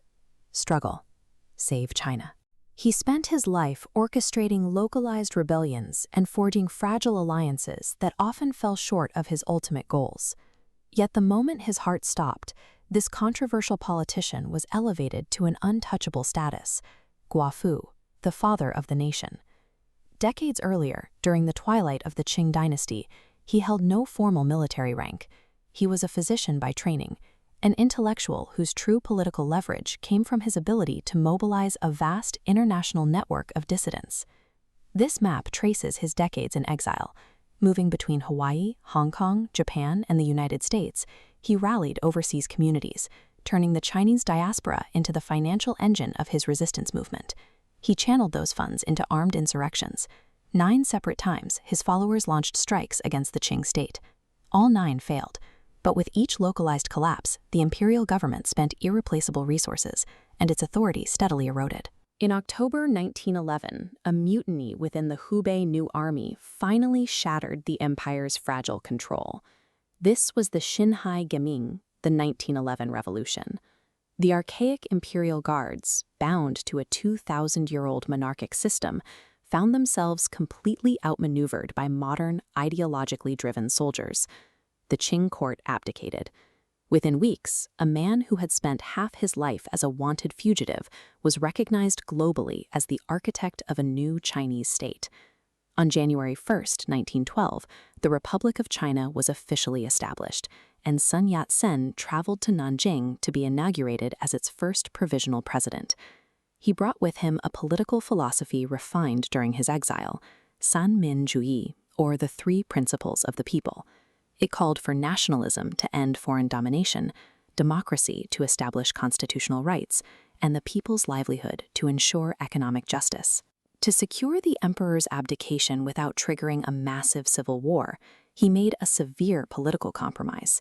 He agreed to step down, handing executive power over to an entrenched Qing military general. The general quickly sidelined the new parliament, attempted to declare himself emperor, and then died. The central authority of the new republic disintegrated. Regional military commanders seized their respective provinces, plunging the country into the brutal warlord era. Which brings us back to that freezing room in Beijing in 1924. He spent his final, agonizing months desperately trying to negotiate with the very military strongmen who had torn his democratic blueprint apart. When the cancer finally claimed him in March 1925, his political party, the Kuomintang, immediately organized a massive public funeral procession. Hundreds of thousands of citizens lined the streets and gathered beneath decorative arches. This public mourning elevated the funeral from a partisan loss to a massive national event. The party systematically constructed a secular cult around his memory. They instituted mandatory weekly commemorative ceremonies across schools, military units, and government offices, requiring citizens to bow before a standardized portrait of their late leader.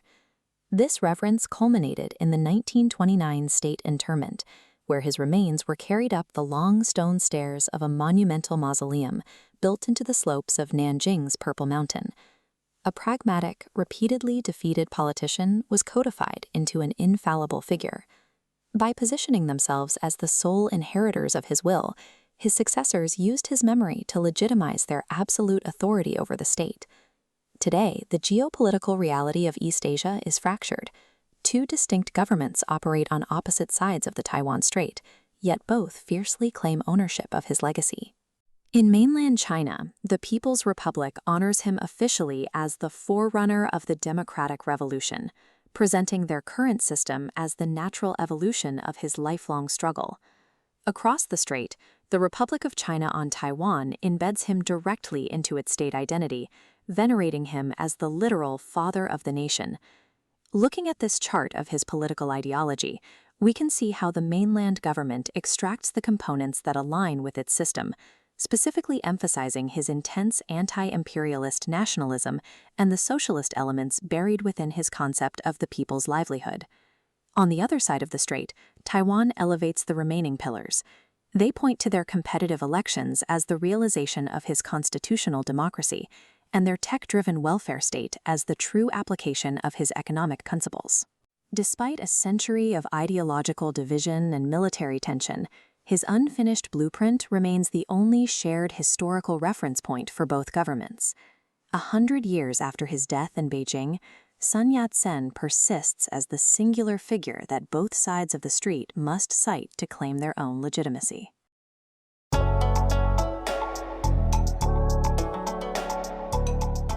While world leaders sat in quiet, ornate rooms in Europe, carving up the globe after World War I, the reaction in Beijing looked like this. To understand why a diplomatic treaty triggered massive riots, we have to look at the state of China in the mid-1910s. The 1911 revolution had finally ousted the emperor, but the new republic was deeply fractured and struggling to define a modern identity. Inside the classrooms of Peking University, a cultural rebellion was already brewing. Professors and students began circulating radical ideas through a highly influential magazine called New Youth. The writers inside those pages argued that China's military and political weakness stemmed directly from its oldest traditions. They advocated for the complete rejection of 2 millennia of strict, hierarchical Confucian obedience. To replace that tradition and save the nation, they championed 2 new concepts, which they personified as Mr. Science and Mr. Democracy. By the late 1910s, a whole generation of students had broken entirely with the past. They were highly organized, deeply frustrated, and acting as dry tinder. All they needed was a spark. That spark arrived at the end of the war. China had joined the conflict on the side of the Allies, sending roughly 140,000 laborers to the Western Front to dig trenches and stack supplies. Looking at this map of Kiaoqiu Bay, you see the territory China wanted back. Regaining this German-occupied region was Beijing's sole goal for joining the Allies. But at Paris, the Allies revealed a secret treaty, handing the territory over to Japan. This blatant transfer of sovereign land immediately became known in China as the Shandong problem. China's lead diplomat, V.K. Wellington Koo, delivered a rigorous legal defense. He argued that Woodrow Wilson's own promises of national self-determination should void any Japanese claims to the land. The Allied leaders ignored him. For the young intellectuals back home, this was a devastating realization. The Western democracies they had idolized had just given away the birthplace of Confucius. An international diplomatic failure instantly became a domestic crisis of survival. On May 3, 1919, a confidential telegram arrived in Beijing confirming the loss of Shandong. That evening, student representatives held an emergency assembly to plan a direct response. The next afternoon, more than 3,000 students from 13 different universities poured into Tiananmen Square. They carried large flags through the streets and shouted for the government to protect China's sovereignty. The demonstration quickly intensified. The crowd targeted 3 Chinese officials known for collaborating with the Japanese. When students found the estate of the Vice Minister of Foreign Affairs, they broke in, beat a visiting diplomat, and set his house on fire. Police moved in and arrested 32 protesters. Rather than silencing the crowds, those arrests mobilized the rest of the country. Over the next few weeks, the protests expanded far beyond the university campuses, radiating outward from Beijing to trigger massive labor strikes in commercial centers like Shanghai and Guangdong. Factory workers walked off the job, and merchants closed their shops to enforce a strict boycott of all Japanese goods, effectively halting major sectors of the economy. Faced with a total shutdown of the nation's commercial hubs, the government in Beijing surrendered. They released the arrested students and fired the 3 pro-Japanese officials. Looking closely at this official copy of the Treaty of Versailles signed on June 28, you can see the final result. Under immense pressure from strikes back home, Wellington Koo and the Chinese delegation refused to attend, leaving their designated signature lines entirely blank. A grassroots mobilization of students, merchants, and workers had successfully forced the hand of their own government, directly dictating international foreign policy. The immediate territorial dispute would take a few more years to resolve, with Japan finally returning jurisdiction of Shandong to China in 1922. But the domestic changes were permanent. Activists pushed to replace the highly elite classical Chinese language with the everyday spoken vernacular, known as Baihua. By 1920, elementary schools across the country began teaching this accessible written language, democratizing literacy for millions. Politically, the betrayal at Paris severed the intellectuals' trust in the United States and Europe. The Western democratic system no longer looked like a reliable blueprint for China's future. Searching for an alternative framework, key leaders from the New Culture movement looked north to the recent Russian Revolution. They began studying Marxism, a path that led directly to the founding of the Chinese Communist Party in 1921. The protests of May 1919 began as a defense of a single province, but the energy of the crowds tore down thousands of years of imperial tradition. By mobilizing the masses and rewriting the cultural code, those students forged the political realities of modern China.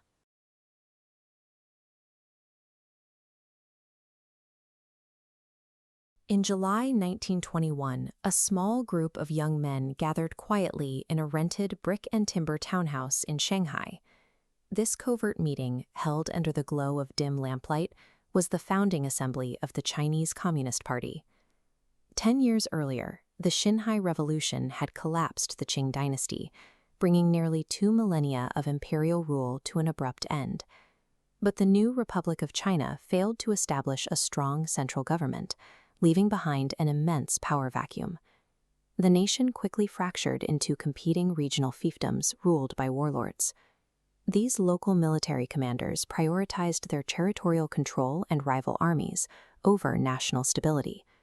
Under this localized military rule, the Chinese populace faced severe domestic terror. Warlord factions subjected citizens to arbitrary arrests and economic extraction, stalling industrial progress while leaving the country entirely vulnerable to foreign encroachment. The complete breakdown of state authority forced China's youth and intelligentsia into a desperate search for a way out. They began hunting for a radical new political model to save their fractured nation. That search accelerated in 1919. At the Paris Peace Conference, the victorious Allied powers refused to return German-occupied Chinese territories, handing them to Japan instead. When news of the Treaty of Versailles reached Beijing on May 4th, massive student demonstrations erupted. Protesters poured into the streets, railing against foreign imperialism and the weak Chinese government, demanding a complete overhaul of traditional society. Out of this mass mobilization, prominent intellectuals like Peking University Dean Chen Duxiu began organizing informal study groups. They began exploring Western political concepts to replace the old Confucian order. The 1917 Bolshevik Revolution provided a tangible blueprint for anti-imperialist state building. Soon, study groups were poring over newly translated socialist literature, looking to adapt Lenin's strategies to the Chinese crisis. The Soviet Union took notice. By 1920, agents from the Communist International, or Comintern, arrived in China. They provided essential financial backing and theoretical instruction to these scattered Marxist circles. The combination of intense domestic nationalist outrage and direct organizational support from Moscow turned academic reading groups into an active, coordinated political operation. By the summer of 1921, the groundwork was laid. 13 delegates traveled by train and boat from across China and as far away as Japan to formally convene. They chose Shanghai as their meeting point, specifically the French concession. This foreign-controlled zone operated under its own legal jurisdiction, shielding political dissidents from the Chinese police. On July 23rd, the delegates slipped into a 2-story Shikumen townhouse. The First National Congress of the Chinese Communist Party was officially underway. The 13 men in that room, which included a young assistant librarian named Mao Zedong, represented a total nationwide membership of fewer than 60 people. This chart details the core tenets of their first program. Inside the House, they debated and adopted these objectives, agreeing to overthrow the capitalist class, eradicate private ownership, and formally align with the Comintern. Through these intense debates, the scattered local cells forged a unified ideological framework. They had officially formed a centralized vanguard party. Their secrecy held until the night of July 30. During the evening session, a suspicious stranger suddenly burst into the meeting room, glanced around, and quickly retreated. Comintern agent Hank Sneevliet sensed danger and ordered an evacuation. Just 15 minutes after they scattered, heavily armed French concession police raided and searched the property. The attendees narrowly avoided arrest by slipping out into the Shanghai night. But with their identities and location exposed, the French concession was no longer safe. They needed a new location to finish their agenda. The delegates boarded a train and traveled approximately 100 kilometers southwest into neighboring Zhejiang province. They settled on the city of Jiaxing. It was a quieter, less policed area where they could safely conclude their business on the waters of South Lake. The Shanghai raid was a stark introduction to the realities of political subversion. From its very first week, the party was forced to operate with intense secrecy and mobility, a tactic that would define its survival for the next 3 decades. On August 2nd, the Congress reconvened on a rented wooden pleasure boat drifting on South Lake. Disguised as ordinary tourists enjoying a summer excursion, the remaining delegates held their final session, safely away from police informants, and passed their founding documents. They elected Chen Dushu, in his absence, to lead a newly established central committee. The Chinese Communist Party was now an official, structured entity. The meeting adjourned. The delegates stepped off the boat and dispersed back to their home provinces, tasked with organizing factory workers and peasants for a coming revolution. Over the next 28 years, that revolution would face severe attrition. The party endured brutal internal purges, fought a massive civil war, and survived a devastating foreign invasion. Millions of lives were lost along the way. Of the 13 men who gathered in Shanghai in 1921, only 2, Mao Zedong and Deng Biwu, survived to see the ultimate victory, standing at a microphone in 1949 to proclaim the founding of the People's Republic of China. The vast, centralized state apparatus that governs modern China today began in the extreme vulnerability of a few dozen young radicals drafting their plans on a rented tourist boat.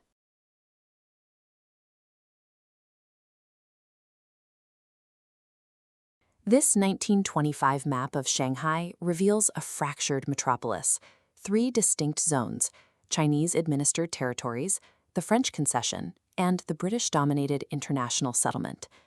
Inside the settlement, over 1 million Chinese citizens drove the economy, but had 0 voting rights. A tiny foreign minority controlled everything.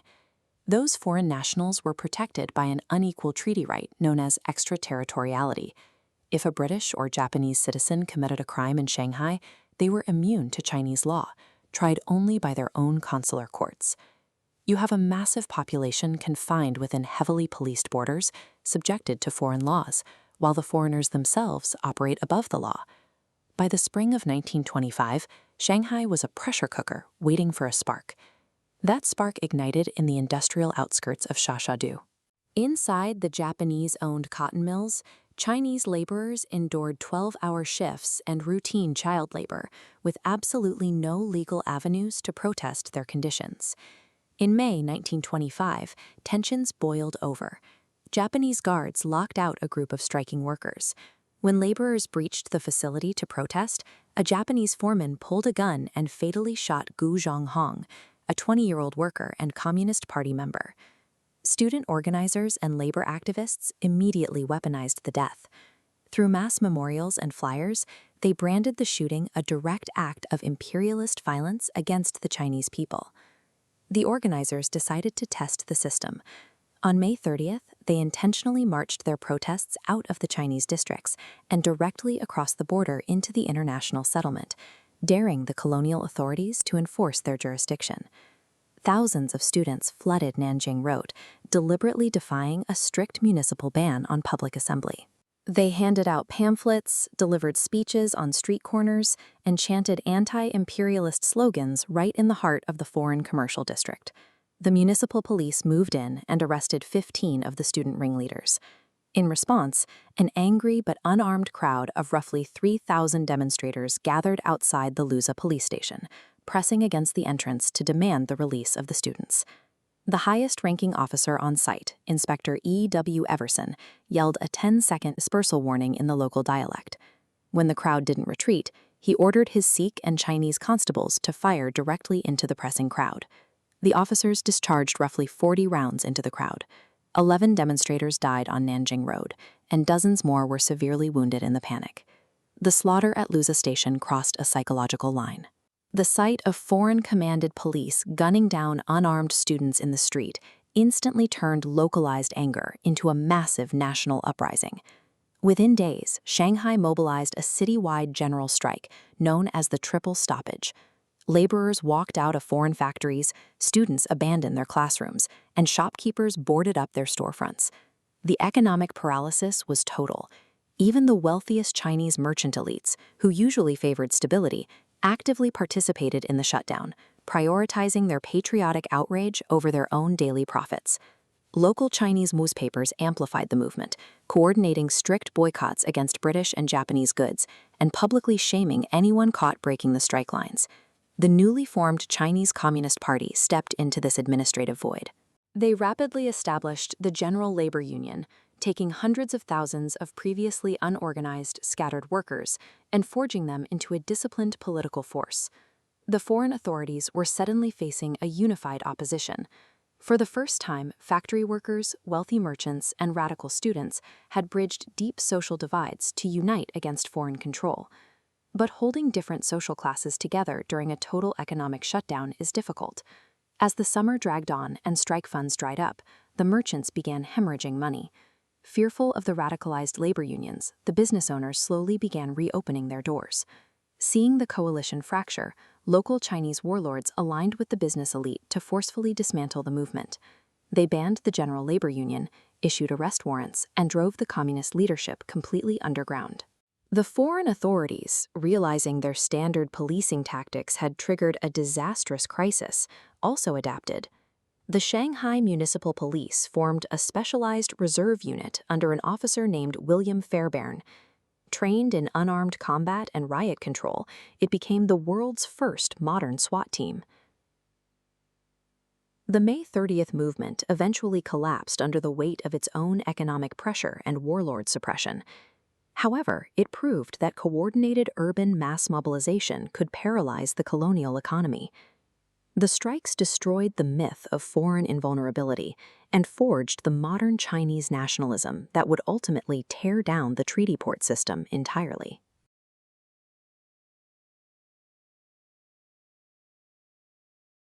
In April 1927, the streets of Shanghai dissolved into violence.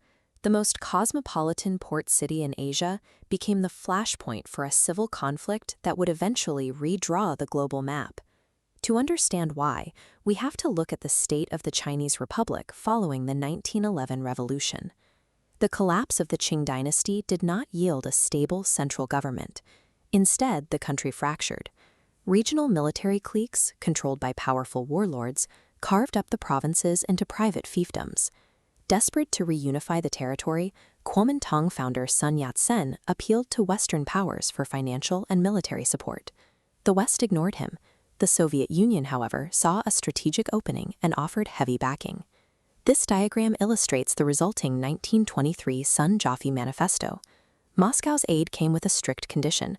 The Kuomintang had to form a united front with the newly established Chinese Communist Party. Rather than a full merger, they utilized a bloc-within structure. Communist members joined the nationalist KMT as individuals, maintaining their distinct ideological goals while swelling the party's ranks. The Soviet investment quickly yielded results. Military advisors established the Whampoa Academy to train a modern officer corps. By 1926, this new National Revolutionary Army launched the Northern Expedition, an aggressive military campaign rapidly crushing warlord resistance. But the military advance triggered a severe internal crisis. As the army moved north, communist organizers mobilized massive peasant and worker uprisings in their wake. They launched violent class struggles against rural landlords. Because many nationalist officers belonged to that same landed gentry, news of targeted families devastated army morale and terrified the Kuomintang's financial backers. The United Front was highly effective on the battlefield, but the ideological rift was irreconcilable. The nationalists wanted to unify the state. The communists wanted to overturn its social hierarchy. This tension reached a breaking point in Shanghai. Built on foreign capital and a legacy of unequal treaties, it was a massive, highly industrialized treaty port where Chinese sovereignty was severely compromised. Looking at this map of 1927 Shanghai, we see three distinct legal jurisdictions.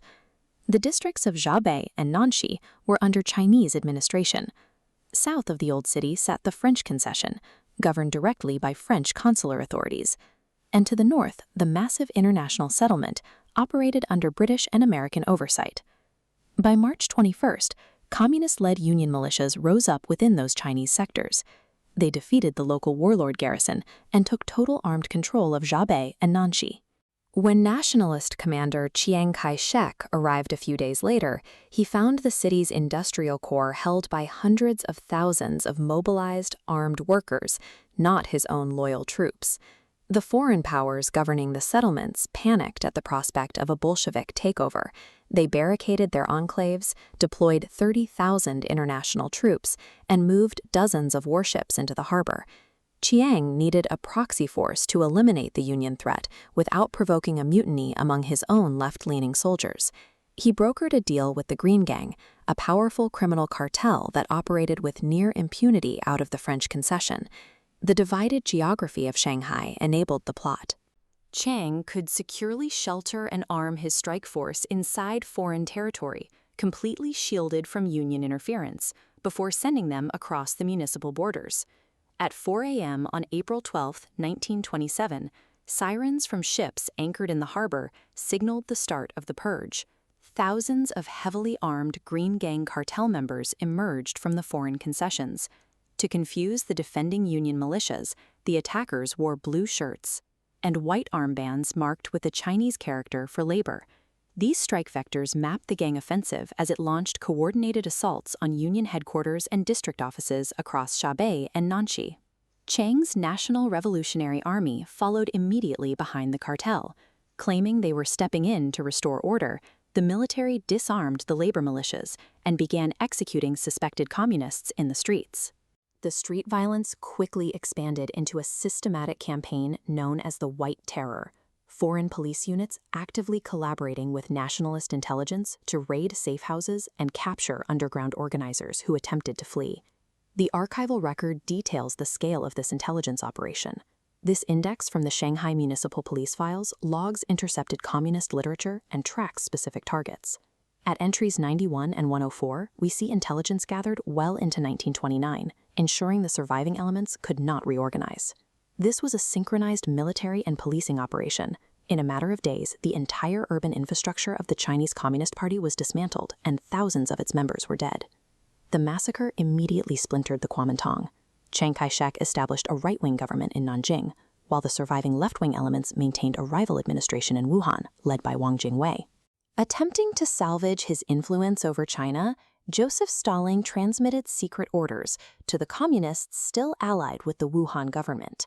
Known as the May Instructions, Stalin demanded they bypass the nationalist leadership entirely, confiscate landlord estates, and independently raise a 20,000-man revolutionary army. Wang Jingwei intercepted these instructions, seeing concrete proof that the Soviet Union intended to use and then discard the Kuomintang. The Wuhan government formally expelled all communists from its ranks in July 1927. The First United Front was dead. With their urban strongholds eradicated and their Soviet advisors fleeing the country, the surviving communists were forced to retreat into the deep rural interior. A political movement originally designed to organize factory workers had to adapt to its new geography. It became a movement reliant on the rural peasantry. This geographic exile cleared the path for a different type of leadership. Organizers like Mao Zedong utilized this remote terrain to build a peasant army, eventually launching the Long March and adopting a strategy of protracted guerrilla war. Chiang Kai-shek's northern expedition did successfully capture Beijing in 1928, securing nominal control over the Republic of China and winning international recognition. But the cost of that unification was immediate internal fracturing.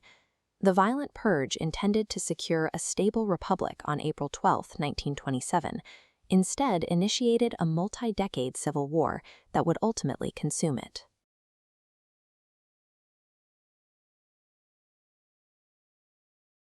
Every piece of equipment, aircraft, and uniform in the modern Chinese People's Liberation Army carries a specific insignia. It is a red star marked with the characters Ba Yi, representing August 1st. In many military traditions, these stamps commemorate sweeping national victories. This date commemorates a desperate, rapidly contained urban rebellion that ultimately collapsed. The conditions for this rebellion emerged 4 months earlier, in April 1927. The fragile alliance between the Kuomintang and the Chinese Communist Party violently fractured, resulting in a brutal purge that left thousands of communists and labor organizers dead in the streets of Shanghai. This massacre forced the surviving leadership to accept a lethal reality. Their political movement had no future without an armed wing of its own. They targeted Nanchang, a city heavily stocked with Kuomintang munitions. Zhou Enlai served as the primary coordinator for the entire clandestine operation. Throughout late July 1927, the party secretly organized roughly 20,000 sympathetic troops already stationed within the city's garrison. On the eve of the strike, Officer Zhu Dai hosted a dinner and mahjong game for rival regiment commanders, successfully keeping them away from their posts during the final mobilization. At exactly 2 a.m. on August 1st, the first shots of the Nanchang uprising were fired. Rebels wearing red neckerchiefs and white armbands fought a 4-hour urban battle. By dawn, they controlled the city and had captured 5,000 firearms. Capturing the city proved to be a tactical illusion. Without reinforcements, holding a single urban center against the surrounding Kuomintang military was an unsustainable strategy. Within 3 days, a massive Kuomintang counterattack forced the rebels to abandon Nanchang and begin a hasty evacuation. The leadership ordered a retreat toward the southern province of Guangdong, hoping to reach a deep-water port to receive Soviet aid. The column rapidly disintegrated. Starvation, mass desertion, and relentless enemy fire decimated the original force of 20,000. Judged purely as a military operation, the Nanchang uprising failed, nearly eradicating the CCP's armed wing before it could take root. A small, hardened rearguard managed to regroup under Zhu Dai, retreating into the remote Jinggang Mountains to hide among the rural peasantry. This forced retreat prompted a critical internal analysis. Leaders realized that the urban strike at Nanchang had failed because it was an isolated military act that lacked the support of the local population. Survival now depended on a new approach. The military could not function as a separate caste. It had to become a political instrument, deeply integrated with the life and labor of the rural peasantry. To prevent future desertions or the rise of independent warlords, the party established absolute oversight of the ranks. This led to the foundational doctrine that the party commands the gun. This pivot away from urban warfare and toward rural political integration defined the Red Army's structure, setting it apart from any traditional military model of the time. In 1933, the CCP officially designated August 1st as Army Day. They chose to celebrate this initial struggle rather than their later, more conventional victories.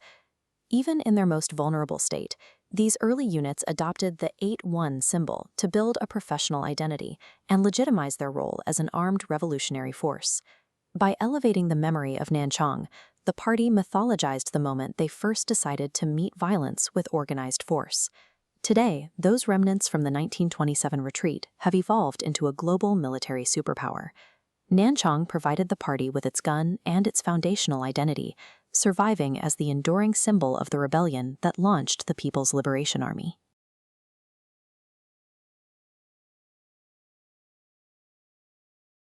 In 1931, a heavily guarded railway corridor in northeast China became the breaking point for the post-war global order.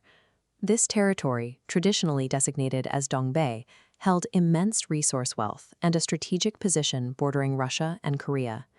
Following its victory in the Russo-Japanese War of 1905, the Empire of Japan succeeded to Russia's leasehold over the Liaodong Peninsula, establishing a permanent foothold on the Asian mainland. To consolidate this hold, Tokyo established the South Manchuria Railway Company, or Montetsu. This national policy company functioned as an industrial artery, managing deep coal mines, massive steel mills, and military research facilities that funneled raw materials directly into Japan's war economy. The Kwantung Army was stationed in the region, ostensibly to defend these assets. Reorganized in 1919, this elite garrison was responsible for the security of the Japanese-controlled railway zone. By the late 1920s, a faction of radical officers within this garrison began plotting a full-scale conquest of the region. These men, influenced by ultra-nationalist ideologies, operated in direct violation of the civilian cabinet's instructions in Tokyo. The military forces sent to protect the railway were now using their position to hijack their own nation's foreign policy. On the night of September 18, 1931, the conspiracy moved into its final phase along the tracks outside the city of Mukden. At approximately 10:20 p.m., Japanese Lieutenant Sui Kawamoto and his men placed a small charge of dynamite directly against the steel rails. This staged explosion would provide the manufactured pretext for the September 18th incident. The blast was minor. It damaged only a 1.5-meter section on one side of the rail. The failure was immediate. A southbound passenger train from Changchun passed safely over the damaged section minutes later, arriving in Mukden on schedule. Despite the train's safe arrival, the Kuomintang army immediately broadcasted that Chinese soldiers had destroyed the railway and launched a coordinated attack. The actual damage to the tracks was irrelevant. The false flag provided the necessary cover for the military to launch a pre-planned invasion. In the early hours of September 19th, the Kuomintang army launched a swift military retaliation. Japanese artillery secretly installed in the city opened fire on the Chinese barracks. Within hours, the city of Shenyang was declared secure, with Japanese troops occupying key military installations and administrative centers. This rapid victory was statistically improbable.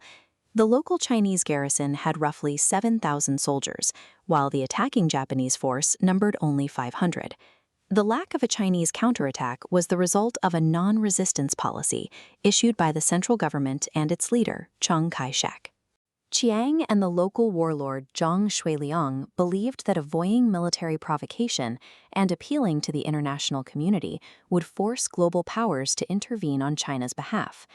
This strategy handed a rogue army of 10,000 soldiers a near-total victory over a region of 30 million people without a full-scale battle. Over the next 5 months, Japanese forces swept across northeast China, annexing major cities and provinces with minimal difficulty. The scale of the captured territory was immense, covering a landmass larger than France and Germany combined. Facing this fait accompli, the civilian government in Tokyo rewarding the rogue officers' success rather than punishing their insubordination. However, Japan needed a legal loophole to control the region without officially annexing it, an act that would have triggered a formal war and international sanctions. On March 1, 1932, they declared the establishment of a nominally independent state called Manchukuo. They installed Pui, the last emperor of the Qing dynasty, as its figurehead ruler. In reality, every ministry in the new capital was controlled by Japanese advisors who reported directly to the Kuomintang army. Manchukuo was a colony hidden behind the facade of a sovereign nation. China formally appealed to the League of Nations, turning the regional crisis into a test of the international community's collective security. Diplomacy moved slowly. The League's Lytton Commission spent a full year investigating the region, while Japan spent that time solidifying its military control. The resulting Lytton report was a compromise. It acknowledged Japan's economic ties to the region, but concluded that Manchukuo was not a result of a genuine independence movement and refused to recognize its legitimacy. Japan rejected the findings, maintaining that the occupation was a necessary act of self-defense. In March 1933, after the League Assembly voted to adopt the report, Chief Delegate Yosuke Matsuoka led the Japanese delegation out of the hall. Shortly after, Japan officially notified the League of its intent to withdraw. The League relied on verbal condemnation, but never invoked Article 16 to levy economic sanctions. This failure revealed that the organization lacked the mechanism to enforce peace against a determined major power. With the international community's withdrawal, the region was left to a brutal military administration. Manchukuo was transformed into a militarized zone, where natural resources were systematically extracted to fuel Japan's war effort, and political dissent was suppressed by the brutal Kuomintang army. Nationalist leaders in Berlin and Rome observed that Japan had successfully defied the international order and kept its prize without facing a single trade embargo or military intervention. This lack of consequence sent a clear signal to other expansionist powers. The League's failure proved that treaty rights would not be defended with force. A minor, staged explosion in 1931 had successfully triggered a 14-year war of resistance. The Mukden incident was not a regional skirmish. It was the signal that the interwar peace had failed, serving as the unofficial starting gun for the Second World War in Asia.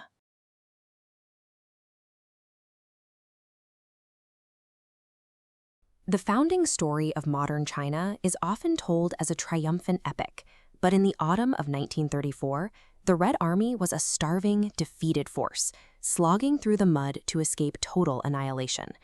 For years, the Communists had held a stronghold in the south, called the Jiangxi Soviet. Nationalist leader Chiang Kai-shek had finally seen enough, and he orchestrated a plan to destroy them once and for all. This was the blockhouse strategy. Instead of a direct assault, Nationalist forces built a network of thousands of small, interconnected concrete forts, creating concentric circles that systematically choked off communist supply lines. The perimeter tightened every day.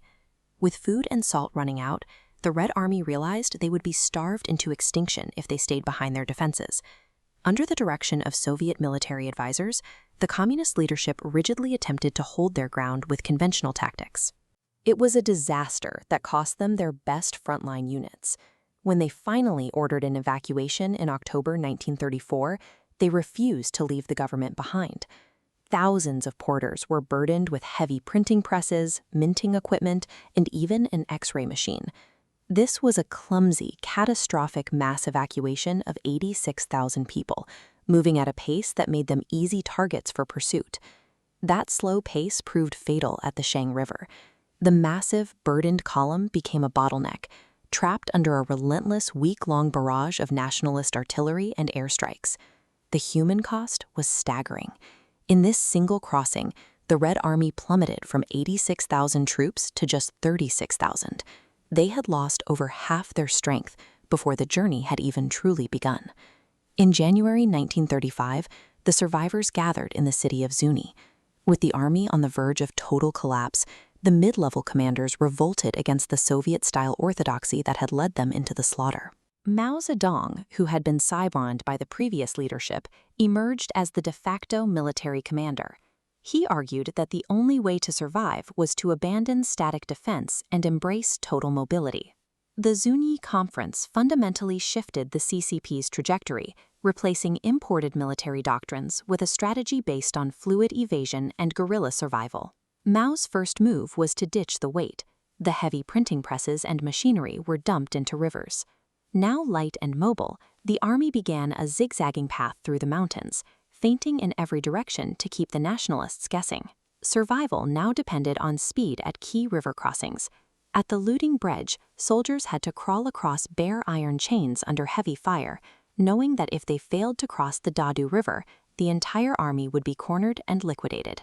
While later propaganda turned this into a superheroic feat, it was a desperate, necessary skirmish to keep their only escape route open. After escaping the nationalist encirclement, the army entered the Great Snowy Mountains. The soldiers were still wearing light cotton summer uniforms. At 14,000 feet, they faced a new kind of enemy: sub-zero temperatures, an air so thin that men simply sat down to rest and never woke up. The descent led them into the grasslands, a vast, trackless swamp on the Tibetan border. This was the peak of their logistical collapse. Men drowned in hidden bogs, and survivors resorted to boiling leather belts for food and drinking urine to stay alive. While the Qian River was the deadliest battle, the environment now became the primary source of attrition, systematically thinning the ranks of the survivors as they moved toward the north. In October 1935, after 370 days of continuous movement, the survivors finally reached the town of Wuqi in the northern province of Shanxi. The numbers revealed the true cost of the journey. Of the 86,000 people who set out from Jiangxi, barely 8,000 arrived.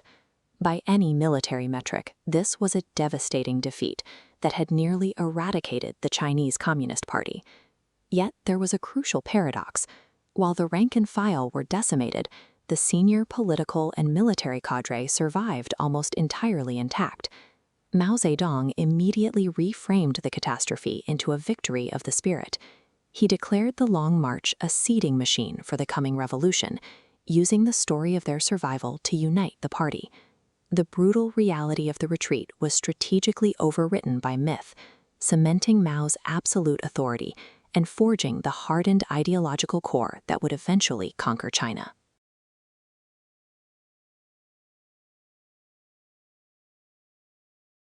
In October 1934, 86,000 Red Army soldiers and support staff abandoned their central base in Jiangxi. They weren't traveling light. They carried printing presses, furniture, and heavy archives, turning their retreat into a grueling slog through the mud. Behind them advanced a national force commanded by Chiang Kai-shek. The heavily armed Kuomintang troops pressed their advantage, capitalizing on the communists' slow, predictable movement. This lack of mobility proved to be disastrous. By late November, the retreating column was bottlenecked at the Shang River, exposed to 5 days of relentless artillery and air bombardment. This chart shows the immediate human toll of that bottleneck. The force dropped from 86,000 down to just 36,000 survivors in a matter of days. Half the army was wiped out. Desertion was rampant, morale had fractured, and the movement faced the very real prospect of physical annihilation.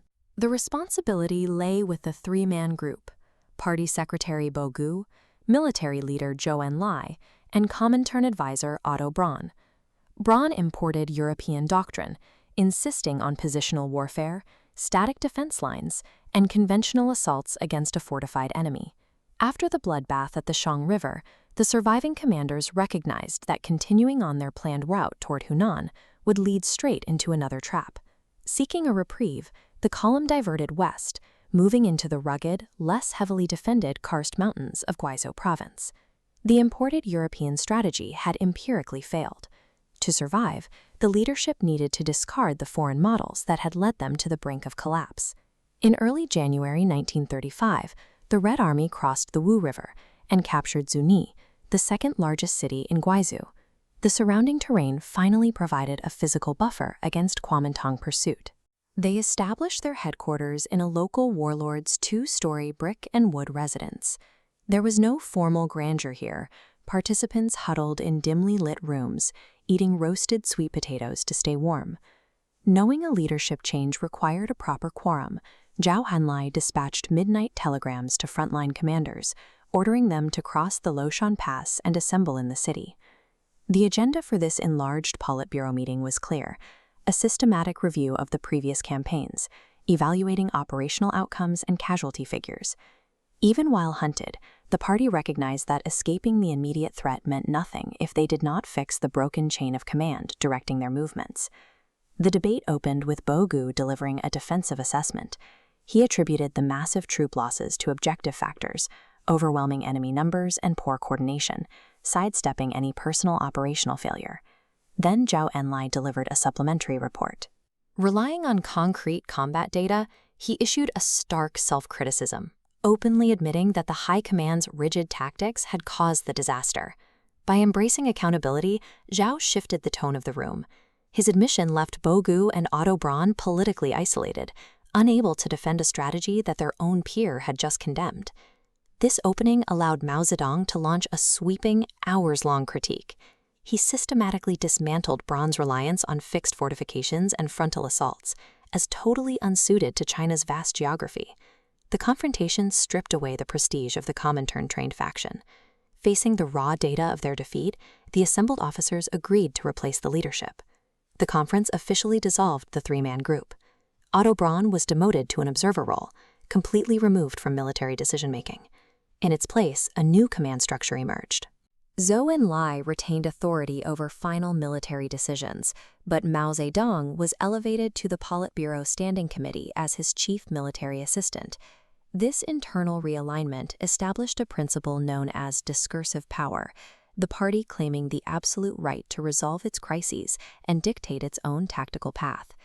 They executed this massive restructuring without seeking prior approval from Moscow, breaking the habit of deferring to foreign advisors. In those dimly lit rooms, the Chinese Communist Party began its transition from a proxy organization executing Soviet directives into an autonomous, indigenous political force. The immediate result was a total overhaul of military doctrine. The Red Army adopted a strategy based on extreme mobility, exploiting local topography for evasion, hit-and-run tactics, and opportunistic ambushes. They put this into practice almost immediately during the 4 crossings of the Qi Shui River. executing a complex series of zigzag maneuvers to confuse and bypass nationalist pursuit. Without fixed bases, the army's survival now depended entirely on moving with the landscape and securing intelligence and provisions from the local rural population. They had marched out of Jiangxi carrying the heavy baggage of a flawed, imported doctrine. In Zuni, they stopped running just long enough to look at the data. The Zuni Conference was a ruthless audit. By holding leadership accountable to the facts and discarding foreign dogma, the party engineered the tactical shift that allowed them to survive the Long March and eventually win the Civil War.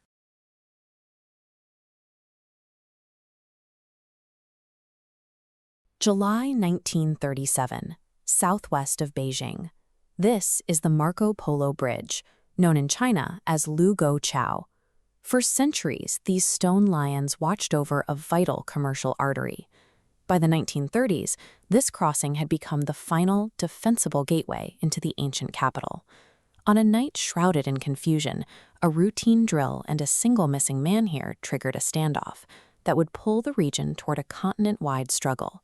Following the 1931 invasion of Manchuria, the Japanese Empire pushed steadily south.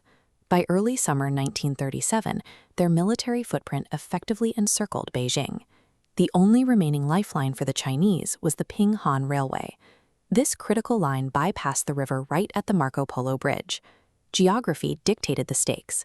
Whoever held this tiny stretch of stone and rail controlled the flow of soldiers and supplies into North China. Guarding this choke point was the Chinese 29th Route Army, based in the nearby Wanping Fortress. As a regional force, they lacked modern mechanized equipment and heavy artillery. Facing an industrial Japanese military, the Chinese soldiers often relied on traditional, close-quarters weaponry, like the dada blade, to hold their lines. This mismatch in firepower meant the defenders had little to rely on, aside from the thick brick walls of the fortress and their own raw determination. The Japanese military justified their presence near the bridge using an old diplomatic note from 1913. It temporarily allowed foreign guards to conduct military exercises in 4 specific locations near Beijing. By 1937, the Japanese China Garrison Army was ignoring the strict parameters of that agreement. They were conducting drills unannounced, late at night, and with live ball cartridges. These intentional military provocations turned a legal technicality into an active hazard, waiting for a spark. On the night of July 7th, the 8th Company of the Japanese China Garrison Army began unannounced maneuvers in the dark wilderness near the Dragon King Temple. At 10:40 p.m., the exercise was interrupted. Several shots rang out from the darkness, and flashlight signals flashed between the embankment and the town walls. In the pitch-black conditions, the fog of war took over. A routine training drill instantly became a live combat scenario. During a roll call immediately following the gunfire, Japanese officers discovered that Private Shimura Kikujiro was missing in the dark. Shimura had simply wandered off to relieve himself and become lost. He found his way back to his unit, unharmed, a short time later. But the soldier's return was irrelevant to the escalating crisis. His temporary absence provided the exact excuse military hardliners had been waiting for. Around midnight, Japanese officers issued an ultimatum. They demanded immediate entry into the walled Wanping Fortress to conduct a search for their man. The Chinese commander, Colonel Ji Xingwen, refused to open the gates. He suspected a tactical trap and feared that allowing hostile soldiers inside would cause panic among the civilians. This midnight standoff forced a binary choice: total capitulation by the Chinese garrison or open military conflict. Throughout the early morning, frantic telegraph communications shot up both the Chinese and Japanese military chains of command. In Nanjing, Chiang Kai-shek and the central leadership read the reports. They recognized this was no longer a standard border dispute, but a critical threat to the nation. Rapid communication technology ensured the crisis could not remain local. Within hours, a dispute in a muddy field became a national-level crisis. By 5 a.m., local negotiations were still ongoing, and the missing soldier had returned.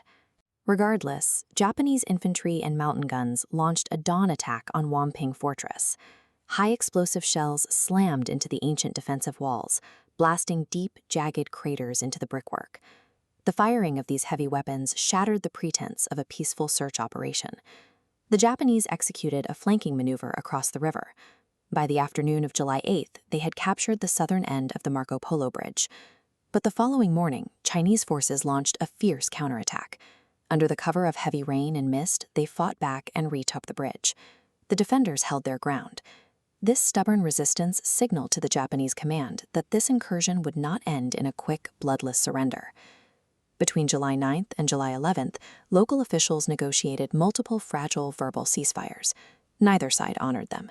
Both militaries actively violated the truces by rushing heavy reinforcements to the front lines.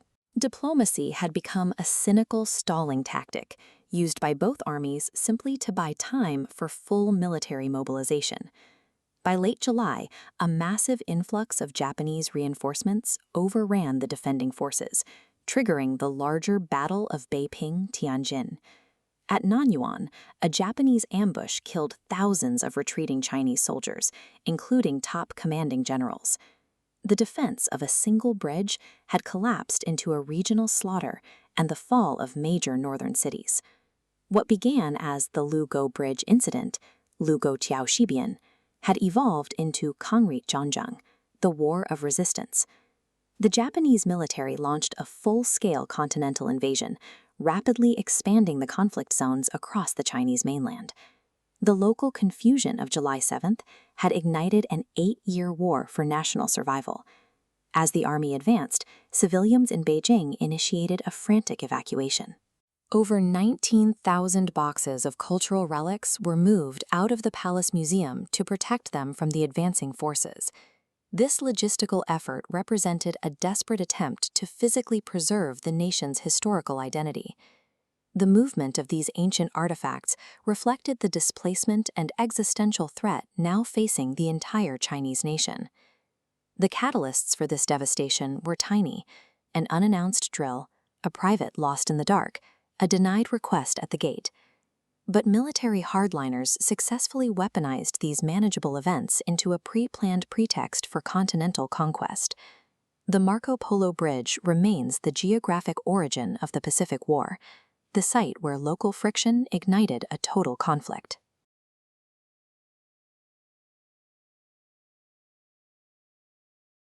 In eastern China, this stone complex stands as a site of collective grieving and remembrance. It commemorates the Nanjing Massacre, an event in the winter of 1937 where approximately 300,000 people were killed in a span of just 6 weeks. Despite decades of war crimes tribunals and vast collections of eyewitness testimony, the specifics of those 6 weeks remain a heavily contested geopolitical debate to this day. To understand exactly what happened, we have to look past modern political rhetoric and examine the physical, surviving archives of the atrocity. By late 1937, the Second Sino-Japanese War was already raging across East Asia. The Imperial Japanese Army executed a rapid strategic advance, driving straight toward the then capital of China. On December 13th, the city's ancient gates were breached by the invading forces. The fall of the capital marked the terrifying transition from a standard military siege into a localized civilian catastrophe. Almost immediately upon taking the city, military discipline among the occupying forces collapsed. Commanders issued official and unofficial orders for mopping up operations, giving troops broad authority to eliminate perceived threats. This triggered the systematic mass execution of surrendered Chinese prisoners of war. The violence quickly spilled into the streets, leading to the mass execution of suspected male combatants and completely unarmed civilians. Concurrently, soldiers perpetrated a widespread campaign of mass rape against the women of the city. Troops looted homes and businesses, eventually setting fires that destroyed vast sections of Nanjing. The scale of the violence threatened to erase the city's population entirely. For those trapped inside, organized sanctuary was the only hope for survival. A coalition of Western educators, businessmen, and Chinese volunteers refused to evacuate the capital. They formed an international committee and declared a small, demilitarized haven within the city, the International Safety Zone. The committee anchored this zone around specific, recognizable institutions like university campuses and foreign embassies. The sheer density of human life inside these borders was staggering, eventually sheltering roughly 250,000 displaced civilians. A fragile border drawn on a map, enforced solely by international neutrality, became the sole barrier between life and death for 250,000 people. Zone leaders like German businessman John Rabe and American educator Minnie Valtrin managed the overwhelming influx of refugees. Every night, they used their daily diaries to meticulously log the horrors occurring just outside their gates. At the same time, Reverend John Meiji risked his life to operate a 16mm camera, capturing undeniable visual evidence of the aftermath. Alongside distributing food and assigning shelter, these rescuers actively built a real-time physical archive of an active crime scene. Following the conclusion of World War II, the International Military Tribunal for the Far East convened in Tokyo. The diaries, film reels, and testimonies smuggled out of the safety zone became the foundational evidence used to prosecute the perpetrators. Today, while China officially memorializes 300,000 victims, some international historians and Japanese records debate the exact duration and the precise death toll parameters. But arguing over the exact statistical range misses the ultimate truth. No credible historical framework denies the catastrophic, barbaric reality of the atrocity. Right now, researchers are in an urgent race to record the final 24 living survivors before their first-hand memories fade. Organizations like the USC Showa Foundation are taking these Mandarin language video testimonies and integrating them into a permanent visual history archive. In 2015, the original Documents of Nanjing Massacre were officially registered by UNESCO. Recognizing these documents as humanity's common heritage ensures that physical evidence can outlive political regimes and historical denialism. At the modern memorial site in Nanjing, survivors and their descendants use black pens to continually renew the names of the dead carved into the stone walls. The Nanjing Massacre remains a global mandate to protect historical truth, rigorously document reality, and stand against absolute violence.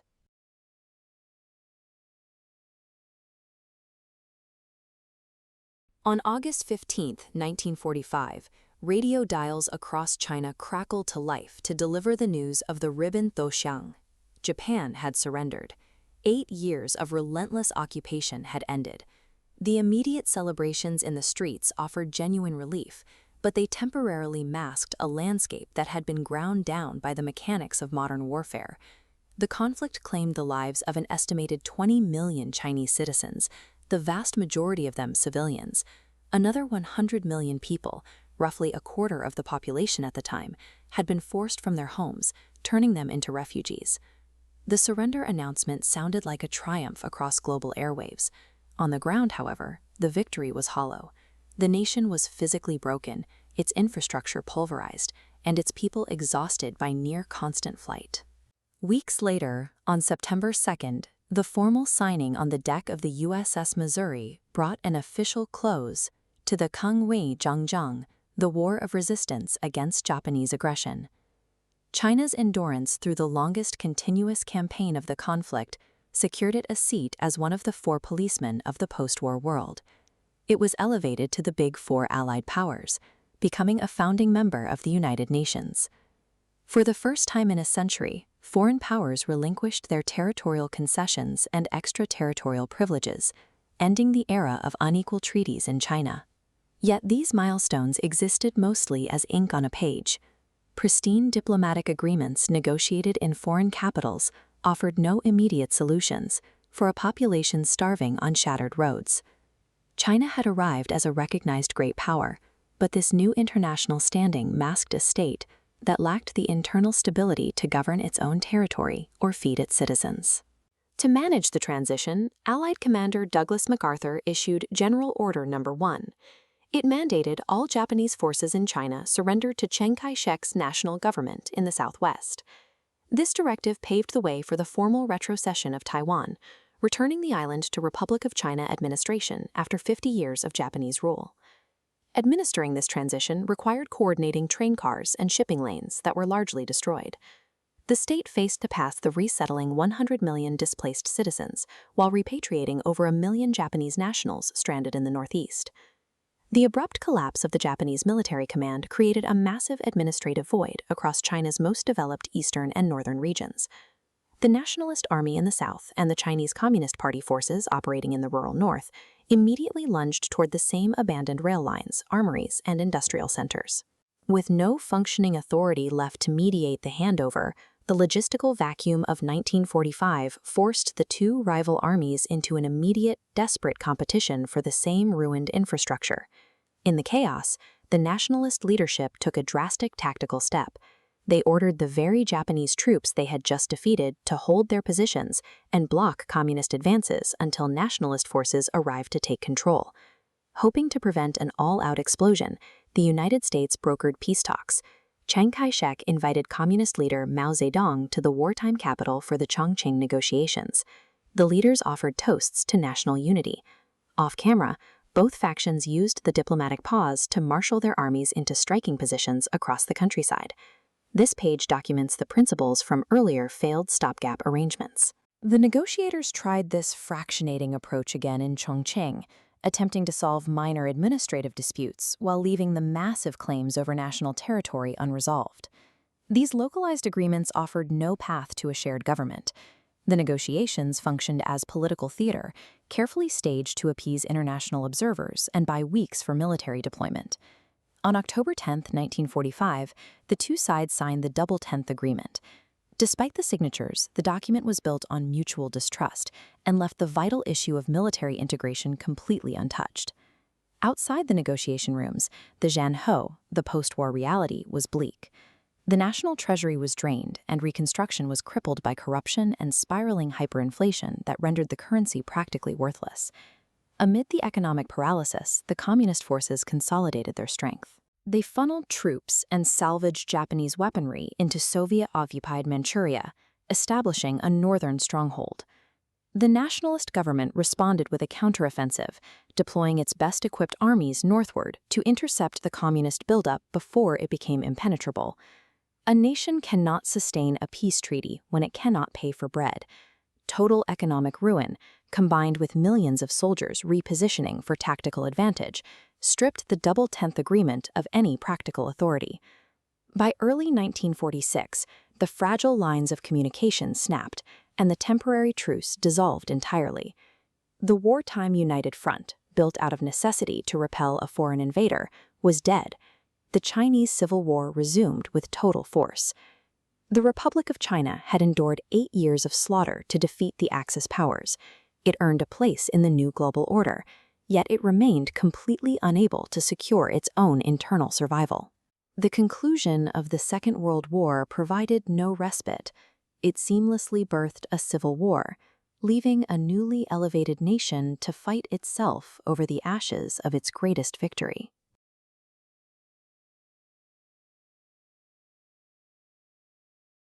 It is exactly 1500 Beijing time on October 1, 1949. A crowd of roughly 300,000 people has gathered to witness the Kaigua Dadian, the founding ceremony. This event is taking place at Tiananmen, the Gate of Heavenly Peace, located at the center of the capital. For centuries under the Ming and Qing dynasties, this area was an enclosed T-shaped corridor.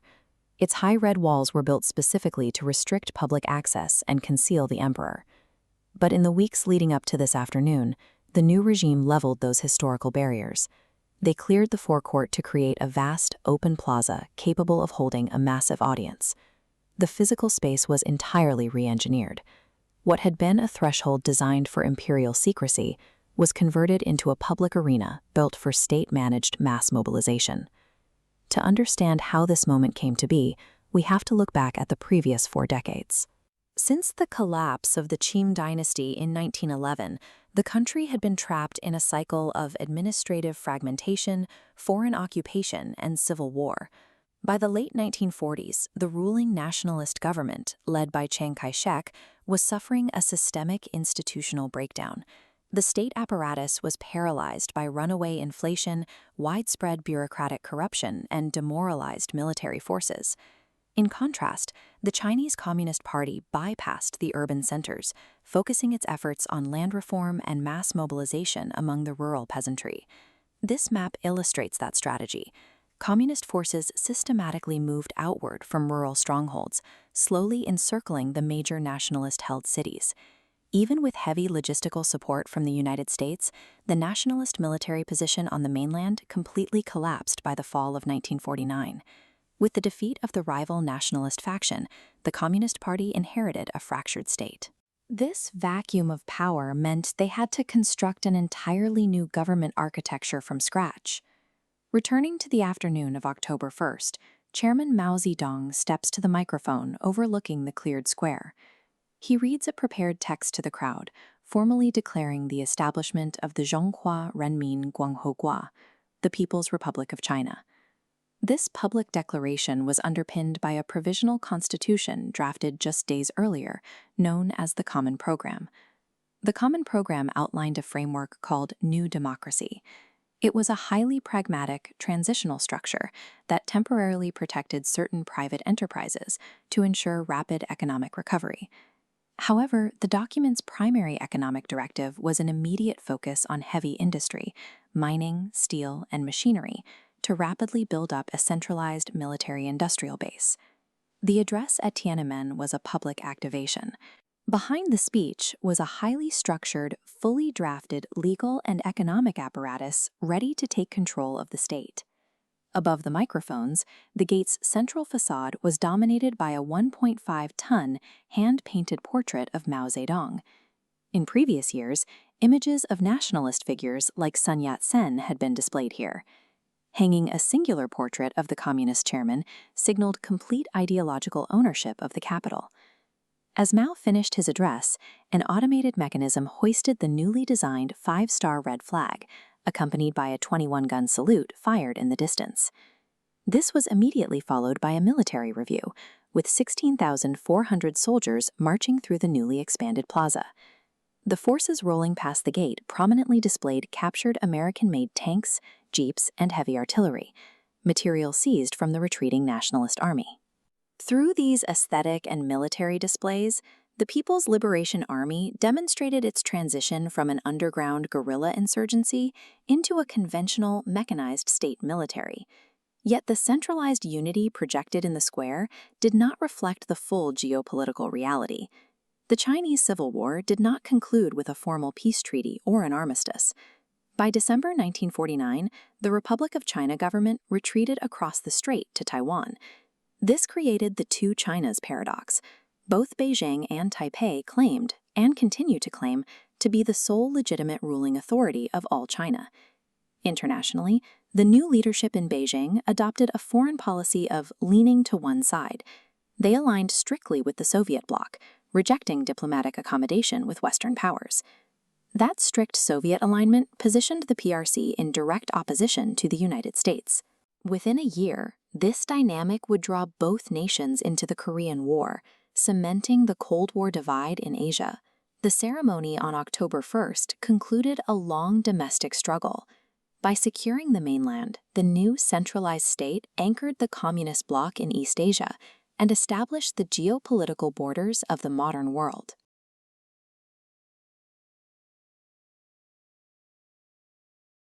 In October 1950, United Nations forces pushed rapidly north across the 38th parallel toward the Yalu River border. Just across lay northeast China, holding the vast majority of heavy industry and coal the new government required to rebuild their economy. At the exact same time, the U.S. 7th Fleet was patrolling the Taiwan Strait. This naval deployment effectively blocked Beijing from crossing the water to defeat the remnant nationalist forces and unify the country.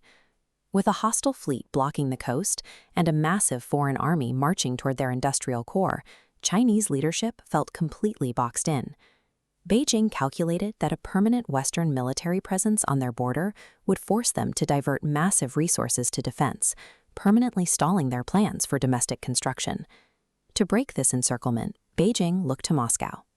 Joseph Stalin heavily pressured China to intervene in Korea, arguing that communist forces needed to hold the line to protect the Soviet Union's eastern flank.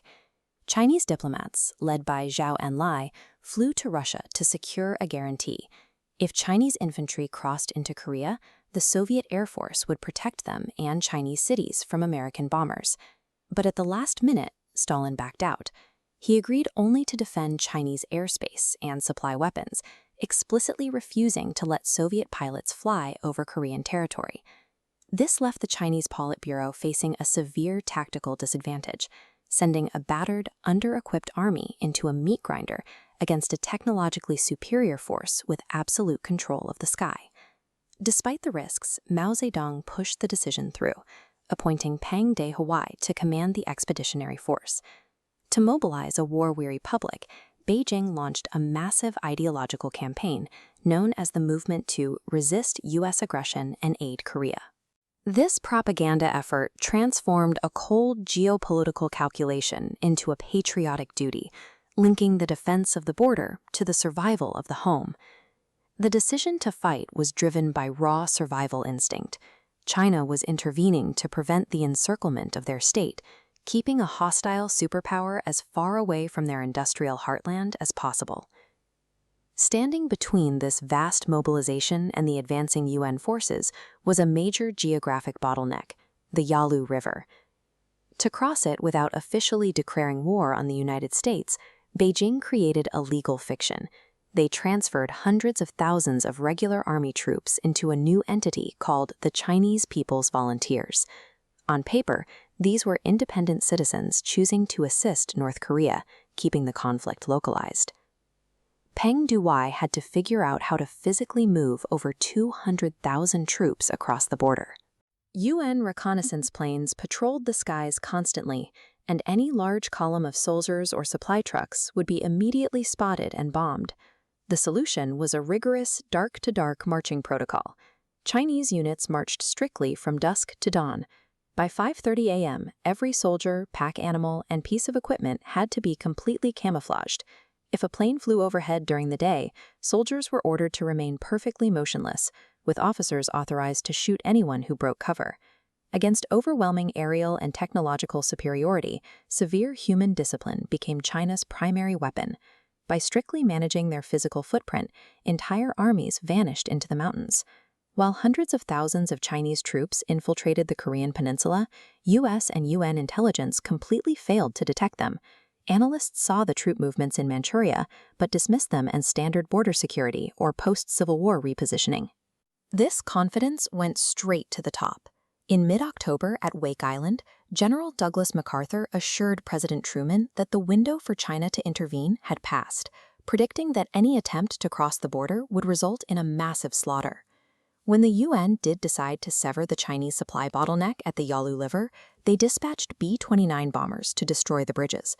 But to avoid bringing the Soviet Union into the war, pilots were strictly ordered to drop their ordnance exclusively on the Korean half of the spans, carefully avoiding Chinese airspace. By December, the bridge bombings became strategically irrelevant.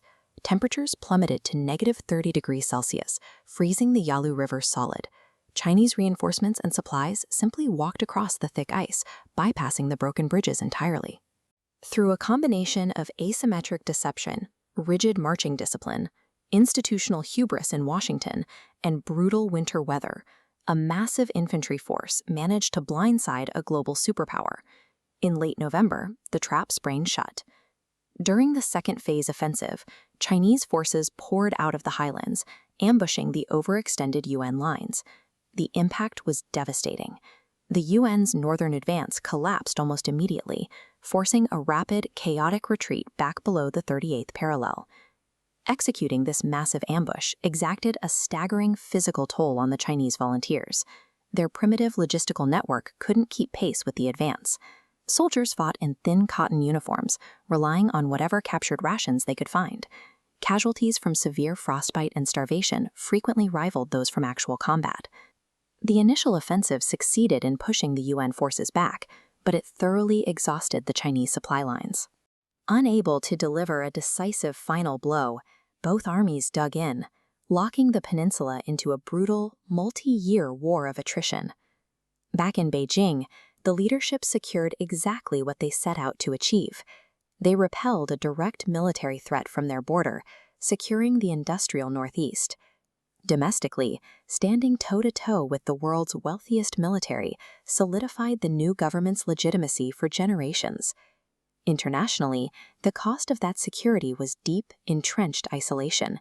The intervention sparked decades of intense hostility, mistrust, and zero-sum competition between the United States and China. The intervention on the frozen Yalu River halted a superpower's advance and established a strategic buffer zone. This created the divided peninsula and the regional balance of power that still defines East Asian security to this day.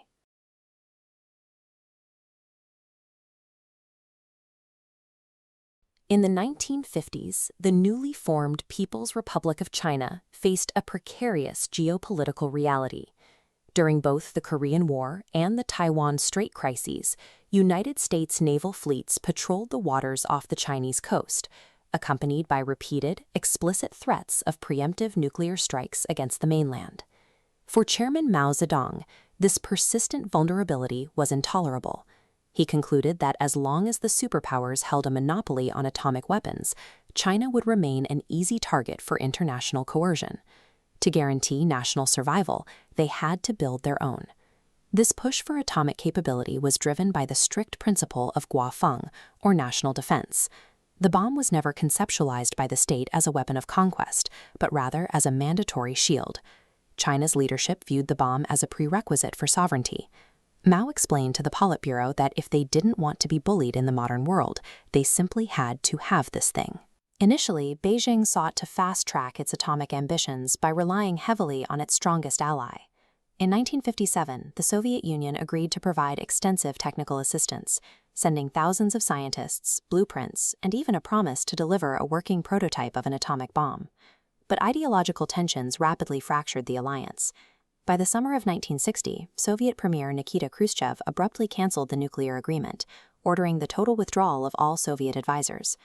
Before boarding their flights home, the departing experts systematically shredded their most sensitive technical documents. Left with nothing but fragments, Chinese scientists spent weeks painstakingly reassembling the shredded paper. Among the tape and torn edges, they recovered the critical calculations for nuclear implosion, bypassing years of blind trial and error. Cut off from both the East and the West, this total isolation forced an urgent mandate for absolute self-reliance. In a defiant nod to the year and month the Soviets cut their support, June 1959, the independent Chinese nuclear program was officially codenamed Project 596. Without access to advanced computing power, the theoretical design group resorted to brute force mathematics in a grueling process known as the 9 calculations. Physicists worked around the clock with abacuses and hand-cranked calculators to verify the precise fluid dynamics and extreme pressures required for nuclear implosion. Translating those calculations into reality required an immense logistical mobilization. Thousands of laborers, soldiers, and elite scientists were transported deep into the harsh, arid expanse of the Lop-Nur Desert in Xinjiang.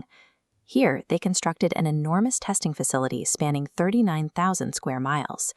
In a completely desolate environment devoid of basic infrastructure, crews managed to erect a 102-meter steel testing tower to hold the explosive device. Working in a dry lake bed 2,000 miles from Beijing, tens of thousands of workers completed the base in just 4 years, laying 2,000 kilometers of roads and constructing the largest nuclear testing range in the world. This animated diagram shows the internal cross-section of the device they built. At the center sat 15 kilograms of highly enriched uranium-235 in 2 solid hemispheres. To trigger the reaction, synchronized explosives packed around the core detonate simultaneously, crushing the hemispheres together to achieve supercriticality and release atomic energy.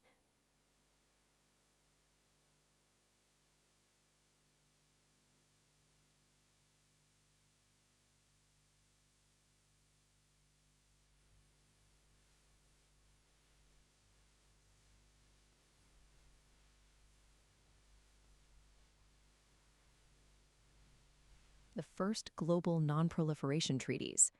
On the exact day of the successful test, the Chinese government released an official statement declaring a strict no-first-use policy. They committed to never using nuclear weapons against another nation unless they were attacked with them first. This declaration introduced a doctrine of asymmetric deterrence. Unlike Washington or Moscow, Beijing had no intention of mass-producing thousands of warheads to match its rivals. Instead, they focused solely on guaranteeing mutual vulnerability.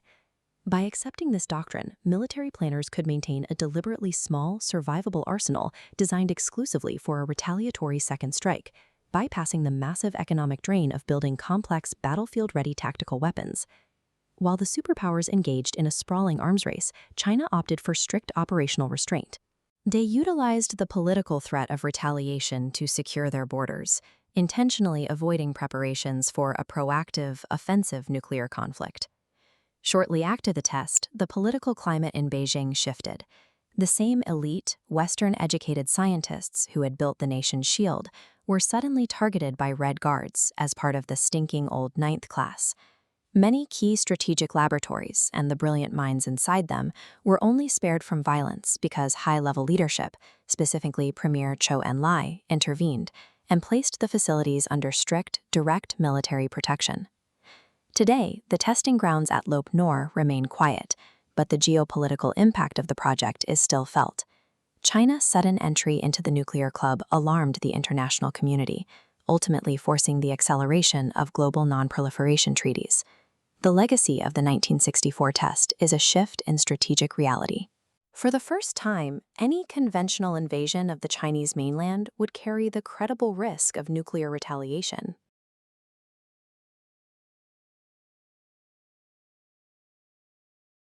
For 22 years, the government that administered 99% of the Chinese population was locked out of the world's most important diplomatic room.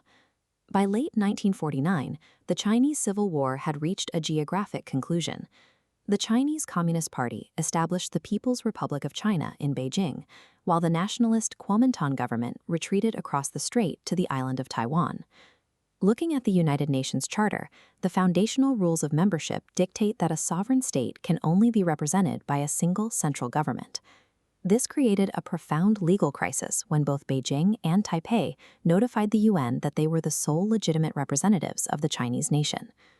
As the Cold War divided the globe, diplomatic recognition split along ideological lines. The United States and its Western allies continued to recognize Taipei, while the Soviet bloc officially recognized the new government in Beijing. Using procedural hurdles like the important question motion, the United States kept Beijing's representation off the formal agenda. For 2 decades, this diplomatic containment froze the mathematical reality of China's representation in place. By the 1960s, a massive wave of decolonization brought dozens of newly independent nations from Africa and Asia into the General Assembly, shifting the demographic makeup of the United Nations. This chart tracks the shifting numbers in the UN voting records. The influx of non-aligned member states steadily eroded the American voting bloc, crossing a critical threshold in 1970 when votes favoring Beijing finally outnumbered the opposition. In 1971, the American position grew increasingly contradictory. While U.S. diplomats in New York were publicly lobbying to save Taipei's seat, the White House was simultaneously conducting back-channel negotiations with leadership in Beijing. This strategy signaled to the international community that Washington was beginning to prioritize a strategic opening with mainland China over its historical alliance with Taiwan. The combination of changing global demographics and American diplomatic maneuvers ensured that a final mathematical showdown over the China seat was unavoidable. During the 26th General Assembly, the United States made a last-minute effort to save Taipei's representation, introducing a motion to require a supermajority. This newspaper headline reveals the outcome. The American motion failed by 4 votes. Without the supermajority safeguard, a simple majority was all that was needed to decide China's fate. Recognizing that their defeat was a mathematical certainty, the Taipei delegation, led by Ambassador Liu Che, announced they would no longer participate. They gathered their papers and walked out of the assembly hall in complete silence. Moments later, an Albanian-sponsored draft resolution passed overwhelmingly, prompting delegates to erupt into wild applause. The delegation from the People's Republic of China was formally seated. The anti-Western voting bloc had successfully outmaneuvered the United States. It was the first major structural defeat for Washington in an international forum it had controlled since its inception. This is the final text of UN General Assembly Resolution 2758, the document transferring China's seat from the Republic of China to the People's Republic. The resolution carries two explicit mandates. First, it officially recognizes the government of the People's Republic of China as the only lawful representative of China. Second, it orders the immediate expulsion of the representatives of Chiang Kai-shek from the seat they occupied at the UN. But the most critical aspect of the resolution is what it omits. The text never once mentions the word Taiwan, nor the Republic of China, and it is entirely silent on the island's sovereign status. This textual void created a permanent diplomatic rift. Beijing argues that by recognizing them as the only lawful representatives, the resolution acknowledges their sovereignty over the entire territory, including Taiwan. This is the foundation of their One China principle. Other nations, however, contend the vote strictly resolved a credentials dispute about who occupied the seat, without defining Taiwan's ultimate political status. The passage of Resolution 2758 triggered a rapid cascade of global recognition. In the years that followed, international organizations systematically excluded Taipei. Today, Taiwan functions as a highly developed, independent democratic entity, yet it is forced to navigate the global stage through unofficial, specialized diplomatic channels. The strategic ambiguity born from this single vote remains the primary flashpoint in relations between the United States and China. While Resolution 2758 solved an immediate Cold War representation crisis, its deliberate textual silences created a precarious legal ambiguity that the world still navigates and contests today.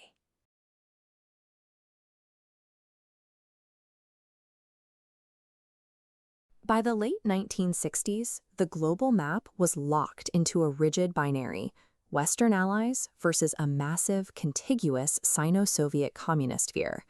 But beneath that surface, the alliance was deteriorating. Ideological disagreements and disputed borders drove a deep wedge straight through the communist bloc. That tension broke into open conflict in March 1969. Chinese and Soviet forces engaged in a series of deadly ambushes and artillery exchanges along the frozen Ussuri River, leaving hundreds of casualties. The escalation alarmed Washington. In August of that year, a KGB officer stationed in the U.S. approached the State Department with a quiet, chilling question. How would America react if the Soviet Union launched a preemptive nuclear strike against China's embryonic weapons facilities in Xinjiang? Facing the mass mobilization of over 1 million Soviet troops on their northern border, Chairman Mao Zedong and Premier Zhou Enlai initiated a nationwide civil defense protocol. To survive the immediate military threat from their neighbor, Beijing needed an external counterweight. The concept of an unbroken communist alliance was dead. For the Nixon administration, this internal fracture provided a narrow, unexpected window to reorient the global balance of power. The first public signal of a diplomatic thaw arrived through an unlikely venue, the 1971 World Table Tennis Championships in Nagoya, Japan. When an American player missed his bus and hitched a ride with the Chinese delegation, the impromptu exchange of gifts led to something no one anticipated. Days later, Mao Zedong personally intervened to invite the U.S. team to play exhibition matches in Beijing. While the athletes played, President Nixon was communicating with Chinese leadership through a highly classified back channel. Bypassing his own State Department to prevent leaks, Nixon used the President of Pakistan as a secure conduit to exchange messages with Zhou Enlai. This hidden correspondence culminated in Project Polo I. In July 1971, National Security Advisor Henry Kissinger feigned a severe stomachache during a public tour of Pakistan. While a decoy motorcade satisfied the press, Kissinger boarded a Boeing 707 at 4 a.m., flying secretly into Chinese airspace. Over 49 hours, Kissinger and Zhou secretly negotiated the logistics of a presidential summit. By operating entirely off the books, the two nations sidestepped decades of entrenched bureaucratic hostility. On February 21, 1972, the Spirit of 76 touched down at Beijing Capital International Airport. There were no massive crowds or elaborate parades waiting, just a quiet, heavily guarded perimeter and a sparse reception. President Nixon stepped out of the aircraft and descended the stairs alone. At the bottom, he extended his hand to Premier Zhao Enlai. This specific motion was entirely choreographed. At the 1954 Geneva Conference, U.S. Secretary of State John Foster Dulles had publicly refused to shake Xu's hand. Nixon's gesture was designed to visibly erase that historical insult. To ensure this image reached American living rooms, Nixon negotiated the inclusion of 90 journalists on the trip, heavily favoring television broadcasters over print reporters. Every camera angle was optimized to project a narrative of triumphant diplomacy. The arrival was an exercise in political theater aimed directly at the electorate ahead of the upcoming presidential election. But the orchestrated schedule quickly broke down. Barely 4 hours after arriving at the guest house, Nixon was suddenly summoned to Chairman Mao's private residence, a traditional tactic meant to keep foreign envoys off balance. Only 3 Americans were allowed inside the study. The meeting revealed a stark physical reality. Mao was in failing health, having been unconscious just 9 days earlier. Despite his condition, Mao tightly controlled the 65-minute conversation. He explicitly set aside the promotion of global communist revolution, focusing instead on shared intelligence regarding Soviet military movements. This blunt, survivalist pragmatism stood in sharp contrast to the events later that evening. Inside the Great Hall of the People, the 2 delegations gathered for an immense, heavily photographed state banquet. Off-camera, the tension was palpable. Nixon, wearing heavy television makeup, clashed with his own translation team, attempting to force them to translate Chairman Mao's classical poetry on the fly so he could appear to be speaking extemporaneously. The summit proceeded along these 2 parallel tracks. While the public consumed carefully staged cultural exchanges, the actual work of survival and realignment took place out of sight. The success of the trip hinged on resolving the status of Taiwan. Over multiple sessions, Henry Kissinger and Zhao Enlai debated the precise wording that would define their future relationship. The result of these negotiations was issued in Shanghai on February 28th, laying the foundation for subsequent Sino-American relations. Rather than issuing a bland statement of unity, the document outlined exact areas where the 2 countries fiercely disagreed, placing their opposing ideological positions side by side. On the crucial issue of Taiwan, the text relied on calculated linguistic precision. The United States declared that it acknowledges that all Chinese maintain there is but one China. This allowed Washington to note Beijing's position without officially endorsing it. This framework of strategic ambiguity gave both administrations exactly what they needed. They could present a diplomatic victory to their respective citizens while deliberately deferring the structural conflict over Taiwan's sovereignty. When the communiqué was published, the map of the Cold War was instantly redrawn. A new diplomatic channel bridged the Pacific, positioning the Soviet Union between 2 cooperating powers. Suddenly isolated, Moscow recalibrated its aggressive posture. The Soviet leadership quickly invited Nixon to a summit of their own, leading directly to the signing of major arms control agreements later that year. Beyond military strategy, the thaw ended a 22-year embargo. What began as symbolic cultural exchanges eventually expanded into massive trade networks and economic integration. Yet the core concession that made this opening possible, the deferred status of Taiwan, remains unresolved, continuing to dictate the limits of cooperation in the Pacific. The 1972 summit proved that shared security interests and raw pragmatism can cut through decades of ideological hostility, rewriting the global balance of power in just 7 days.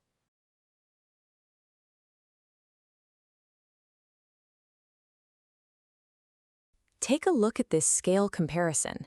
In 1978, China held over 900 million people, nearly a quarter of the world's population. Yet, as the graphic shows, they produced just 1.7% of the global economy, with a GDP of $149.5 billion. That stagnation was the direct result of rigid adherence to ideology. Collectivized farming and politics in command dictated the economy, leaving the population impoverished and crop yields chronically low. By December 1978, the leadership recognized that the current path was unsustainable. They convened at the Jingxi Hotel in Beijing for the third plenary session of the 11th Central Committee, a meeting known as Sanzhongquan Hui. Here, the state officially acknowledged the failure of their economic strategy and abandoned the pursuit of ideological purity. Deng Xiaoping emerged from this meeting with consolidated power, championing a pragmatic doctrine, seeking truth from facts. The committee launched a two-pronged directive called 改革开放, or reform and opening up. This meant restructuring the internal market and engaging with the outside world for the first time in decades. Deng recognized that if the party couldn't improve living standards to match neighbors like Hong Kong and Taiwan, its legitimacy would crumble. To survive, the leadership had to abandon the old models before the country was ruined. The earliest solution didn't come from a Beijing boardroom, it came from the rural interior. In 1978, Anhui province was struck by a severe drought, pushing local farmers to the edge of starvation. Facing famine, 18 peasant households in Shaogang village secretly signed a highly illegal contract. They agreed to break up their collective commune and divide the land into individual family plots. This equation illustrates the structural logic of their secret pact. Total household production minus the fixed state quota minus a small collective retention fund equals the household's private surplus. This math rewired human incentives. Because the state and collective demands remained fixed, any extra labor a farmer put into their plot directly expanded their own personal reward. Agricultural yields in Shaogang village skyrocketed. When Beijing found out, they didn't execute the villagers. Instead, by 1982, reformist leaders officially endorsed this household responsibility system for the entire country. This grassroots rebellion proved that localized material incentives worked. It demonstrated that personal responsibility could solve national stagnation without requiring a top-down master plan. To test the opening up side of the directive, the state needed a larger laboratory to attract foreign capital and technology. This map isolates a new geographic experiment launched in 1980, the Special Economic Zone. Specifically, the city of Shenzhen, placed strategically right next door to the wealthy hub of Hong Kong. Inside this border, the rules were entirely different. Market-oriented laws were quarantined from the planned national economy, featuring simplified foreign investment rules and a lowered 15% tax rate. This manufacturing hub was built on a massive influx of temporary migrant workers, specifically young women from the rural hinterlands known as Dagongmei. Powered by that labor and foreign capital, Shenzhen transformed from a small border town of 310,000 residents into one of the world's fastest-growing industrial centers. The Special Economic Zone gave the state a quarantined environment to test global trade before scaling those policies across the rest of the country. Watch this map as the experiment scales up. From 14 coastal cities in 1984, these open market policies pushed inland up the Yangtze River, culminating in China's entry into the World Trade Organization in 2001. This volume of trade required a massive infrastructure boom, as early cargo capacity struggled to keep pace with the exploding demand for Chinese exports. The result is a level of maritime integration that now links Chinese production directly to every major international market. This chart tracks the outcome. China's GDP rose from $149.5 billion in 1978 to $17.8 trillion by 2023. Concurrently, the extreme poverty headcount dropped in sync. Between 1978 and 2018, 800 million people were lifted out of destitution. In 4 decades, China moved from an isolated agrarian state to a central driver of global economic growth. This change was achieved through a pragmatic willingness to test local solutions, from village pacts to walled-off zones, and scale whatever worked.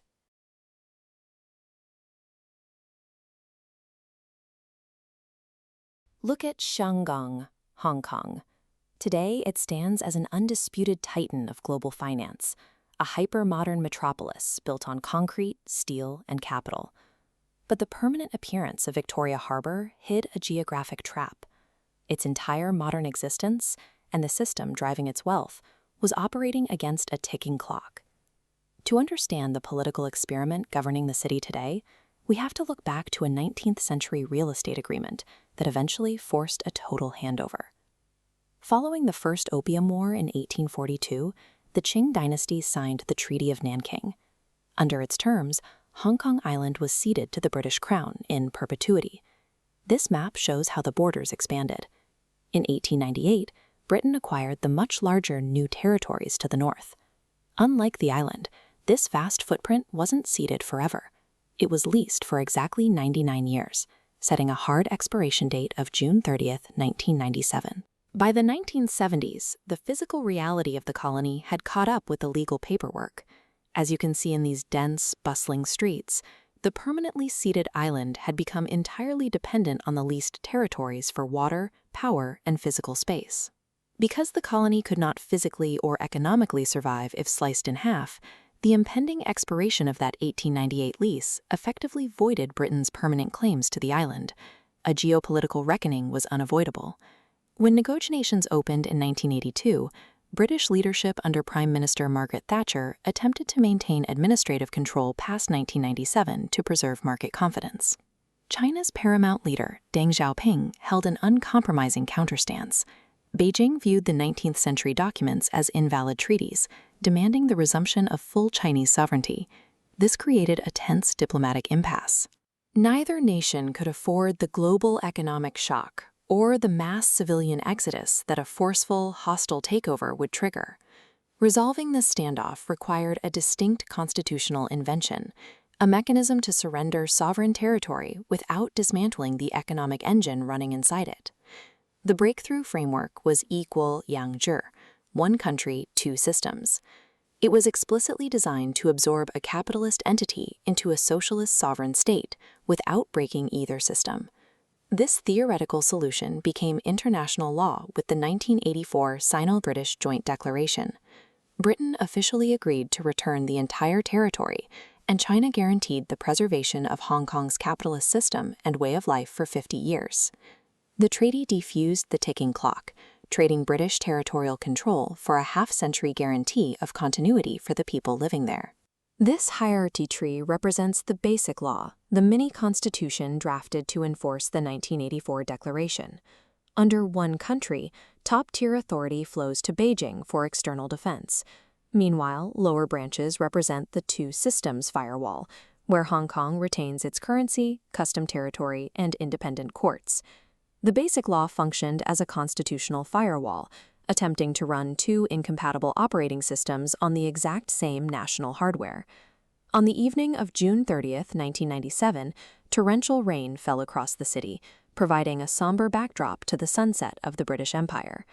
The colonial administration formally shut down its operations, marking the finality of the British executive withdrawal under the oversight of the last governor, Chris Patten. Prince Charles delivered the farewell address on behalf of the Crown, formally relinquishing the territory. These highly visible emotional departures finalized the dissolution of a 156-year colonial legacy. For a fleeting moment, a power vacuum was left, waiting to be filled at midnight. The entire transition required intense diplomatic choreography. The proceedings were timed down to the second to ensure zero overlap and zero gap in sovereignty. At exactly 000 on July 1, 1997, the moment of Huigui, or the return, arrived. As the British flags were lowered, the flags of China and the new Hong Kong Special Administrative Region were instantly raised by the honor guards.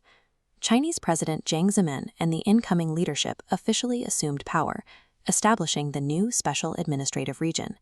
With that midnight protocol, the two nations executed the most legally complex, peaceful transfer of a global financial hub in modern history. The entire geopolitical arc spanned more than a century and a half, beginning with coerced 19th century treaties, bound by an 1898 ticking lease, and resolved through 1984's diplomatic invention. Hong Kong's identity remains bound to this transition. It is a global city shaped by an expiration date, existing permanently as the bridge between two entirely different worlds.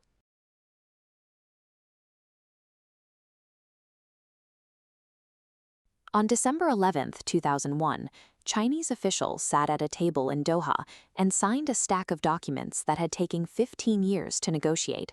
Those signatures officially integrated the world's most populous nation into the global trading system. To the outside world, this looked like a diplomatic triumph. But back in the 1990s, the reality inside China was a struggle for control. The economy was growing, but it was restricted by a command and control system filled with strict quotas and massive trade barriers. A faction of Chinese reformers desperately wanted to modernize.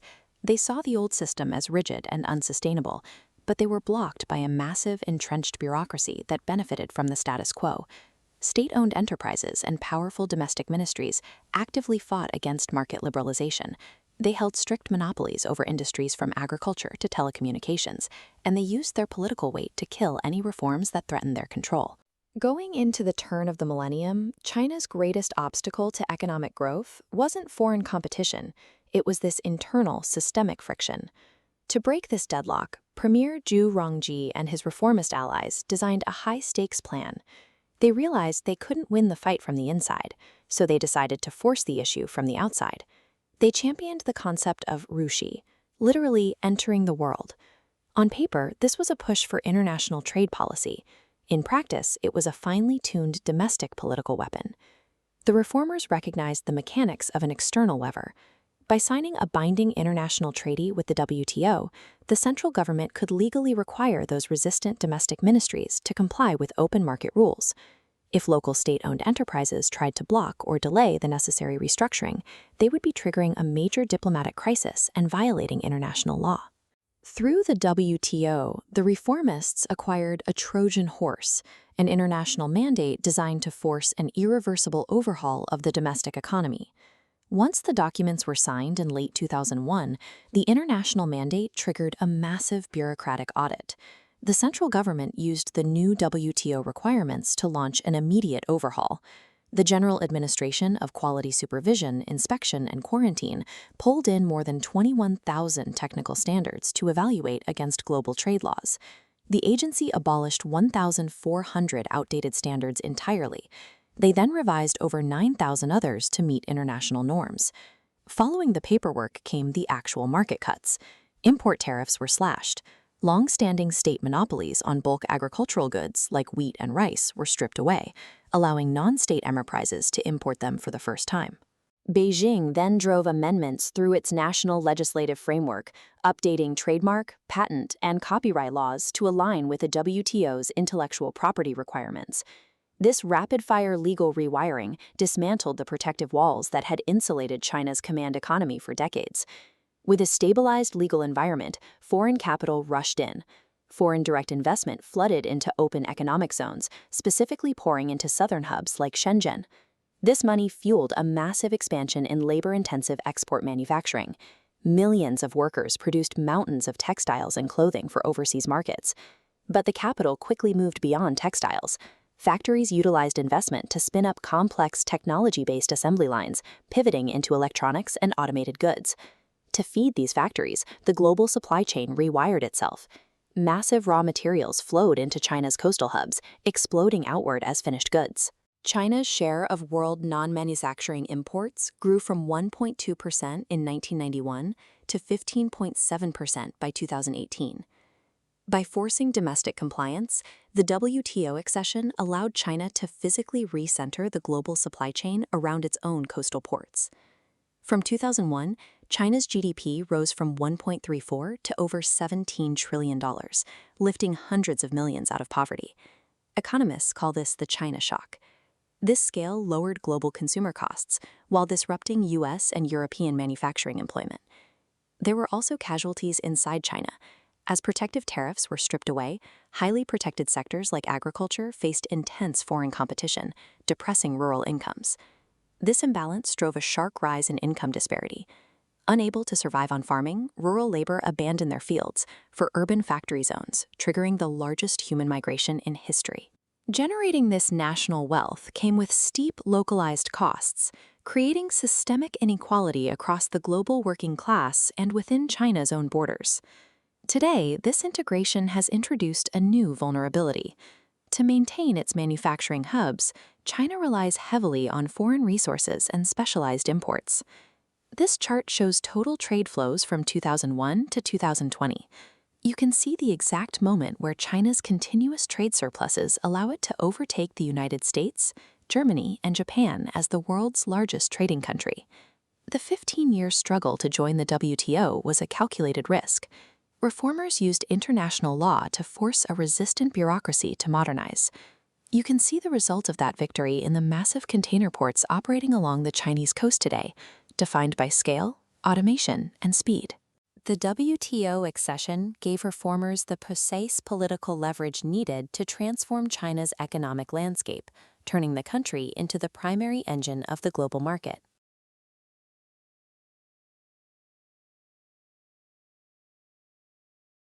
On August 8, 2008, 4 billion people, roughly 2/3 of the world's population, sat in dark rooms staring at glowing screens, waiting for a single broadcast to begin. For the Chinese government, this was a strict exercise in Ran Shili, soft power. The objective was to prove to the globe that China had fully integrated into the modern international community. Pulling off that broadcast required solving a massive physical problem. Before the Olympic bid, Beijing was a densely packed, monocentric city.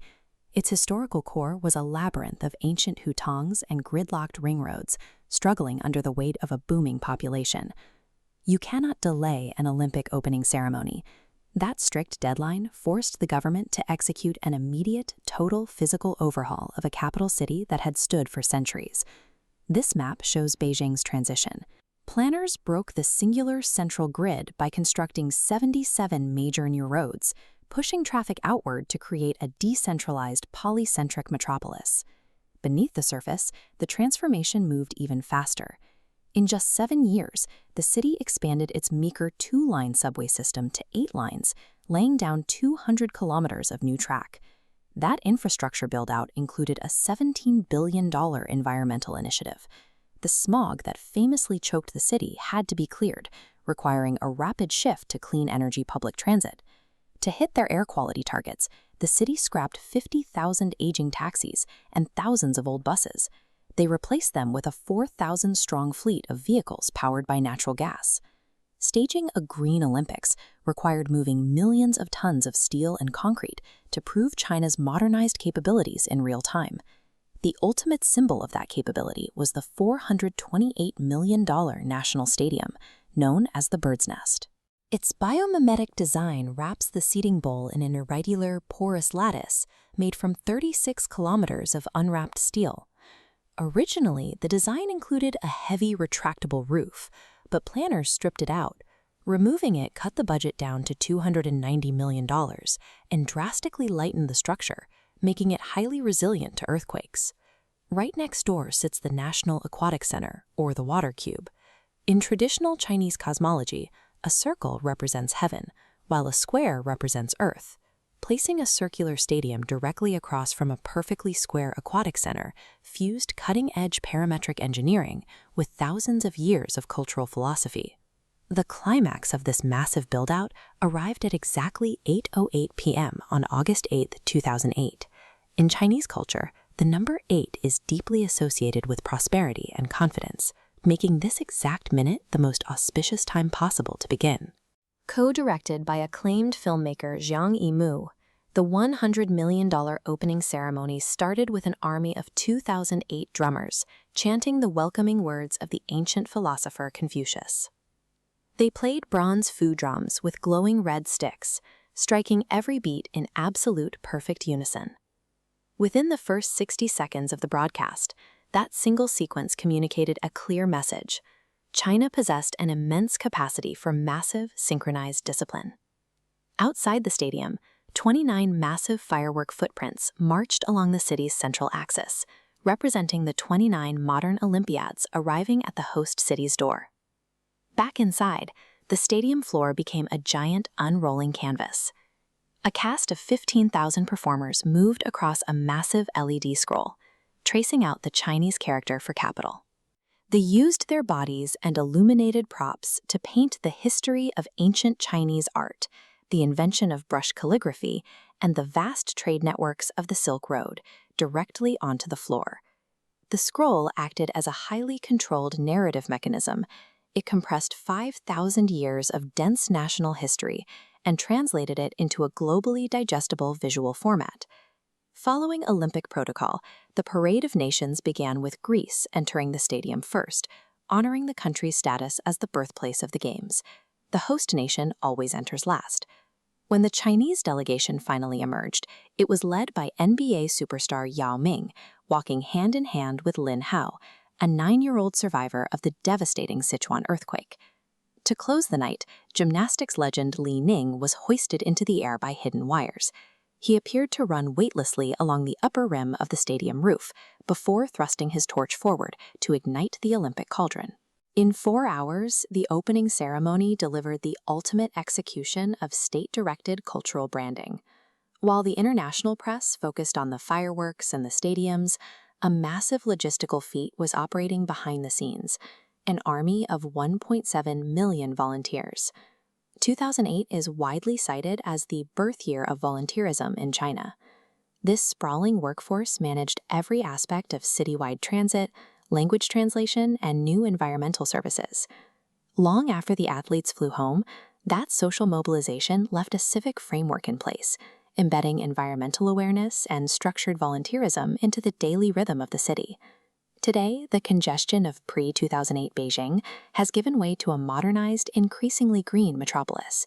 The hardware of the city, its expanded polycentric subway grid and biomimetic architecture, continues to function exactly as designed. And the software, the flawless precision of the ceremony, and the million-strong volunteer network proved that the state could mobilize human capital at a staggering scale. By executing on both fronts simultaneously, the 2008 Games permanently rebuilt the physical landscape of an ancient capital and solidified China's modern identity on the world stage.